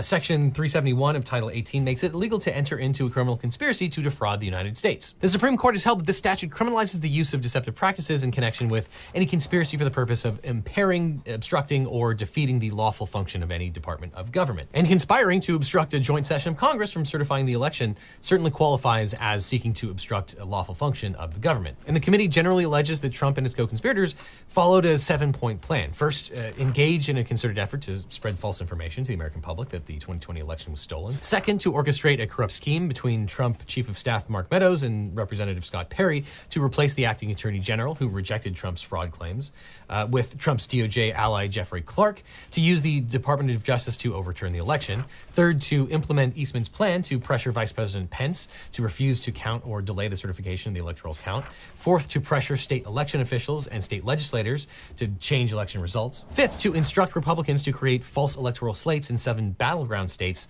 and transmit those fake slates to Congress and the National Archives. Sixth, to summon up a mob in the U.S. Capitol. And seventh, during the attack on the Capitol, to ignore pleas for help and tacitly endorse the violence, including threats to hang Mike Pence. As for proof that individuals used deceitful or dishonest means, the committee says that there were 2 areas where Trump and his friends were deceitful, starting with their insistence the election was fraudulent and that Trump defeated Joe Biden. There's actually an incredibly damning chart on page 17 of the committee's report outlining what the lawyers were saying, that there wasn't election fraud, versus what Trump was saying, that there was mass election fraud. For example, Trump showed then Deputy Attorney General Jeffrey Rosen a videotape that supposedly showed a suitcase full of ballots. Rosen explained to Trump that this was actually, quote, a bin. That's what they use when they're counting ballots. It's benign. 1 week later, Trump repeated the conspiracy claim, quote, there is even the security camera footage from Georgia that shows officials telling poll watchers to leave the room before pulling suitcases of ballots out from under the tables and continuing to count for hours. Attorney General Bill Barr and Deputy AG Richard Donahue debunked Trump's Michigan and Pennsylvania voter fraud claims, but once again, Trump ignored what they were saying and made up his own facts. Trump followed the same pattern with other conspiracy theories about Dominion voting machines. And as to motive, the committee says that first of all, it helped Trump raise money. Quote, evidence gathered by the committee indicates that President Trump raised roughly $250 million in fundraising efforts between the election and January 6th. These solicitations persistently claimed and referred to the election fraud that did not exist. And the second reason Trump lied about election fraud was to obstruct the January 6th certification proceedings. Quote, Trump disregarded the rulings of the courts and rejected the findings and conclusions and advice from his Justice Department, his campaign experts, and his White House and cabinet advisors. He chose instead to try to overturn the election on January 6th and took a series of very specific steps to attempt to achieve that result. And this is all related to the third element of a conspiracy, that the person takes at least one overt act in furtherance of the conspiracy. For Trump to achieve the desired result, he had to get Mike Pence to ignore the constitutional duties. You might recall that the 12th Amendment gives the vice president, in their role as the president of the Senate, the job of certifying the result of the presidential election. Quote, the president of the Senate shall, in the presence of the Senate and the House of Representatives, open all of the certificates, and the votes shall then be counted. The person having the greatest number of votes for president shall be the president. The Electoral Count Act of 1887 reiterates that the vice president's role is ministerial, in that his job is just to count the votes, not to choose which votes to count and which to reject. But while Trump was being told that he lost the election, lawyer John Eastman and others, quote, devised a plan whereby Vice President Pence would, as a presiding officer, declare that certain electoral votes from certain states could not be counted at the joint session. John Eastman knew before proposing this plan that it was not legal. Despite knowing that the plan was illegal, Trump pursued it anyway, including for the 187 minutes when the attack happened. Congress was being evacuated to underground tunnels, and even after he was aware that the mob was chanting about hanging Mike Pence. Count 3 of the criminal referral refers to a conspiracy to make false statements under 18 U.S.C. 1001. This is the classic lying to the government provision. And this count was about Trump conspiring with other people to submit slates of fake electors to Congress and the National Archives. These certificates were patently false since Biden won each of those states, and the state's authorities certified Biden's victory. Now, in fairness, whether a statement or act is material for the purposes of Section 1001 can be a contentious issue. But here the report says that at best, Quote, it can hardly be disputed that the false slates of electors were material, as nothing can be more material to the joint session of Congress to certify the election than the question of which candidate won which states. Indeed, evidence obtained by the committee suggests that those attempting to submit certain of the electoral votes regarded the need to provide that material to Vice President Pence as urgent. But the bigger question is whether the various people making the certificates and submitting them acted knowingly and willfully. Some of those individuals who signed their names to fake certificates said that they thought that they'd only be used if Trump prevailed in litigating in their states, paving the way for Trump's win in those states to be certified, making their fake certificates valid and okay to submit to the National Archives and to Congress. But that's not the case with most of the executive branch here, since Trump, acting through his co-conspirators like Eastman and Cheeseborough, relied on the existence of those fake electors as a basis for asserting that the vice president could reject or delay the certification of the Biden electors. The people who believed that they were serving as alternate electors Is this in like, case Trump... This is just going over the referral. It's not his opinion or anything? Okay.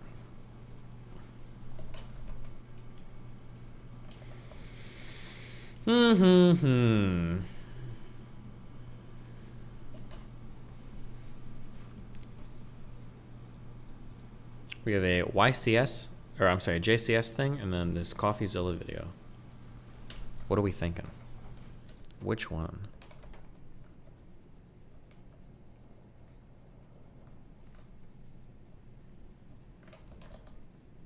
Three-second lifting failure.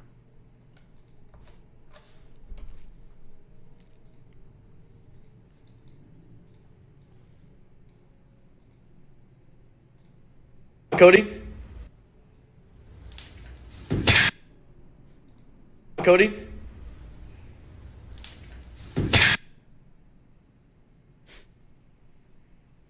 Okay.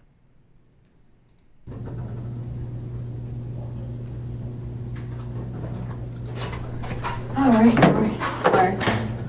Did you say you did want water, didn't you? It's okay. Yeah, grab me some water real quick. I need to get some stuff together here. Thoughts on this referral? Well, aren't they also maybe moving forward with the stuff from the Mar-a-Lago raid? Is there going to be a referral for charges there too? Dude, Trump's in a lot of hot water. Jesus. That's my card.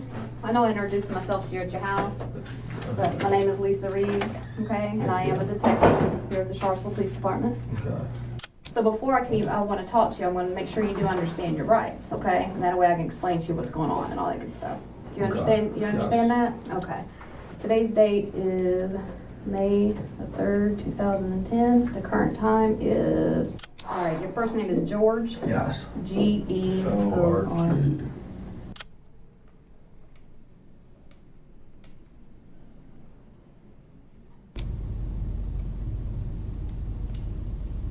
What up?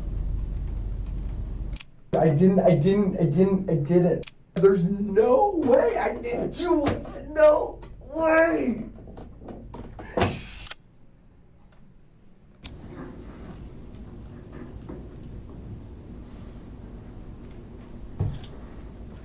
Why did you guys come in and say you were searching for an assault? I never said anything about an assault. Someone came in this morning. I never mentioned to you anything. Just told you we're investigating something. I'm investigating. Do you want me to call anybody for you, George? It's an interesting concept to think of how you might respond to what would normally be an easy question, especially during a circumstance where it becomes a terrifying dilemma. We ask that you contemplate this question while you put yourself in George's position, but not before you grasp the context of what brought him to this moment. It begins with 22-year-old sports scholar Yardley Love, a star lacrosse player at the University of Virginia. She is captured in this photograph playing in the second-to-last game of the season, clearly aware of the obstacles that lie in front of her, yet continuing to move forward, which is the circumstantial detail that turned this picture into a symbol for the globally recognized organization that would be founded in her memory. This would be the last photograph taken that day, capturing Yardley's last embrace with her head coach Julie Myers. Both were unaware this exact moment would soon be on the national front pages. On May 3, 2010, at roughly 2:15 a.m., Yardley's roommate returned from a night out to their off-campus apartment. Upon entering, she saw that Yardley's bedroom had been broken into, at which point she rushed inside to find her unresponsive on the mattress. She had blood coming out of her nose and severe bruising across the right side of her face. But the most alarming thing was that she wasn't waking up. Her friend called 911, who instantly guided her through the steps of CPR, which was then taken over by paramedics who arrived on the scene 4 minutes later. But their attempts at revival were unsuccessful, and Yardley was pronounced dead at exactly 2:47 a.m. At 2:53 that same morning, criminal investigator Lisa Reeves woke up to a phone call from the sheriff's office. By 2:59, she had arrived at Yardley's apartment leading the investigation, and by 3:50, confirmed that she had her first person of interest, which was 22-year-old George Hughley V, Yardley's ex-boyfriend, and the next several hours were spent gathering information before she knocked at his front door. She found out that George was a fifth-generation heir to a very wealthy American family, whose roots lay in lumber dating back to the 1900s. He was educated at Landon Prep, a prestigious all-boys private school in Bethesda, Maryland, with annual tuition fees of up to $50,000. George was the star player of the lacrosse team and became an All-American athlete. This led to a full scholarship at the University of Virginia, where he remained a key player in the starting lineup, and where he would also meet, then spark a romance with fellow lacrosse player Yardley Love. They dated for almost 2 years. Hughley and Love's relationship was an on-again, off-again one, where they cheated on each other throughout and that tempers flared both ways. What was going on with these two young people? What may have led someone to do what happened? These are just a completely unbelievable set of facts. Everybody watched the relationship. People were really troubled by it. They were scared for her. Nobody knew what to do. Yardley ended the relationship in 2010, just 2 weeks before graduation. 9 days later, she was found dead in her bedroom. And that same morning, George Hughley would hear a knock at his front door. He opened to Detective Lisa Reeves, who was dressed in civilian clothing. She introduced herself as a police officer, but mentioned nothing of the crime. She simply stated that she was conducting an investigation that could benefit from his presence at the sheriff's office. George's response was to lethargically put on his flip-flops, then walk over to the passenger side door of her unmarked police car and let himself in. Somewhat bewildered, Lisa got in and drove them to the police station a few minutes away without talking. It was around then when she noticed bruising on his knuckles and cuts on his forearm, at which point George was no longer a person of interest. He was the prime suspect.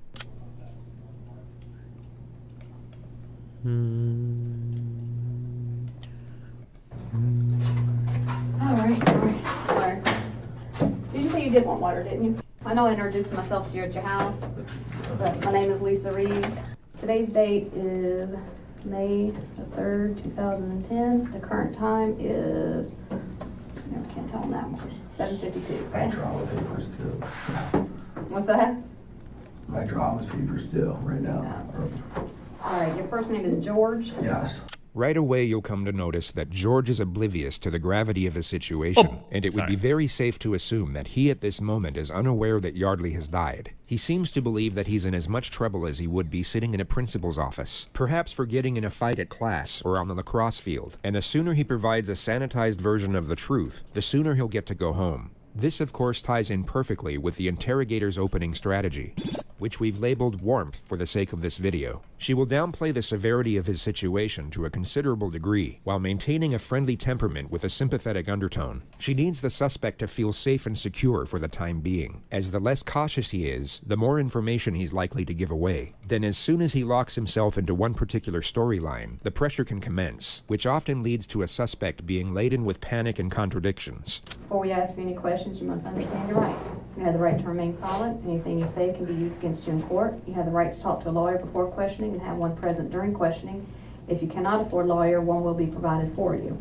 And if you're willing to talk to us now, I'm gonna go it alone, Chief. Thanks, though.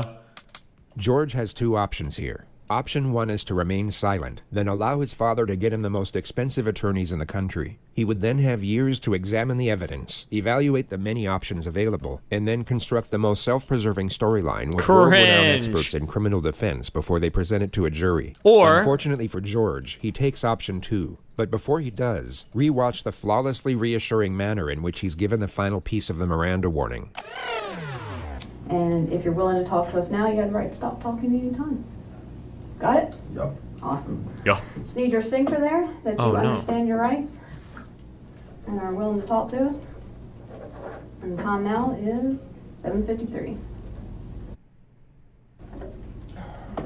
All right. Let's kind of start. I'm going to kind of ask you some questions, and like I said, we'll explain things a little bit later. Tell me about your day yesterday.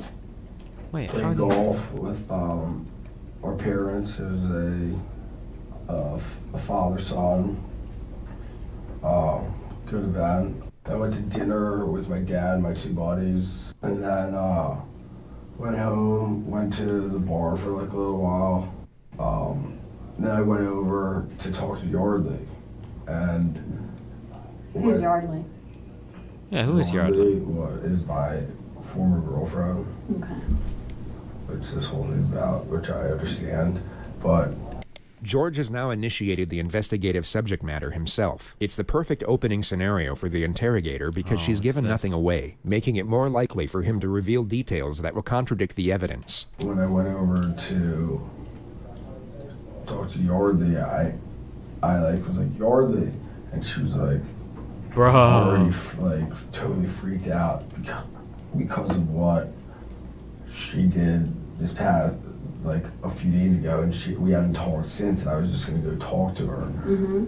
Yardley slept with another lacrosse player from North Carolina the week before, which is what he just referred to. And she was already like, freaking out. Like, you know, you can't come in, you can't come in. And I was like, I'm like just trying to talk to you. The investigation team obviously had no way of knowing this, and George has now confessed to the crime of second-degree trespass. More importantly, however, he's just confessed to initiating the supposed confrontation. He now can't say that he was somehow tricked or misled into that situation. He knowingly stepped into it, and the critical fact he can actually recognize and remember this will be used against him repeatedly in the future. And like, she like started being like getting like all like, you know, like really like defensive. Emotional.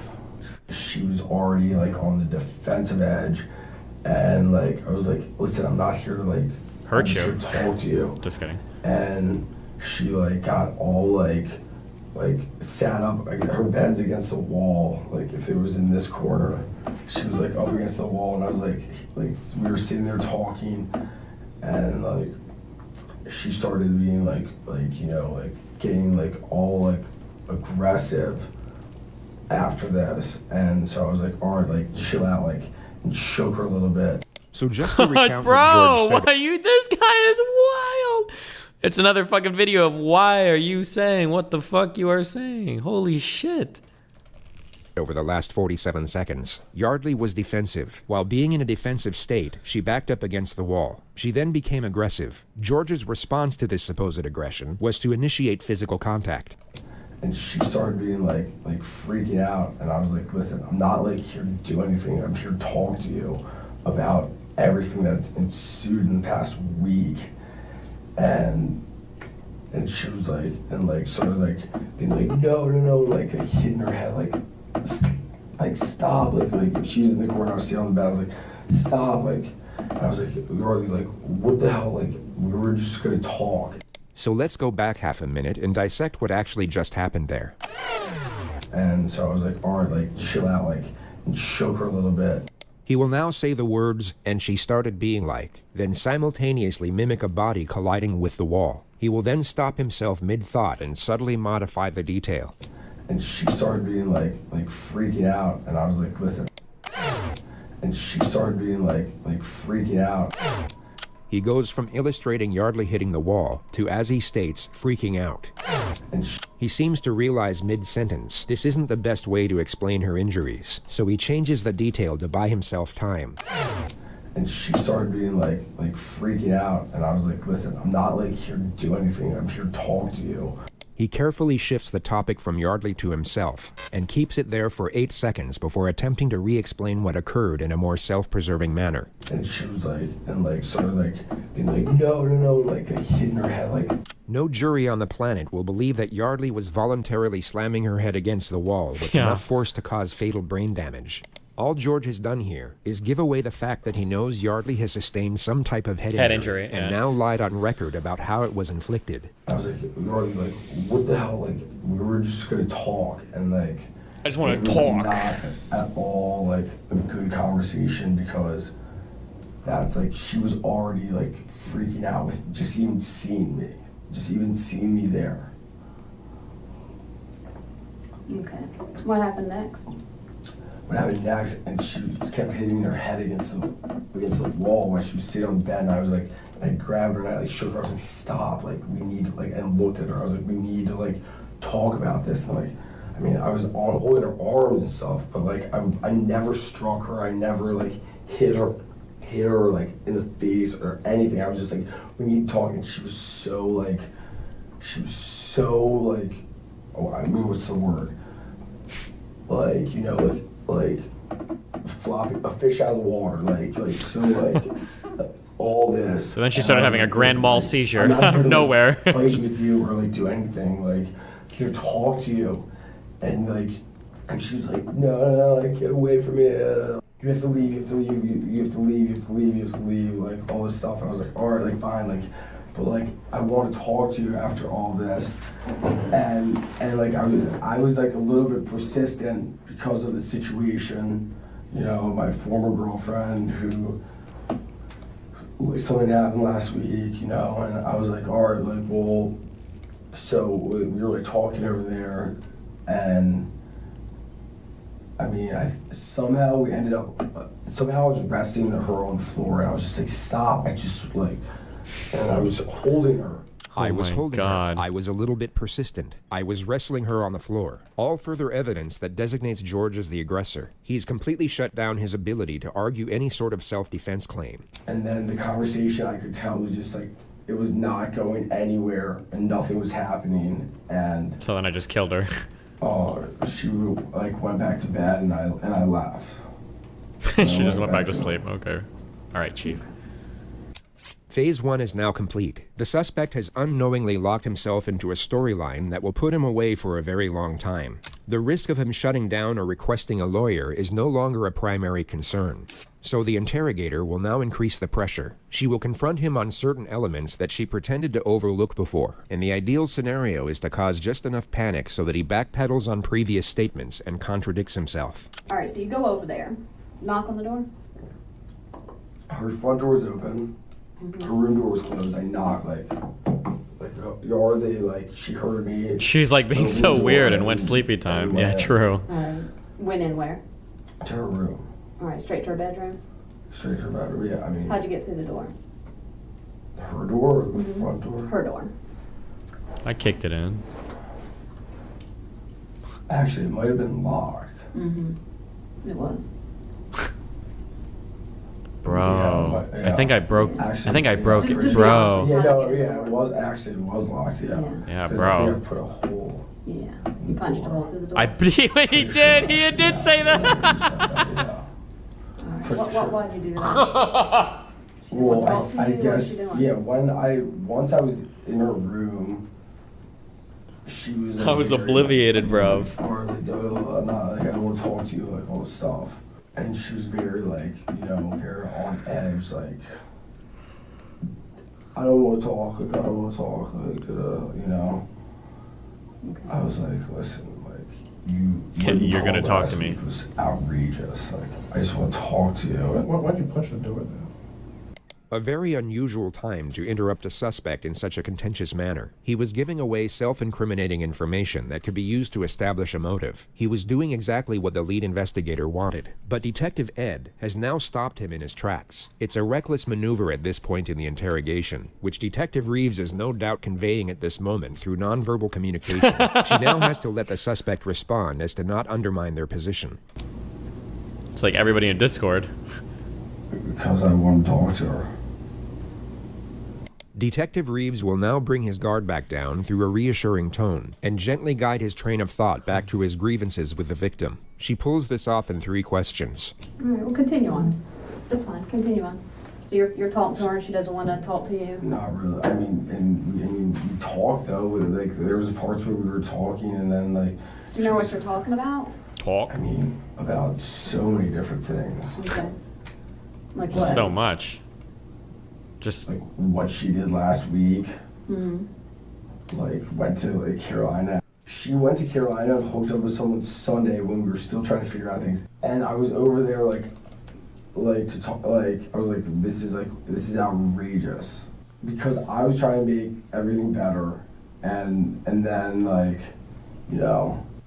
she was very defensive because she knew like how upset I was, because I've told her like through emails like how upset I was like about what she did. Through emails? And, so I was, like, and I sat on the edge of it. I was like, listen, like I want to talk to you. Like what you did was bullshit. Like that's not like okay. And I was just like and she was like not like you know, she's like you know, sort of pushing everything that she did to the back burner and like talking about like we just need to like, talk. You know, like, Jesus, the way this guy talks is driving me crazy. Is this Midwestern? Wasn't important. It kept going to the point where she. Oh, where are these like, people like, from? Listen, like we have to figure like out what's going on. And she was like, I'm not talking to you. And then she like pushed me, like, get out of here. Maryland? Like, okay. Go. And I was like, no. And like I was like, be like, we have to talk. Like, so like get like. When you're doing that, what are you holding on her? On her arms. On her arms, like maybe up here. Like shoulders. Yeah. Shoulders. Like come on, like. Just wanted to talk. See, that's when she was like wiggle and like get away and like you know like hide get in the corner, like really like aggressive, like defensively almost. Defensively aggressive. And then she ended. I think she was back in bed, and I left. I was like, this is not going anywhere. How'd she get back in bed? We were like wrestling and. We stood up and I tossed her, I pushed her onto the bed. I was like, go to bed, like, I'll talk to you later. Go to bed. Did you touch the neck area at all? Did you choke her at one point? Go to bed. I may have grabbed her a little bit by the neck when we were like... When we were talking. I never, like, strangled her. Okay. But I mean, during the whole, like, commotion, you know... While we're talking. I might have grabbed her neck, but I never was like strangling her. Okay. More detail that was unknown to the investigation. The fact that he grabbed her neck can now be used as evidence. It paints a more frightening picture of the incident with relation to the suspect's aggression toward the victim. This was an extremely damaging revelation for George's defense. The discussion moves to the moment he left, and George admits that he took Yardley's laptop. Why'd you grab her laptop? Because I wanted to talk. I'm sorry, I'm done with that. Wouldn't talk to me. I was like, I don't know. Sorry. I like, took it almost as like collateral. He just wanted to. I guess. I don't know. It's guys. He just wanted to. Reasonable logic. He just wanted to talk. Okay. I don't know. Did you take anything else besides the laptop? No. Nothing. No. Okay. I mean. All right. Is that a fucking crime, guys? When you left out of there, I mean, you saw that she was bleeding on her nose. She's now about to ask a question with the same implication for a second time. Notice what occurred the first time. Did you go back and check on her at any point? No, I did not. Okay. Did you try to call rescue or anything to make sure she's all right? No, I did not. No. Why? I just wanted to talk. The face of bewilderment, if there ever was one. It's very strange that he's so taken aback by such a question, especially when you take into account the possible outcome if he had actually called for help. One medical expert revealed in the courtroom for the very first time that following Yardley Love's brutal beating, had George Hughley or anyone else called for help, she might have survived. I didn't think it was like, I didn't think that she was like, dead. Like going to the emergency room. She just got. I mean, what do you think that? I don't know. I mean, Did you say when you were a bloody? Correct me if I'm wrong. When you were shaking her, her head was hitting the wall. Well, that was in the beginning. That was initially when I walked in. Like she was like up in the corner, like saying, "Get out of here!" Like you know, like this. Rob, this story. At any time when you were shaking her, did her head bang the wall? Put yourself in George's position and imagine Yardley had in fact self-inflicted her injuries. You would perhaps say something along the lines of, absolutely not. I wasn't hitting her against the wall, but like when she's like sitting there in the corner of like, if it were like this, and I'm like, Yardley, like, you know, and I just trying to talk to her. Like what the fuck was that about? Like that's such bullshit that you like do that. Like it's such a like bullshit. Why are you killing yourself? Why are you killing yourself? Why are you killing yourself? Like Jesus. What are you like doing? Like that? Like. Okay. She has a pretty good knot on her head. That's why I'm asking how you can explain how that would have happened. I mean, I don't even know when that, a knot? Mm-hmm. I mean, Like on the side of her head, she's been hit pretty good right there. So I'm just trying to figure out, did you hit her with something? no. Was that no, her head into the wall? never touched her or struck her or anything. Well, you touched her. You had your hands on her. You know, I said never struck her. Okay. So I'm gonna go through this one more time, make sure we're on the same page. So you're pretty pissed at her from a week ago for sending you text messages. Do you have those text messages where she says she, as you put it, fucked somebody? I actually might have those, yeah. All right, you got your phone with you? Yeah. Let's pull it out and scroll through it. Let's see if we can see those. Ooh. The next moment is fascinating because it symbolizes how drastically George's life is about to change. The interrogator will invade his personal space to make sure he's not deleting anything from his phone. Soon after that, she will take the phone out of his hand and place it on the table. Actions that would be completely unacceptable in almost any other circumstance. Oof. Definitely don't like it when a girl's when a girl's looking that close at your phone. You know you fucked up. So they were like, I guess what you call like an ongoing conversation, an ongoing like instant message, and it's gone. Okay. I'll use that one. They don't leave that right in front of her. Rally is losing it right now. True. Entered, yeah. Yeah, I mean, because to have put your fist through the door. No, it's actually my leg, I'm pretty sure. Your leg? Because that's why my leg's like this. Yeah, you're right. That was your leg. Yeah. How'd you get all the bruising on your hand then? This is all from lacrosse. This is all. Can you, I feel like, can't you like read? Just a little bit of reading before you go to kill somebody, like what happens, right? Like defensive wounds are often found like on the fists, on the forearms, so wear like big gloves, right? Get like some fucking clothing to protect yourself here. Why would you have the most obvious defensive wounds in the world and then go to a fucking police station to do an interrogation after you've murdered someone with your bare hands? Like you're setting yourself up for failure. It's so hard. Why are you doing this? Pretty fresh right there, looks. This is all from my lacrosse game on Saturday. On I mean, I wear Saturday. my arm, you can see where my arm pads are. Mm-hmm. Right here, and my gloves right here, and that's Even right there, I thought you wore those padded gloves. This is lacrosse. This is all the difference. This is all from lacrosse. Okay. And that's, I got whacked here. I remember 100% got whacked during the game when I was trying to kill the clock. Mm-hmm. When you had her and you're shaking her, did she scratch you anywhere? Wait, what kind of battle wounds are you guys getting? When you, I'm not trying to rag on lacrosse players, but like, really? No. No? No. She's a little girl. She's tiny. Yeah, she's not. No, she didn't She didn't scratch try me. to hit you or anything like that? No. Okay. So you kick in the door. You go in. That's the. Okay, you fucking morons keep saying he didn't know she was dead. He didn't know she was... Who cares if she's dead or not, right? This guy could still be catching a charge for like domestic assault or battery or breaking and entering in battery or whatever, right? Those are still like pretty fucking serious charges. Like, why the fuck would you want to be on the receiving end of that? And even if he knew she's still alive, he should be lying out his ass right now or looking for a lawyer. What the fuck?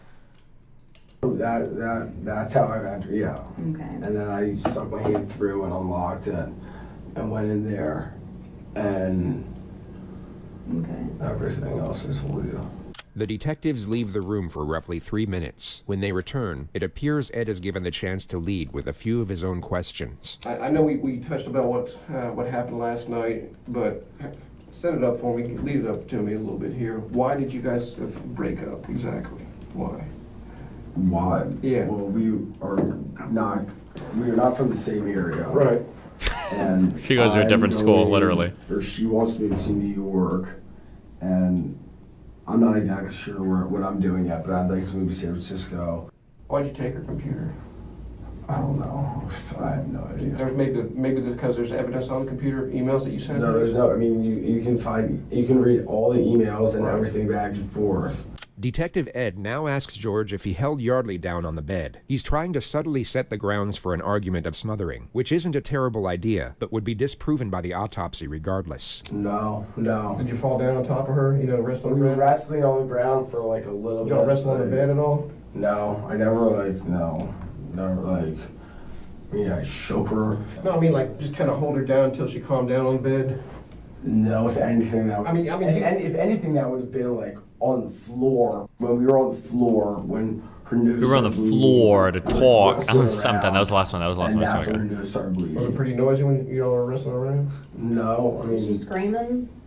Yelling? no, she was not screaming, actually. I mean, if I'm cracking my head in the wall, I'm gonna be saying ow. Yeah. Yeah, no, I mean, she was not screaming. Yeah. She should have been, probably. I mean, maybe. What She should have the been. fuck? Probably. I mean, maybe. I don't know. Why do you think she should have? I don't know. I mean, well, she was screaming when I first, like... Bro, are you came in the room. okay? She was like, no, like, I'm not talking to you. Like, get the fuck out of here, and all that. But, like... At any point, before you said you, and this was your words, you said you tossed her on the bed and then you left. Yeah. All right. At any point before that, did And? she lose consciousness? No. Okay. What happened after you tossed her on the bed? Did she move? Talk about, say something? I mean, I literally tossed her on the bed and turned around and... Tossed her on the ground or tossed her on the bed? And Tossed her on the walked bed. out the door. Okay. So when you tossed her back on the bed, in your mind, she's Doing fine. bleeding. But you said she was bleeding out her nose, and you didn't feel like you needed to call rescue No. after that, after banging her head and No, shaking her and blood coming out her nose on the floor. No. She was just There's chilling, nothing dude. about, like, You missed anything that no one asking right now? there's nothing about like going to get anything or going, you know. I don't know why I took the computer. George rambles about why there was no reason for taking the laptop for another 20 seconds, during which time Detective Reeves decides that enough information has been attained. Phase 2 is now complete, and the fate of Yardley is about to be revealed. These moments in interrogations are considered important for the purpose of gauging a suspect's response. It's believed that a sharp and sudden revelation can make it difficult to fabricate emotion. So in theory, this will cause a suspect to provide either a genuine response or a relatively obvious disingenuous response, which often comes in the pretense of shock or remorse. I mean, I guess that's where my logic was at, but that was, which is... Well, I have to tell you something. She dead. In the midst of what would have been a flawlessly executed Uh-oh. moment, Detective Ed jumps back into the laptop mystery. The suspect has essentially confessed to murder. This really wasn't the time for regurgitated conjecture over a petty theft misdemeanor, which Ed was clearly being advised of once again through nonverbal communication. Why do you think? You all right? Go ahead. No? She's dead. You killed her, George. Killed her. She's dead?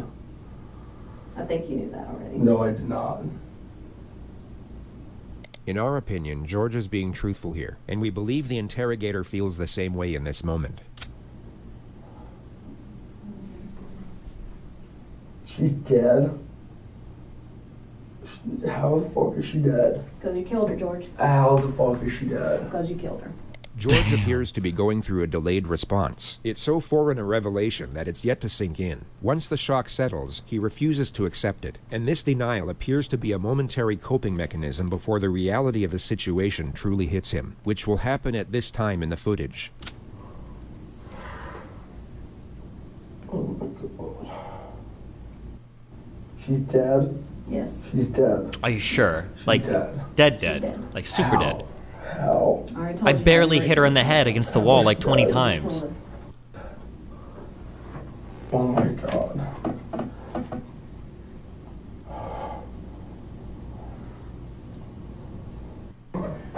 You went in there to talk with her, but it got out of control, right, George? The detectives will now add further pressure to keep him talking. Suspects will often divulge information in these moments in the panicked attempt to save themselves, and in doing so can shut down a more credible storyline they haven't thought up yet. The alcohol got a hold of you. You kicked in her door. She started to fight with you. You punched her in the head, or you cracked. She's not dead. You cracked her head. Dead. You She's cracked her not head in dead. the window or in the wall. Not dead. She is. She's not dead. I ain't BSing you right now. It's serious. I want to see her. George, look at me. George. Wait, my internet's lagging a lot. I wonder if I'm hitting my... Are we hitting our data cap? Uh-oh.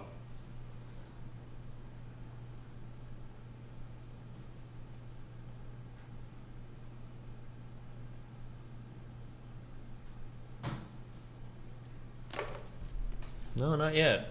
54 gigabytes. We got 6 to go. Might last through the night. She is dead. You were not here to dance with us. You're here because she's dead. The alcohol? I don't believe it. I don't believe it. It's true. Dude, I didn't. I don't believe that she's dead. I don't believe that she's dead. I don't believe that she's dead. Did you punch her? Did you hit her?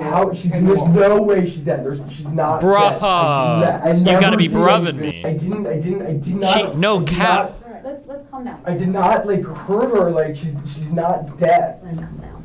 Just out of protocol, what we gotta do is stand up for me, George. Go ahead, put your hands behind your back for me. Turn around.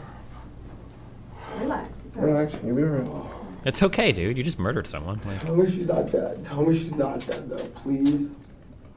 Will you tell me she's not dead? No. Please, will you tell me You know what? I wish I could tell you that, George. 22-year-old. 22. pretty fucked up, bruv. She's not. I did not do anything like that. Oh my god. There's no way. There's no way. There's no way. I do not believe it. I do not believe it. Your daddy's money is not gonna save you this time. Type it in chat if you know the meme. Give us a sign. Give us the sign if you know the meme. Where is it? What has he been? What has he been, guys? Haha, Krieger got it. Krieger got it.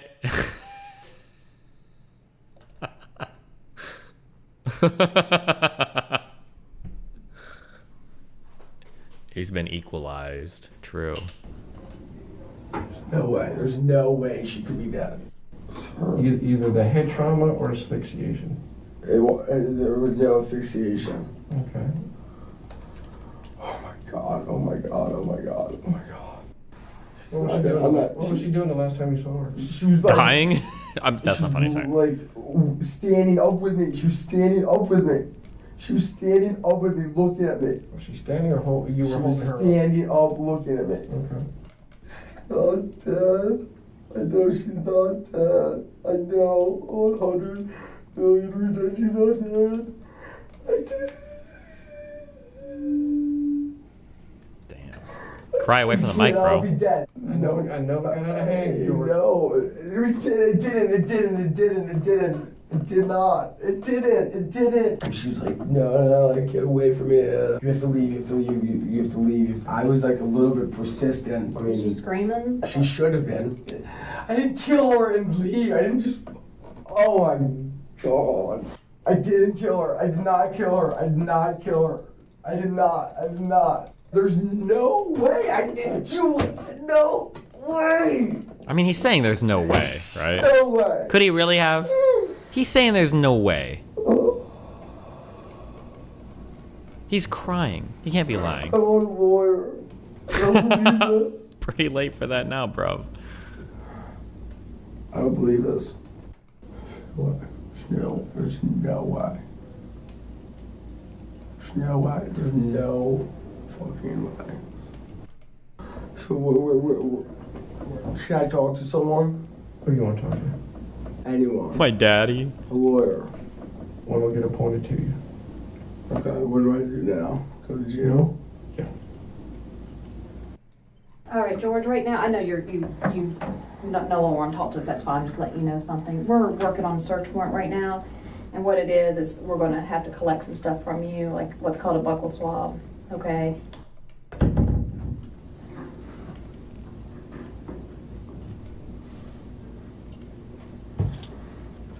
Why did you guys come in and say you were searching for an assault? I never said anything about an assault. Someone came in this I morning. never mentioned to you anything. Just told you we're investigating something. Wanted to know. Investigating Do you want me to call anybody for you, George? At the start of this video, you were asked to think of what you would do in this situation. Really try and imagine what would be going through your mind in this I would have tried to fucking not kill a girl, but that's just me personally. moment, as you might just gain a restorative outlook from both knowing the answer while not having to answer this particular question. But there is of course no possible way you will gain anything close to the newfound perspective George has acquired in this moment, which unfortunately for him is no longer of use. Want me to call your dad? We call it Mom. Your mom? Is that who you'd like me to call? Can I talk to her? Mm-hmm. Can I talk to her? I don't know about that. What's your mom's name? Oh my God. What's her number? 301-96. Okay. How? Did you want me to call your dad? Or just her? She'll tell her. Mm-hmm. She can tell her everything. Okay. How?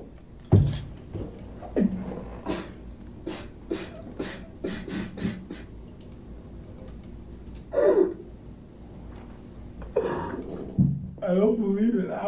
There's no way she's gonna be dead. There's no way. Calm down. There's no way. There's no way. There's no.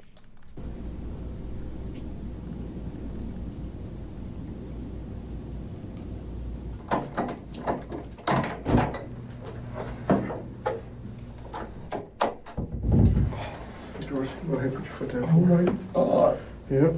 These next few moments are a turning point. The leg irons seem to initiate a shift in his constitution, and his denial will completely cease from this point forward. He will continue to ask why and how, but he will no longer reject the severity of what is happening. Oh my God. The funny thing is, I shouldn't say funny. The thing is that I bet some of a lot of this reaction is he's not faking this. He probably didn't think she was dead, right? She was probably knocked out and he just left or some shit. Because he probably wouldn't have come in otherwise if she was actually dead, right? I don't think he would have come into this. It's still stupid too, even if it's an assault thing, but like, rip.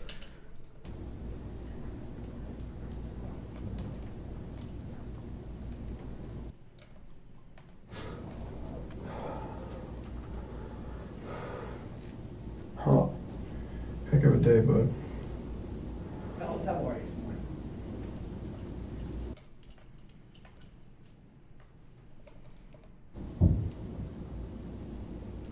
I ain't here the rest of my life. I'm sorry? So I ain't here the rest of my life. In this room? No, in jail. I don't know. Oh, bad guy, man. Never said you were, bud. Call my mom. I'm sorry? Call my mom. No, he knows. Yeah, you do want to talk to her. Now's when you need your family the most, bud. You know? Dude.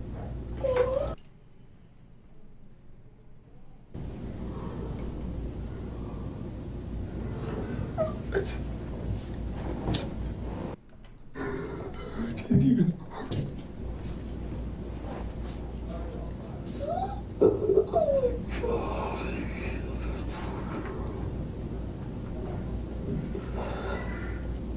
George was taken to the regional jail soon after this moment. He would go on to plead not guilty to murder and was held without bond for almost 2 years awaiting trial. It began on February 6, 2012. Well, testimony is now underway in the murder trial of the former UVA lacrosse player accused of killing his ex-girlfriend. For the first time, we have video of Hughley as he was led into the courtroom. Contrary to his appearance in the days that followed his arrest for the murder of 22-year-old Yardley Love, he appeared pale, frail, and gaunt. The prosecution presented a case that Hughley went to Love's apartment that night, busted through her bedroom door, and in some way struck her, causing blunt force trauma, which led to her death. We've also learned that on that night, George Hughley was exchanging what were described as playful text messages with 3 other women. Those messages continued late into the night and even after the alleged attack. Throughout this trial, Hughley has sat expressionless, almost stoic at the defense table.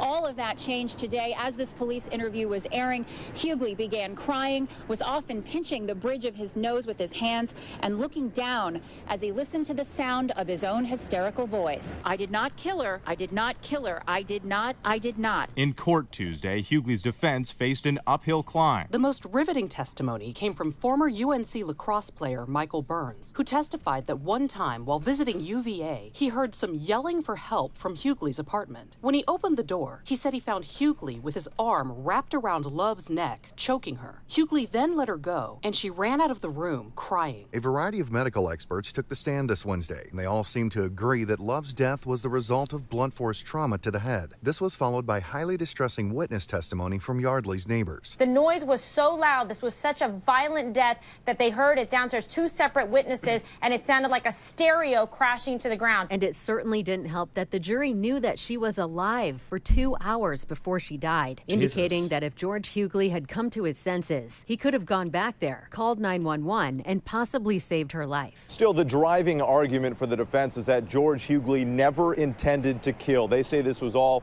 a tragic accident, that he does not deserve a life sentence, but instead a lesser charge and a second chance. Guilty of second-degree murder, and you will hear the sentence momentarily. A 26-year prison term came down. George Hughley was brought to court to hear his lawyers plead for the judge to cut in half the 26-year sentence recommended by the jury. Judge Edward Hogshire did trim it back, but by just 3 years. The jury in this case recommended 26 years. The judge changed it to 23, probably a small difference, but why would he do that? It's surprising, isn't it, considering this is a woman who was beaten to death in her own bed. We think that George was convicted of a crime inconsistent with the facts, and he received a penalty inconsistent with what what was his the evidence sentence? would require.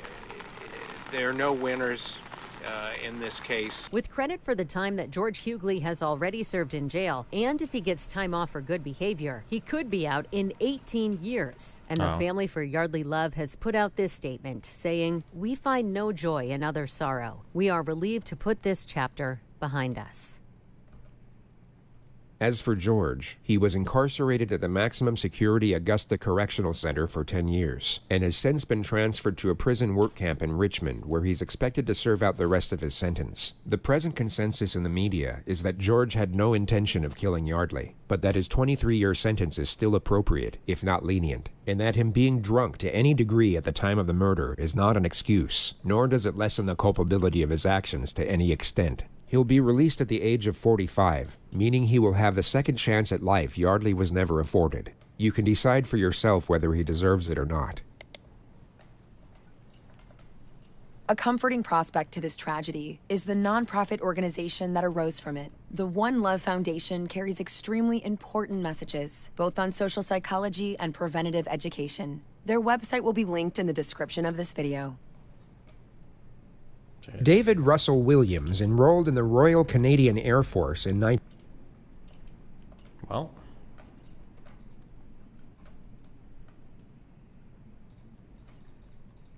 Not cool, guys. Don't kill people. It's one of the least cool things you can do. No cap.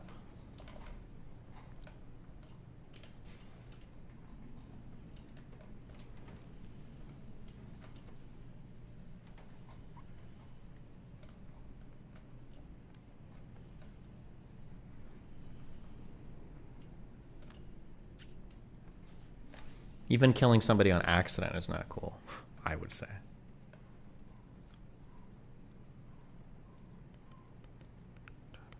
We can, oh man, fuck me, dude.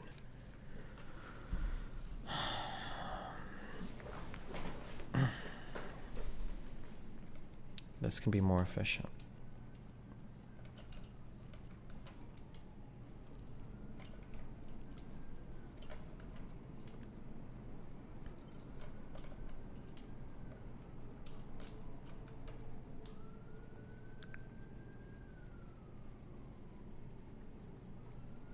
Or I could just make it more efficient back here, actually.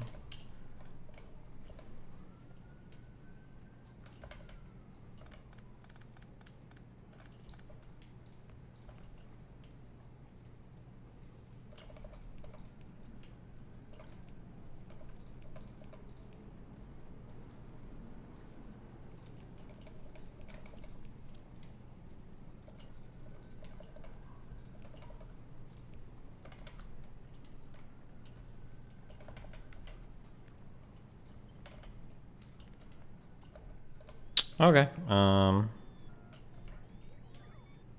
Jesus. I think we streamed an okay amount of time today.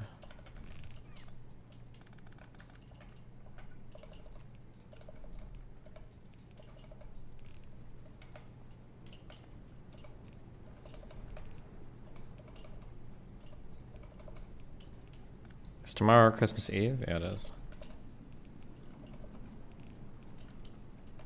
Vsauce short time. Can you start on time tomorrow? Yeah, I don't think I have anything weird going on tomorrow, so we can start on time for once.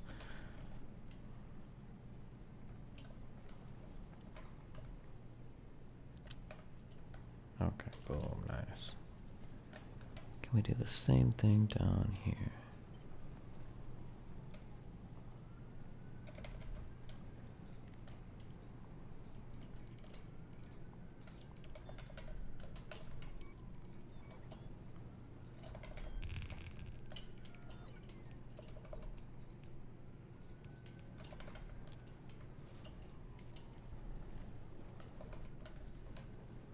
What happened with the fiber person? They came this morning, or the guy came this morning, and he's got to fish the cable up through 2 floors, but the problem is that the conduit is not connected in each of the units. So he tried to fish the cable up, but he couldn't get it to go up. It will only go 10 feet. So they have to get access to the unit above me, and they can't do that until they okay it with the tenant up there. So the appointment that I have for real internet is on the fucking 3rd of January. But I've got a couple more like hotspot things that I've gotten, so it should, the quality might be a little shit, but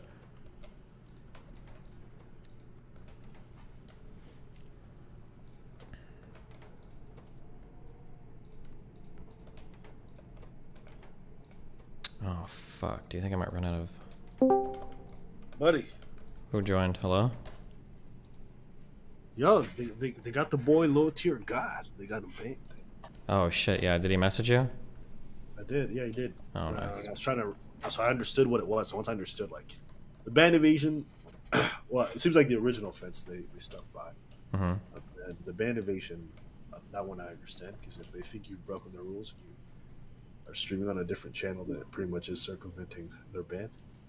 A little bit. It's kind of weird, though. I wish they'd be more clear about that. You wish what? Like, if you have long years of a good track record, mm-hmm. You know what I'm saying? If you're not somebody who's constantly flagged or whatever, mm-hmm. I wish they had more leniency or, like, you know, some kind of forgiveness. Yeah, because the dude's been on YouTube for fucking 10 years. And if you never get a strike, it's just like... It's pretty wild. They're like, okay, well, we're going to go ahead and just fucking delete your existence now. And it's like, okay, well... Yeah, that's rough. Sorry, what were you going to say about the ban evasion? I didn't even know about the ban evasion one. It's a little bit weird because, like, on Twitch, the ban evasion thing, well, honestly, I think ban evasion, well, no, it kind of makes more sense because, like, everybody has, like, one channel generally, unless you're, like, a really big streamer. Like, people tend to just have one channel. So, like, if you get banned on one and you... Most people have multiple channels, is that true? Wait, what? Yeah, they'll have, like, a shorts channel or a clips channel. No. Listen to what I'm saying, sorry. On Twitch... Right? Oh, Twitch. Yeah, Twitch. So I can understand on Twitch getting nailed for ban evasion makes sense. But like you were just saying, on YouTube, it's a little bit weirder because people run like 3 or 4 channels. So like if you get a strike on one, let's say that you're not a streamer at all, right? Let's say that you get a strike on one and you can't upload for a week. That also means that if you upload on any other channel, you're going to get like permabanned, right? Like that's pretty wild, no? I mean, yeah, I guess YouTube wants to make sure you're following the rules. I think it doesn't make sense for them to allow you to break the rules on one channel, get 3 strikes, and then be able to just go on your other channel and continue to do the same thing. Well, I can understand that if you're getting like permabanned, but my understanding is that this was his first or second strike, right? It wasn't even 3 strikes. They just, yeah. Yeah, I mean, it would have just gone away after a week or 2. It wouldn't have been a big deal. Exactly, yeah. So it's just so shitty that it like went from like, oh fuck, this is like a 1 or 2 week thing to now I'm like, my 10 years of career is gone. Yeah. Yeah. And I told him, like, I don't think I've ever seen YouTube undo permabans unless they've made a mistake. And I don't think they have. Their rules are just too strict, I think, when it comes to these kinds of situations. Mm-hmm. I do think it should be somewhat, like, circumstantial. Like, is this person... What rules are they breaking? Okay? And then also, what is their track record on the thing? And then that should be weighed, but it doesn't seem like YouTube does that. If you're not a big YouTuber, I don't think they give you any grace.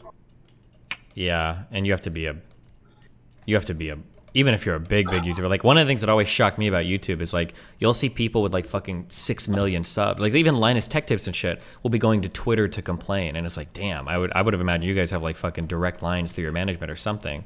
I mean, you do have somebody, like, let's say if a video of mine gets demonetized, mm-hmm. I could go to my partner and get some help there, which Sure. is great. Yeah, but I still see like really big YouTubers having to go to Twitter to get like attention for the YouTube shit. Like Ethan's done it, Linus has done it, like even like every big YouTuber has done it before. That just seems a little bit crazy to me. Yeah. So what does that make you nervous at all? Well, no, because I know about that rule. If my shit gets striked, then I'm done for a week or two. I just don't stream. Sorry. Well, anyway, what have you been doing? Are you happy you're getting fan art from my community now? Oh my god! When I saw that shit, I was so lost. I was like, "What the fuck is this person doing?" It's it's really funny because I know you probably don't keep up to all the lore. Actually, you probably know more lore than you'd care to admit, which is funny. But it's funny because Shaylin for Max, Shaylin was intentionally kept out of all of Max's like stream shit. Like he was like, I don't want her online. I don't want her in these communities. It's toxic. It's bad. Blah blah blah blah blah. But as soon as all this shit started happening, and it was like mega advantageous for him to have her out in these communities. Now she has like a really big role in like doing art, being on Twitter, going on shows, and he's like completely 180 that stance on her being involved in the online content, which I thought was kind of funny. Yeah, well, she's useful. Yeah, exactly. Yeah. Yeah, I don't know what's been happening other than like maybe the more recent update. Even that one I only heard because I was hanging out with someone. Like, hey, did you see? I was like, what? That's never good. What is this? And then I saw the image and I started chuckling. Yeah. I'm confused. What do they think? Like you? I guess you're the overlords of some of the poor ones, but like I'm the Yeah, I don't know how you're. Yeah, my fucking slave dog to go and attack other people, whatever. But like, basically, the idea is that I keep a bunch of people under my thumb, and then as soon as I don't like them, I like sick my community on them, and then I use the others as like white blood cells is his term to like go out and attack all the communities. Just yeah.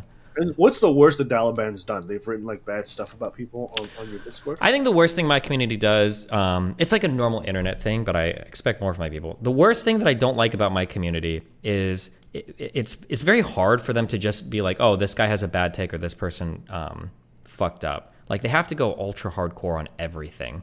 Like, let's say somebody gives a bad take, or somebody comes out and is like, oh, like I don't, you know, I don't think the Monica Lewinsky thing was a big deal. Like, it's impossible for people to make a post where like, I really disagree with this take. I think he's wrong here. Instead, it's got to be like, oh, I didn't know this guy was a fucking rapist. I fucking hate this piece of shit. His takes have always actually been bad, and he's a fucking loser. And it's like, bro, chill, damn. I mean, the internet's not for humanizing. No, yeah, I know.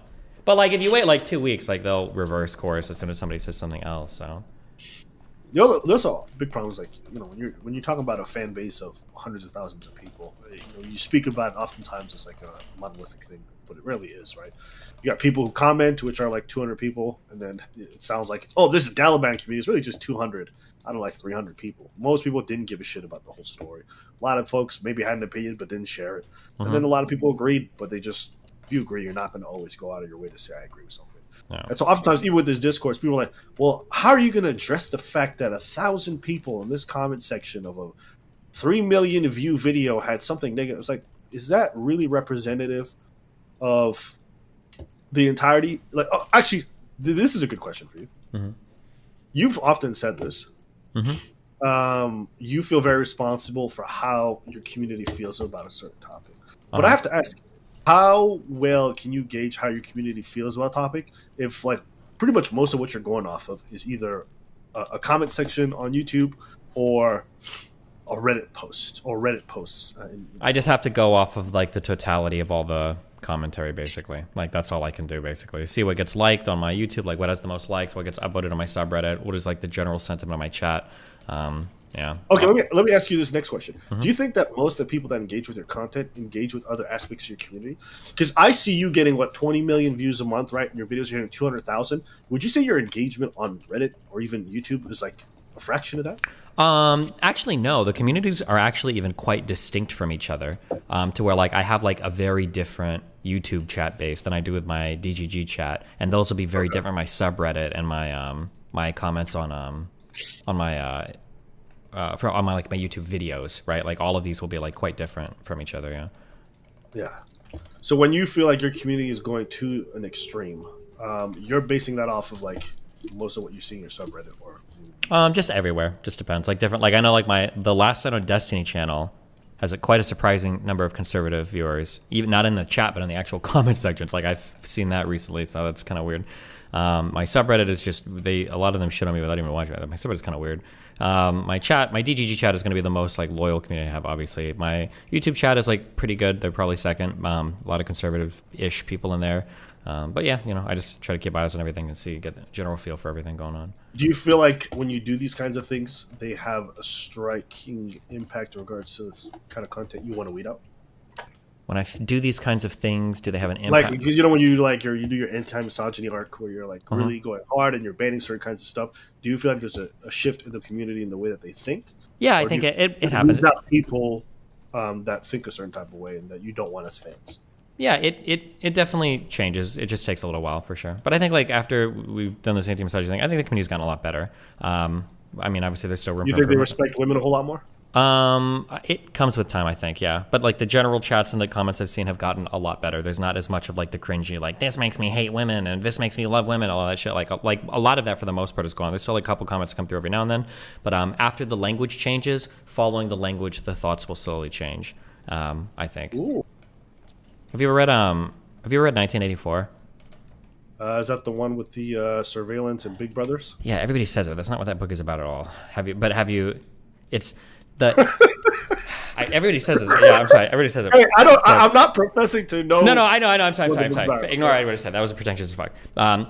In my opinion, the most interesting concept in 1984 is part of what they do in the is it the Ministry of Truth that the main guy works at? Is that they try to get rid of certain words and replace them with other words. And the idea, Orwell's idea in that story is that if you control the language of a group of people, you control the thoughts of a group of people. And by eliminating like the pronoun stuff. Yeah, kind of, yeah. But basically by eliminating certain words, you can like people won't even have the concepts in their mind, which is an interesting thing. But I think it works that way when it comes to humor. Like if I go into a group and I make a bunch of really racist jokes and I do it over and over and over and over and over again, I can introduce racist thoughts eventually, like pretty easy into that community. Yeah, and then same thing with like misogynistic shit or anything else. Like, yeah, it just happens. When you tell your people not to go hate raid or do any of that cringe shit, do you feel like that does a successful job to stop people from leaving angry comments? Yeah, for sure. I think it does a really good job, but the problem is the scale of my stuff makes it hard for anyone else to notice. Like, here's a thing. If somebody were to get one death threat online, they would think it's a really big deal. If somebody gets 6 or 7 hateful tweeter people like in their mentions, they'll think that's a really big deal. But like when I've got an audience of like 5 or 10,000 or 100,000 on a video, like bro, if 5 to 10 people are leaving shitty comments on Twitter, like that's really good for me. That's like that means I'm doing a really good job. Because if I was directing people or if I had no control whatsoever, bro, it would be hundreds or maybe thousands of people showing up to go and like shit on you in the comment section, you know. So that's kind of annoying. But I won't lie, you haven't moved me on that position. I was really like, man, these are fucking grown adults. They can do. And then I remember thinking, if I told these motherfuckers to go and do a hate raid, they would 150% go do that shit. Think destroy. These guys are crazy. Yeah. They would do it, which is I've never even considered wanting to do one. Mm-hmm. But I said, if I can convince them to do that, I could maybe not convince all of them, but definitely sway quite a few of them for them to not do that. So that's made me a bit more mindful. And made me acknowledge maybe I do have a bit more responsibility there. Sure.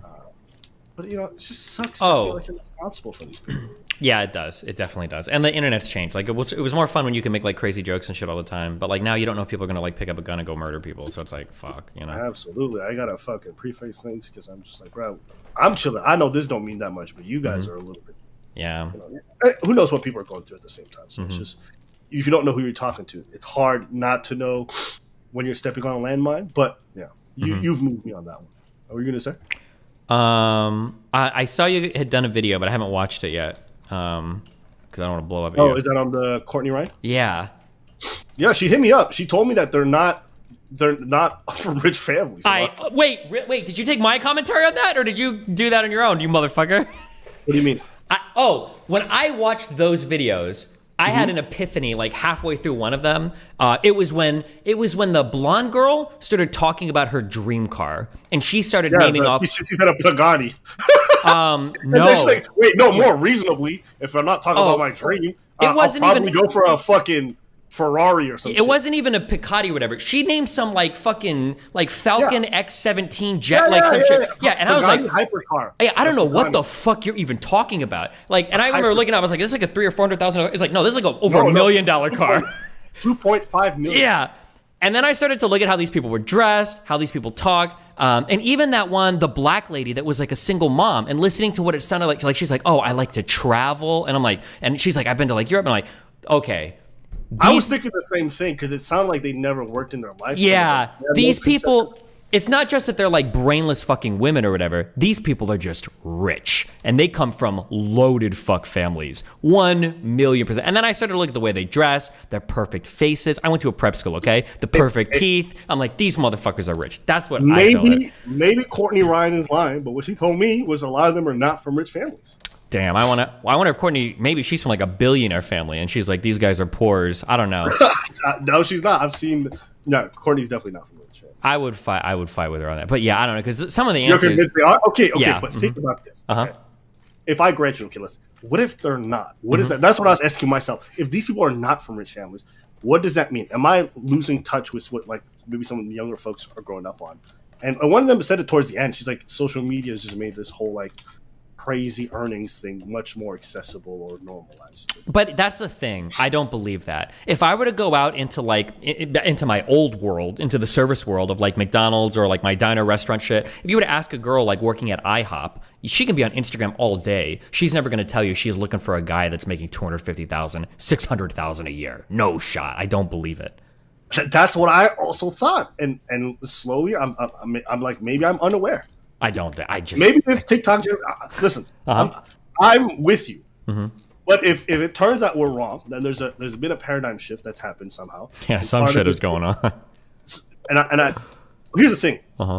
Even if they are 30, okay, and these people are from affluent backgrounds, the fact that they don't even understand money is already a really big deal. To be at that age and to not understand what the numbers you're saying is very scary to me. Yeah, because you've been working and you have this. Exactly. There's no way these women have jobs. They said so. Some of them work in tech and stuff. Yeah, because one of the women even said that, like, I want to be earning the same as my husband, and I think I can do that easily. And I think she wanted her husband to earn $250K a year.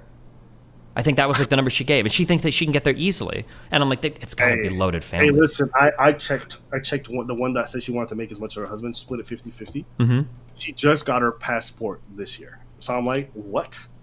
You haven't never traveled and you've been making this kind of like money that's going to get you to 200. Like, bitch, you are delusional. Oh, that was the 400K girl. Someone said, yeah, I don't know. That was the 250K girl, one that's wearing the pink. I was doing my because I really was curious, and I was talking to you. So I talked to some ladies and asked them about this, and one of them was telling me like when she lived in Miami specifically, she heard all kinds of women talking like that all the time. Miami, depending on where. If you're talking like Miami Beach, yeah, I could believe that. There are girls here whose whole lives is to just like, their goal is to make it onto some dude's yacht and just be pretty and hot there all day. Like, I could believe that in this place for sure. Yeah, I am super curious. I do want to see going forward, like how much more common is that. But yeah, if what Courtney said is true, and these are all women from not rich backgrounds, then I think that means something. I'm not entirely sure what. She's apparently doing more of those, and so Courtney's basically said to me that in interviewing a lot of these people, they have no concept of what money is. I did a video about women who are at USC, which is they're college kids, okay, and all of them were spouting off really stupid numbers similar to that. And I was wondering, I'm like, well, that's an age thing. These are college students; they probably never worked. Like, it makes sense they would understand. But if this is bigger, what do you think could be the reason why?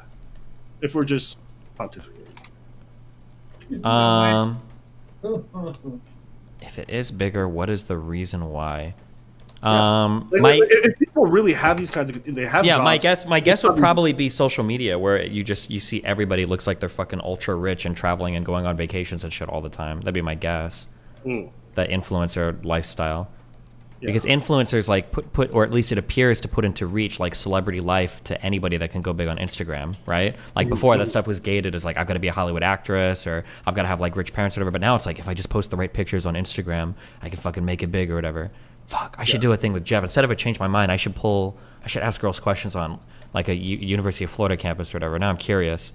No, don't go to campus to do that. I think that's the worst place to do it about money. Well, but it's like these are like average kids that are like plugged into like social media and like technology and like they go to school. So I'm not like going to like the hood, or I'm not going to like fucking Beverly Hills. Like I'm just grabbing kids off like college campus. I feel like 18 to 22 is like a good, because this is like the age that people are talking about like children's minds on social media and everything anyway, right? Like, yeah, but I'm expecting them to have ridiculous standards about money and what their lives are going to be like, because at that age, like you've never even had a career. Like, of course you're going to say something stupid. Like, I'm going to be an astronaut. You know, that's normal.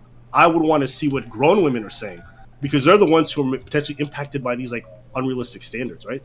It's one thing if an 18-year-old thinks they're going to make 500,000. It's another thing if like you're making 30K a year and you think you're going to make $500,000 someday at like 29. Then I'm like, all right, there's something wrong there. Yeah. Like, how do you live this long and you still don't have a reasonable expectation? And to be fair, like I remember one of the blonde girls in the video. You know what I mean? She was. It's so funny. You know the girl with the beanie in the video? Yeah, she was based.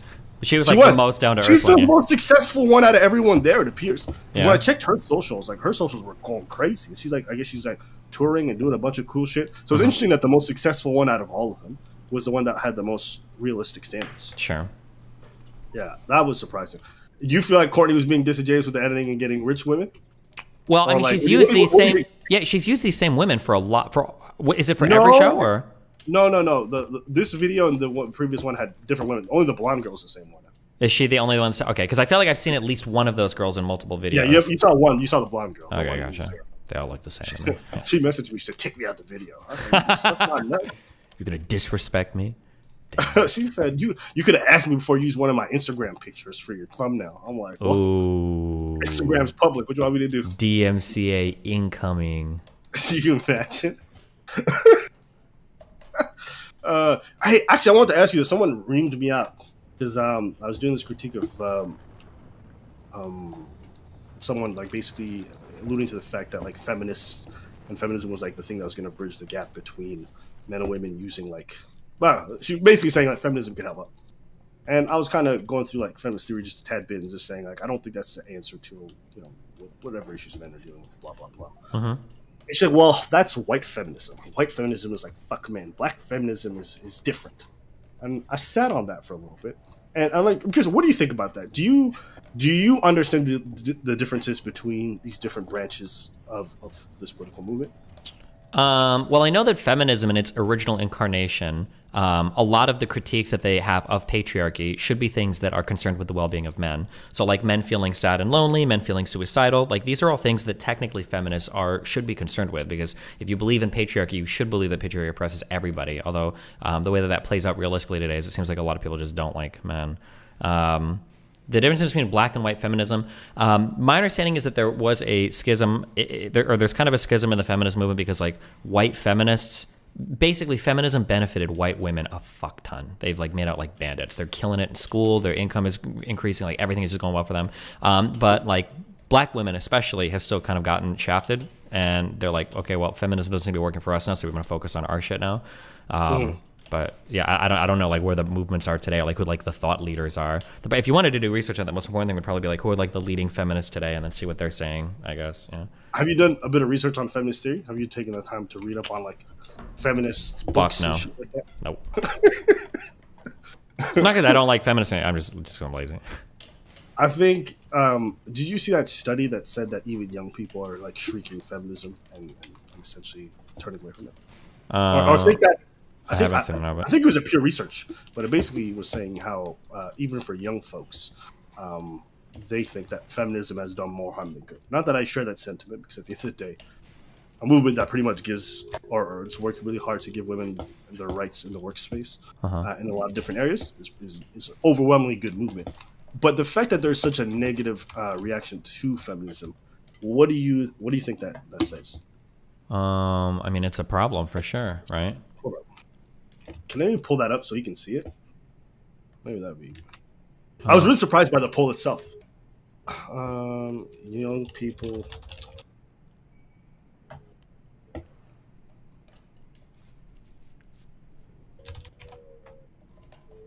What the fuck? I mean, I believe you if you say it. I don't not believe you. Somebody else will send it to you. But yes, sorry, I cut you off. Are you surprised by those numbers at all? Well, wait, what was the numbers? I just heard you say that like some people. I think it's like I could be streaking, but if I'm being conservative, I think it's like over half of people think that feminism has done more harm than good, and that number even tracks even along with young people. It's more common with men, but even women are growingly feeling that way about feminism. I think once you've kind of like achieved your purpose, or it seems like you've achieved your purpose, then people are going to view whatever that particular thing is as being kind of like cringe.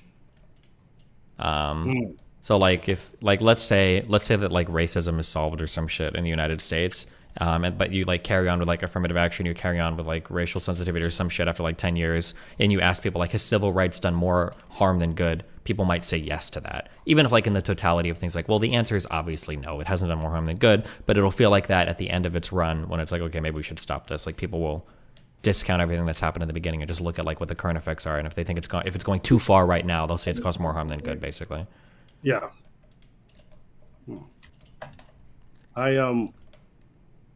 Last question I got for you. Do you think that there's a problem with reaction-like content? And if so, what?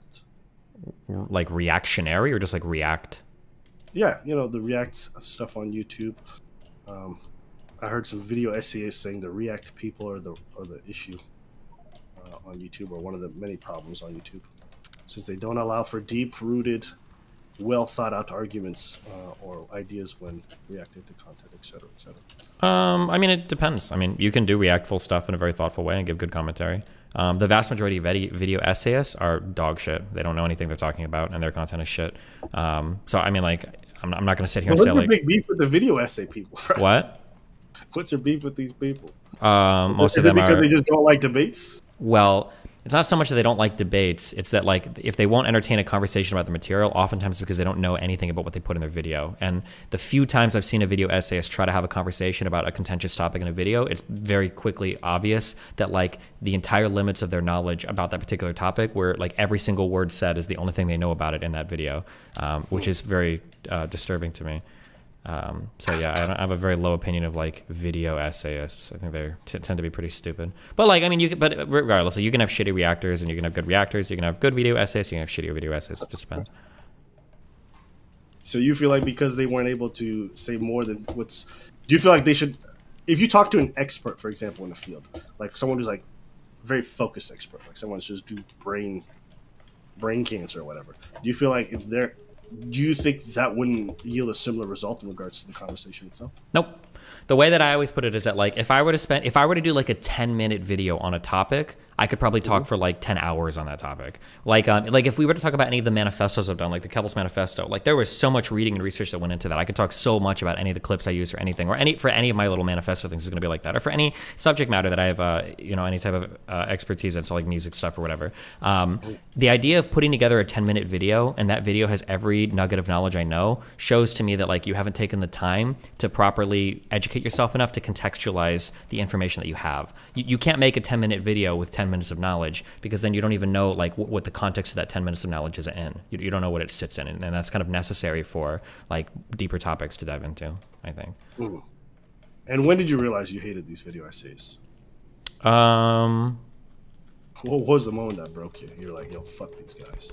I don't know. I've seen a few of them debate like Vosh, and just listening to them talk about their shit, and it's like, how do you not understand anything? Or even just some video essays are really bad.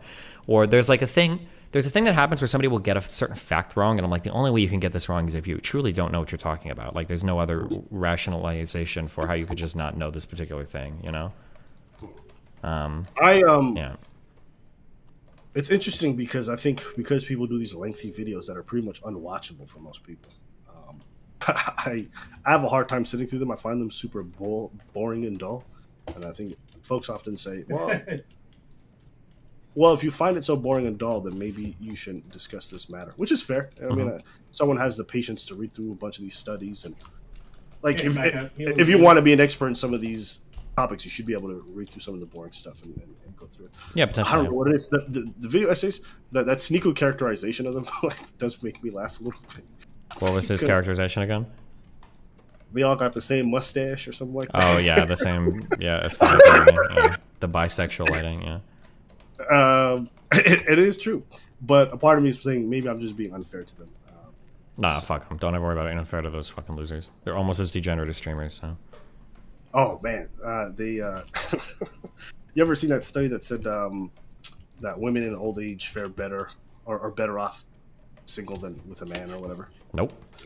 It's basically saying like, oh yeah, women when they age, like if they're with a partner, they're gonna be worse off than if they remained unmarried and stayed alone. And I'm like, that doesn't sound fucking like this. I've heard that so many times, but I do not believe that people just dying by themselves or like on their own are gonna fare off better. I imagine women probably do better in old age, but I just don't believe. Bad recovery. I just don't believe that they're going to thrive in that. Yeah. So I looked. Wait, whose voice is that in the background? Sorry, I'm doing what you do. Yeah. Wait, no, but I'm just curious. Who is it? I don't know. It's I'm playing Darktide. Oh, okay. Jesus, it sounds like Dan. I feel like I'm. Yeah, I thought it was Dan a few times too. I had to check the VC to make sure he didn't join to this lab. Oh Jesus. Okay, gotcha. I thought. And then I realized one of the guys I'm playing with online just he keeps talking. It's just they have in-game voice chat, which I thought I turned off, but no, you're fine. You're fine. I was just curious who it was. Okay, gotcha. Yeah, I try to play games other than Factorial, so don't judge me. Based, no problem. And honestly, playing games while talking is not as hard if you don't really care about the subject matter. Okay, true. which I think is the case for you. I think I now understand how you play this fucking game, and you're able to have conversations. It's like I don't really care about the game, and I don't really care about the subject. I think I could do this. Gotcha. Because I've noticed the only time you stop playing the games when you get really heated. You get emotional. Well, it'll usually be if there's like a circumstance that comes up where I have to think like really hard about the topic. Like if it's something I've never thought about before, I usually have to stop and like, okay, wait, hold on, I need to get my. Look at us having the most riveting conversation. Both of us just gaming away, just chit-chatting to thousands of people just watching us. I suspect most of your viewers anyways don't really watch intently. They're probably just watching on their peripherals while they're playing games and stuff like that. Yeah, maybe, yeah. But anyway, so I looked it up, and it turns out the sociologist that was being quoted by all these women, like feminists all the time, had been exposed for like spreading fake news, and so he had to retract a bunch of stuff out of his book. And I thought it was worth discussing because it's something I'd heard so many times. And so I made a video about it, and the individual who I referenced, kind of spreading that fake news, was really upset by the video I made, referencing the mistake of quoting him. You know, it's this video essays. And to be fair, like I understand why she got mad. She got mad because did you call her name? No, it's because like she did a 40-minute video, and I kind of focused more on like 10 minutes of it rather than like everything else she said. So she felt like you misrepresented. I was like, bro, but I get it. But she called into question my ethics and all this stuff. And it made me start to sit there and think like, damn, am I maybe more unethical than I realize? And I was, well, when you say ethics, what do you mean by that? Like in regards to what? Because I think it's not the first. I think it's maybe the second time. I've done a lot of videos, so I don't feel too terrible. But when people accuse you, have people ever accused you of like misrepresenting them? Yeah, of course, people do that all the time. Yeah.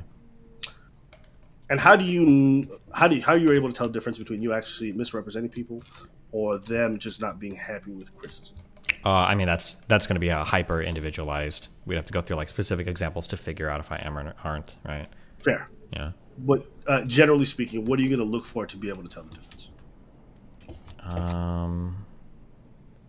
Generally so if you're referencing some source material and you're what's going to be the difference between like misrepresenting somebody? Usually I'll try to look for them like making similar statements like throughout multiple times. Like repetition is always the most important thing. So like if somebody, let's say somebody made a video and they're like yeah, you know, I think men are kind of better than women. And I'm like, oh, you know, I don't like this guy because he seems to say that like women are worse than men. And then this guy's like, dude, you took me out of context. I was clearly joking. And I'm like, okay, well, you've made the same statement like 7 times. And I don't think it's a joke every time, right? Like that might be one way to do it. If somebody says something like, oh, I'm a centrist, I don't do this type of content, like I'm not like a conservative, and I can look at their comment sections and I say, okay, well, your comment sections are overwhelmingly conservative. Like I don't know, there's like a lot of little checks you can do like that, but nothing is like foolproof, and you can still fuck up. Yeah, so it just depends on. Yeah.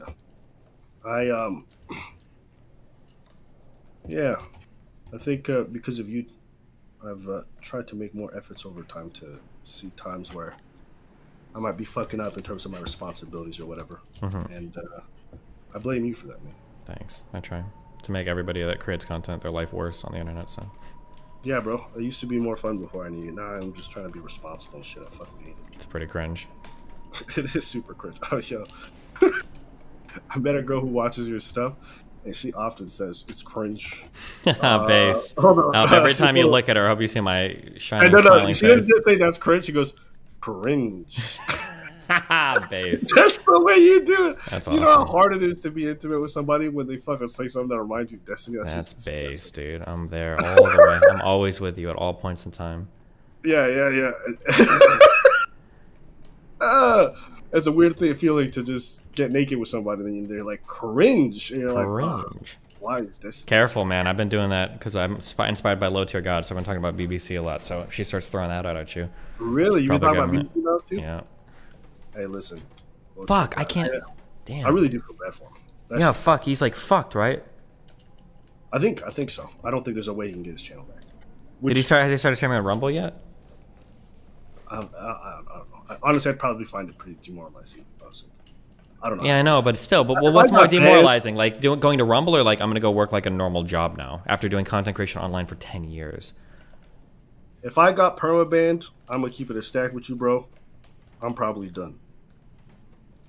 Even if it meant going back to like traditional work. Well, I'm financially set up right now. Well, yeah. I could probably do something else, and I could just do stand up or whatever. Sure, but like for something that's not right. That's like the hard thing, I think. Yeah. I don't know, man. That's like, I think we're on the outside, so or maybe you're just like, fuck it, next thing, and you can shut off. I know for me, if I invested this much, I've been doing this YouTube like just as long as he has. Actually, I've done it longer, and if I lost this whole thing, like I would definitely be bummed out about it. But I don't know if I could just try to restart up. You wouldn't be restarting from zero, but I don't know, man. I think I understand what you're saying about just might as well go to the next spot and get it going. But I think if you've come this far after this long and you finally get some success, and now you got to go back to some shittier platform like Rumble, yeah, where you know 80% of your fan base is not going to follow you. Like, how do you come back? He's banned off of Twitch, right? I think so, but I don't know. But yeah, it's rough. I don't know, man. It makes you wonder. You don't think you're coming up next? No, I tend to stay pretty clear of like YouTube stuff. So, I mean, he did too. Yeah, that's true. He did too. Think about it. 8 years. Well, but like I know, at least at the very least, I know that one rule. I know that one. That like if you get banned on one platform, you can't stream on another. Yeah, because that's really what fucked them, right? Yeah. I mean, you can't even upload on one of the channels. I'm actually curious, yo. What about the fan channels? How do you prove that that's not yours? I have no idea, actually. That would piss me off. If some fucking Abba and Preach clone or someone else was uploading shit and they dinged me for that. I don't know. You got a bunch of I was gonna say it would. I wonder if it would piss you off if like you got permabanned, but there were fan channels of yours that was still able to make money off your content. That'd be kind of weird. Hey man, all these fan channels be able to make cash. Like I don't mind, but if you were permabanned though, you'd feel the same way. I feel like I'd be a little salty. If I was permabanned, I don't think I wouldn't be able to open YouTube. Honestly, like I don't know. If I got permabanned, I'd be so heartbroken. I'd be like, all right, keep it pushing. And then after a week, I'd just get back to work doing something else. Yeah. What would you do if you got permabanned? You go into Rumble? Depends how much money I have. Well, I'd have to right now because we just got a lease on this expensive fucking apartment in Miami Beach. But no, I'd probably, I'd just retire. I'd be done. Fuck it. Put in my time. You'd be done? Yeah, probably. Because you've like built, you spent your whole life building this shit. What'd you say? Oh yeah, he did, but it was over like that Tory, like some court case shit that I didn't know anything about, so I couldn't be too invested in it. It was funny watching him getting like 3v1 by Fresh and Fit, because Myron and Walter or whatever were there. Ak was there, and they were all shouting at Lausanne. I think Fresh called Tory Lanez found guilty. Mm-hmm. Okay, so they found him guilty. Good. Damn. Was he guilty? I actually didn't really. I didn't follow enough. I'm not gonna lie, man. When I heard the bar, dance, bitch, dance, and he started shooting, that shit's kind of funny. I don't know. I have no idea. I can't comment on any of it. I have no idea how much of that is true or not true. So. I mean, I don't know if that shit is true. But... that shit had me laughing when I heard that. That's a crazy way to shoot at people. Did Hassan do well in that debate? No, I don't think so. You give him a compliment. You gonna tell the truth? No, the problem. I mean, I'll say it seemed like he might have been in the right. But I didn't follow the facts of the case enough to know. But the problem was that he tried to do a debate and he didn't know the facts of the case. And these guys all knew the facts of the case. So even if they were being bad faith or misrepresenting it, Hassan would have never been able to call him out on it. So it was a mistake for him to. It was a mistake for him to ever enter that debate. I don't know why he thought he could have done that or should have done that. DJ academics. Well, all right. Yeah. Well, listen, man, I got nothing else. Anything else you want to bring up? No, I think I'm good for now. Well, listen, I'll let you wrap up your stream, do your thing. Yeah. And you have a good night. Listen, if anybody else is about to get banned, I think we need to maybe do something about these bans so people know these rules. Because that's exactly what Sneeko got banned for. Which is the ban. The ban evasion shit? Yeah, it's so lame. Yeah. I don't think Sneeko would have lost his channel if he didn't start uploading. I'm pretty sure they would have tried to find something about him, maybe. But that's what they ended up digging him on, for him uploading on a different thing. I don't know. Fuck, man. You know, I won't lie. I won't lie. Give me a second. I won't lie. It made me pretty sad. So I understand how much he worked for this shit, and just it being gone like that, either because he didn't know the rules or like didn't know, like, you know, you got to be careful from this point forward. Are you talking about Sneeko or Low Tier God? Low Tier God at the moment, and it's just like, you know, what sucks is even though I got like close to 2 million subs, there's like literally nothing I can do. Yeah. And so he's coming to me for help, and I wish I could. You know, like it sucks to be like, oh man, you can't do ban evasion like that. That shit will staff you. Best you could do is go on Twitter and start yelling, which isn't comforting at all. You know, yeah. I wish I could tell him like, oh, I got people everywhere. I just don't. And so, yeah, it's weird feeling like you're a quote unquote big channel, but you have no means to like really enact any change when it comes to the platform itself, or like even getting someone's ear to be able to hear this shit. And so yeah, it just had me thinking like, what can anybody do? Yeah. And I was wondering what you thought about it. Yeah, no, that sucks. I feel the same way. Like I told him like, oh, make a tweet, see if they respond there. Yeah, and then he asked me to reach out to you, and I was like, you can. Here's this thing, because I don't want to ask favors, because I don't know how you feel about him. So, but yeah. I mean, I would have been. I don't want to see anybody lose their channel. So. Yeah, I know. Well, yeah, but he's like a relatively controversial figure, so I don't know if like I message you and it's like it turns into some weird shit where you're like, no, I fucking hate this guy. I'm like, okay. You want me to help this guy who hates black women or something or anything? Yeah, just. No, I'm not that petty. I mean, listen, if there was even a means for us to get Sneeko's account back, that'd be a good thing. At the end of the day, I think all these channels being deleted, I think overwhelmingly, just from my personal experience, is a bad thing. Yeah, for sure. Yeah, I don't think this is going to change anything, but I wonder if there's like a drop in the bucket or something larger. I don't know. Just seeing all these channels get banned so easily, I don't think it really affects the general ecosystem, because I think Low Tier God was like for a rather niche audience, but I don't know. Yeah, but seeing like Sneeko getting banned and like, is Tate is gone from YouTube, right? Tate's been gone from YouTube. I feel like he's done pretty well for himself still while being off YouTube. Sure. Yeah. How did it make you feel, this whole thing going on? With Low Tier God? Yeah, like I said, I mean, I think it's really sad. He's kind of like a legend. I don't know if you're familiar with his history or whatever. Like I think the thing that sucks is it's always sad to me when. Did you ever see the movie American History X? Is that the curb stomping guy? Yeah, the guy does like all the right things to redeem himself, and he gets his brother, he pulls him out of the bad shit, but he still gets shot at the end, right? Yeah, those things are always, I think, the saddest, is when people do like these big turnarounds and then they still end up getting fucked, you know? Like Low Tier God was really, really, really, really, really edgy a long time ago, and for the most part, he's done a good job at like cleaning his stuff up and like changing the way that he was going to do content. Like he did a good job at changing shit, but then he still gets like fucked at the end, you know? Yeah. Yeah, which that just sucks. That's really sad. It's not the stuff that you would have expected him to get ruined. Yeah, that too. Yeah. Yeah. There was a friend I had that the In Control guy it was a guy who was like super fat, obese maybe his entire life, and then he got he was in a plane and he got like, do you know what DVT is? Like a deep vein thrombosis. He got like a clot in his leg or something. And he was like, oh shit, I need to lose weight. And then he went on like a massive cleanup act. And I think he lost like 120 pounds. He was like he lost like a whole human being. And then he got a blood clot later and died anyway. And it's like, oh, well, damn. Damn, that's a depressing ass story. Yeah, it sucks. I'm like, okay. Dude, oh man. What do you think we can do, if anything? If you were to take the same approach you took to like canvassing or whatever, what do you think is something tangible that we can do? Yeah, the problem is I don't think we can do anything. You have to get like all the big creators to like come together and want to do something. But the reality is that like the largest creators are like family-friendly creators, and they don't really worry about stuff like this. Like you know, like Linus Tech Tips is never getting banned from YouTube, so he's not going to join any type of like, oh, like let's help everybody kind of movement, you know. None of these guys are really getting banned from YouTube, so it's kind of a niche, even if it doesn't feel like a niche thing. Like in the grand scheme of things, even people like Sneeko is like kind of a niche creator. I'm still obviously like a niche creator, like And the reason why we use this is because of the fact that, you know, I mean, if YouTube was just a bunch of commentary shit, I'm pretty sure there wouldn't be much advertising. Like, yeah, probably, yeah. There's no reason for them to come to this stuff. Mm-hmm. And so if you know that, yeah, we don't really matter to them. Yeah, you'd have to get the really big guys on board with doing stuff, but they probably never would. So yeah.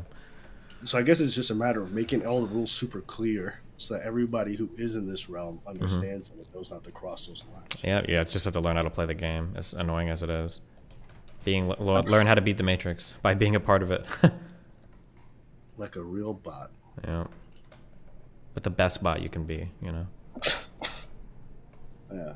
You know what's crazy is like this next year is going to be a really good year. At least financially, just because like some really good sponsorship opportunities that came through the door, which is kind of great because that means I don't have to rely on YouTube for income, which I'm very, very grateful for. I don't know if you're like this. I don't know if this is like a poor people's thing, but I always think my YouTube channel is going to get deleted at any point. Like, yeah, especially when I do. I really like. It's why I don't touch my money. Like I just don't believe any of this is real. So I'm always thinking like this is supposed to go away at some point. Do you think like that at all, or have you been so ingratiated in this for so long that you think this is the normal and it's always going to be like this? No, I definitely plan around that. That's why like I had my website. So when my main Twitch got banned, I could move to YouTube, and that's why I've like saved a ton of money because I'm kind of figuring at some point. Probably gonna get banned. YouTube seems pretty safe right now, but it feels like at some point it's gonna happen. I always knew it was kind of coming with Twitch, so yeah. Yeah. Do you remember that? Do you remember that guy? It's like Adam something or whatever. He had his own website. This is back in like 2005 or something, or maybe 2000. Actually, no. This is more like 2012. Essentially, he was like posting people's nudes online, or people would like send him their nudes, and then he would basically do like some kind of revenge porn. Maybe I might have heard. Yeah, he had a whole Netflix show after it. Okay, what about him? So he had this website that like it drove people from Facebook to his website, and his website had huge amounts of traffic. And not to say like you should be able to do something fucked up like that. But do you ever consider? You know, I know you said you'd retire if you ever got permabanned from YouTube, but you ever consider going off of these own platforms and run your own cozy like TV thing? I don't know, man, because you'd be taking such a huge step down in influence, a huge step down in income, and then you'd be working like twice as hard. Discoverability as well. And what? And discoverability. Yeah, like everything. You'd be stepping down like in every way. So I don't know if I'd do it. Yeah. Because like you're working harder. Everything is getting harder, and like everything's getting worse. Like it just feels like shit. But I don't know. Maybe who knows? Depends on how much I like streaming or needed more money. I guess I don't know. Bro, this is such a fucking sad day. There's no solutions. There's no way around this. We just just have to exist. You gotta sit down and take it. You feel me? Yeah. This is what they felt like in World War II, watching their friends getting killed right next to them on the beaches. You know, you just gotta keep pushing forward. That's exactly what we're feeling right now. That's the most terminally online thing I've ever heard. Thanks. Well. Oh man, I don't know. I'm glad we got to talk, man, and hopefully, 2023 is not the year that you get pro-banned or myself. But I hope so. Who do you think is gonna get pro-banned between me and you? You or me first? Who's gonna get I feel like I'm way more at risk, but you think it's you? Yeah, I think so. I agree. You're a white male. I think, but I mean, these minorities have been getting clipped much faster than you. I mean, they got low tier God, and he wasn't even edgy anymore. Yeah. I don't know what he got. Oh yeah, because he got banned for such a bullshit thing. He was doing like World Star, and apparently there was like a kid on the screen that got stabbed or some shit. He didn't even know it was like a minor. You know.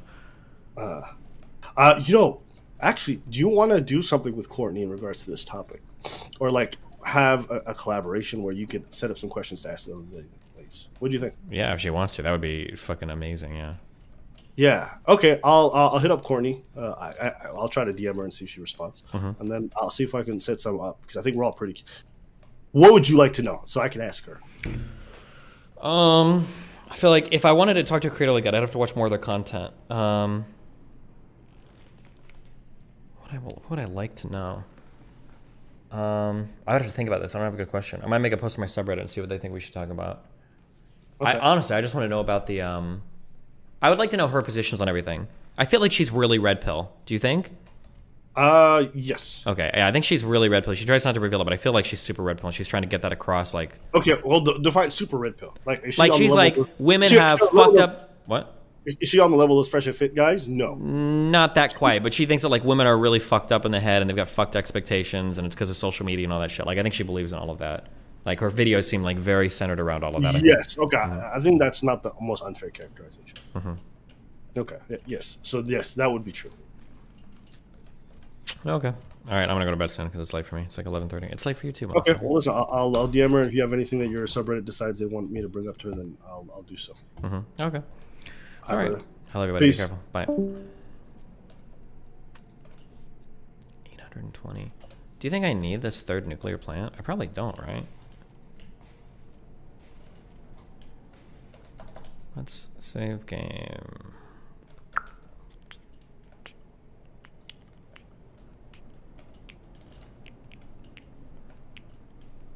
I'm deleting all of this.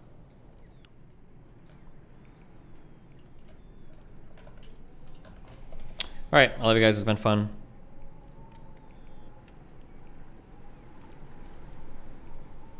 Ribber cappuccino, cappuccino, cappuccino. I'll try to start on time tomorrow. I should be on time. Rip on, duders. I love you all very much. Peace out.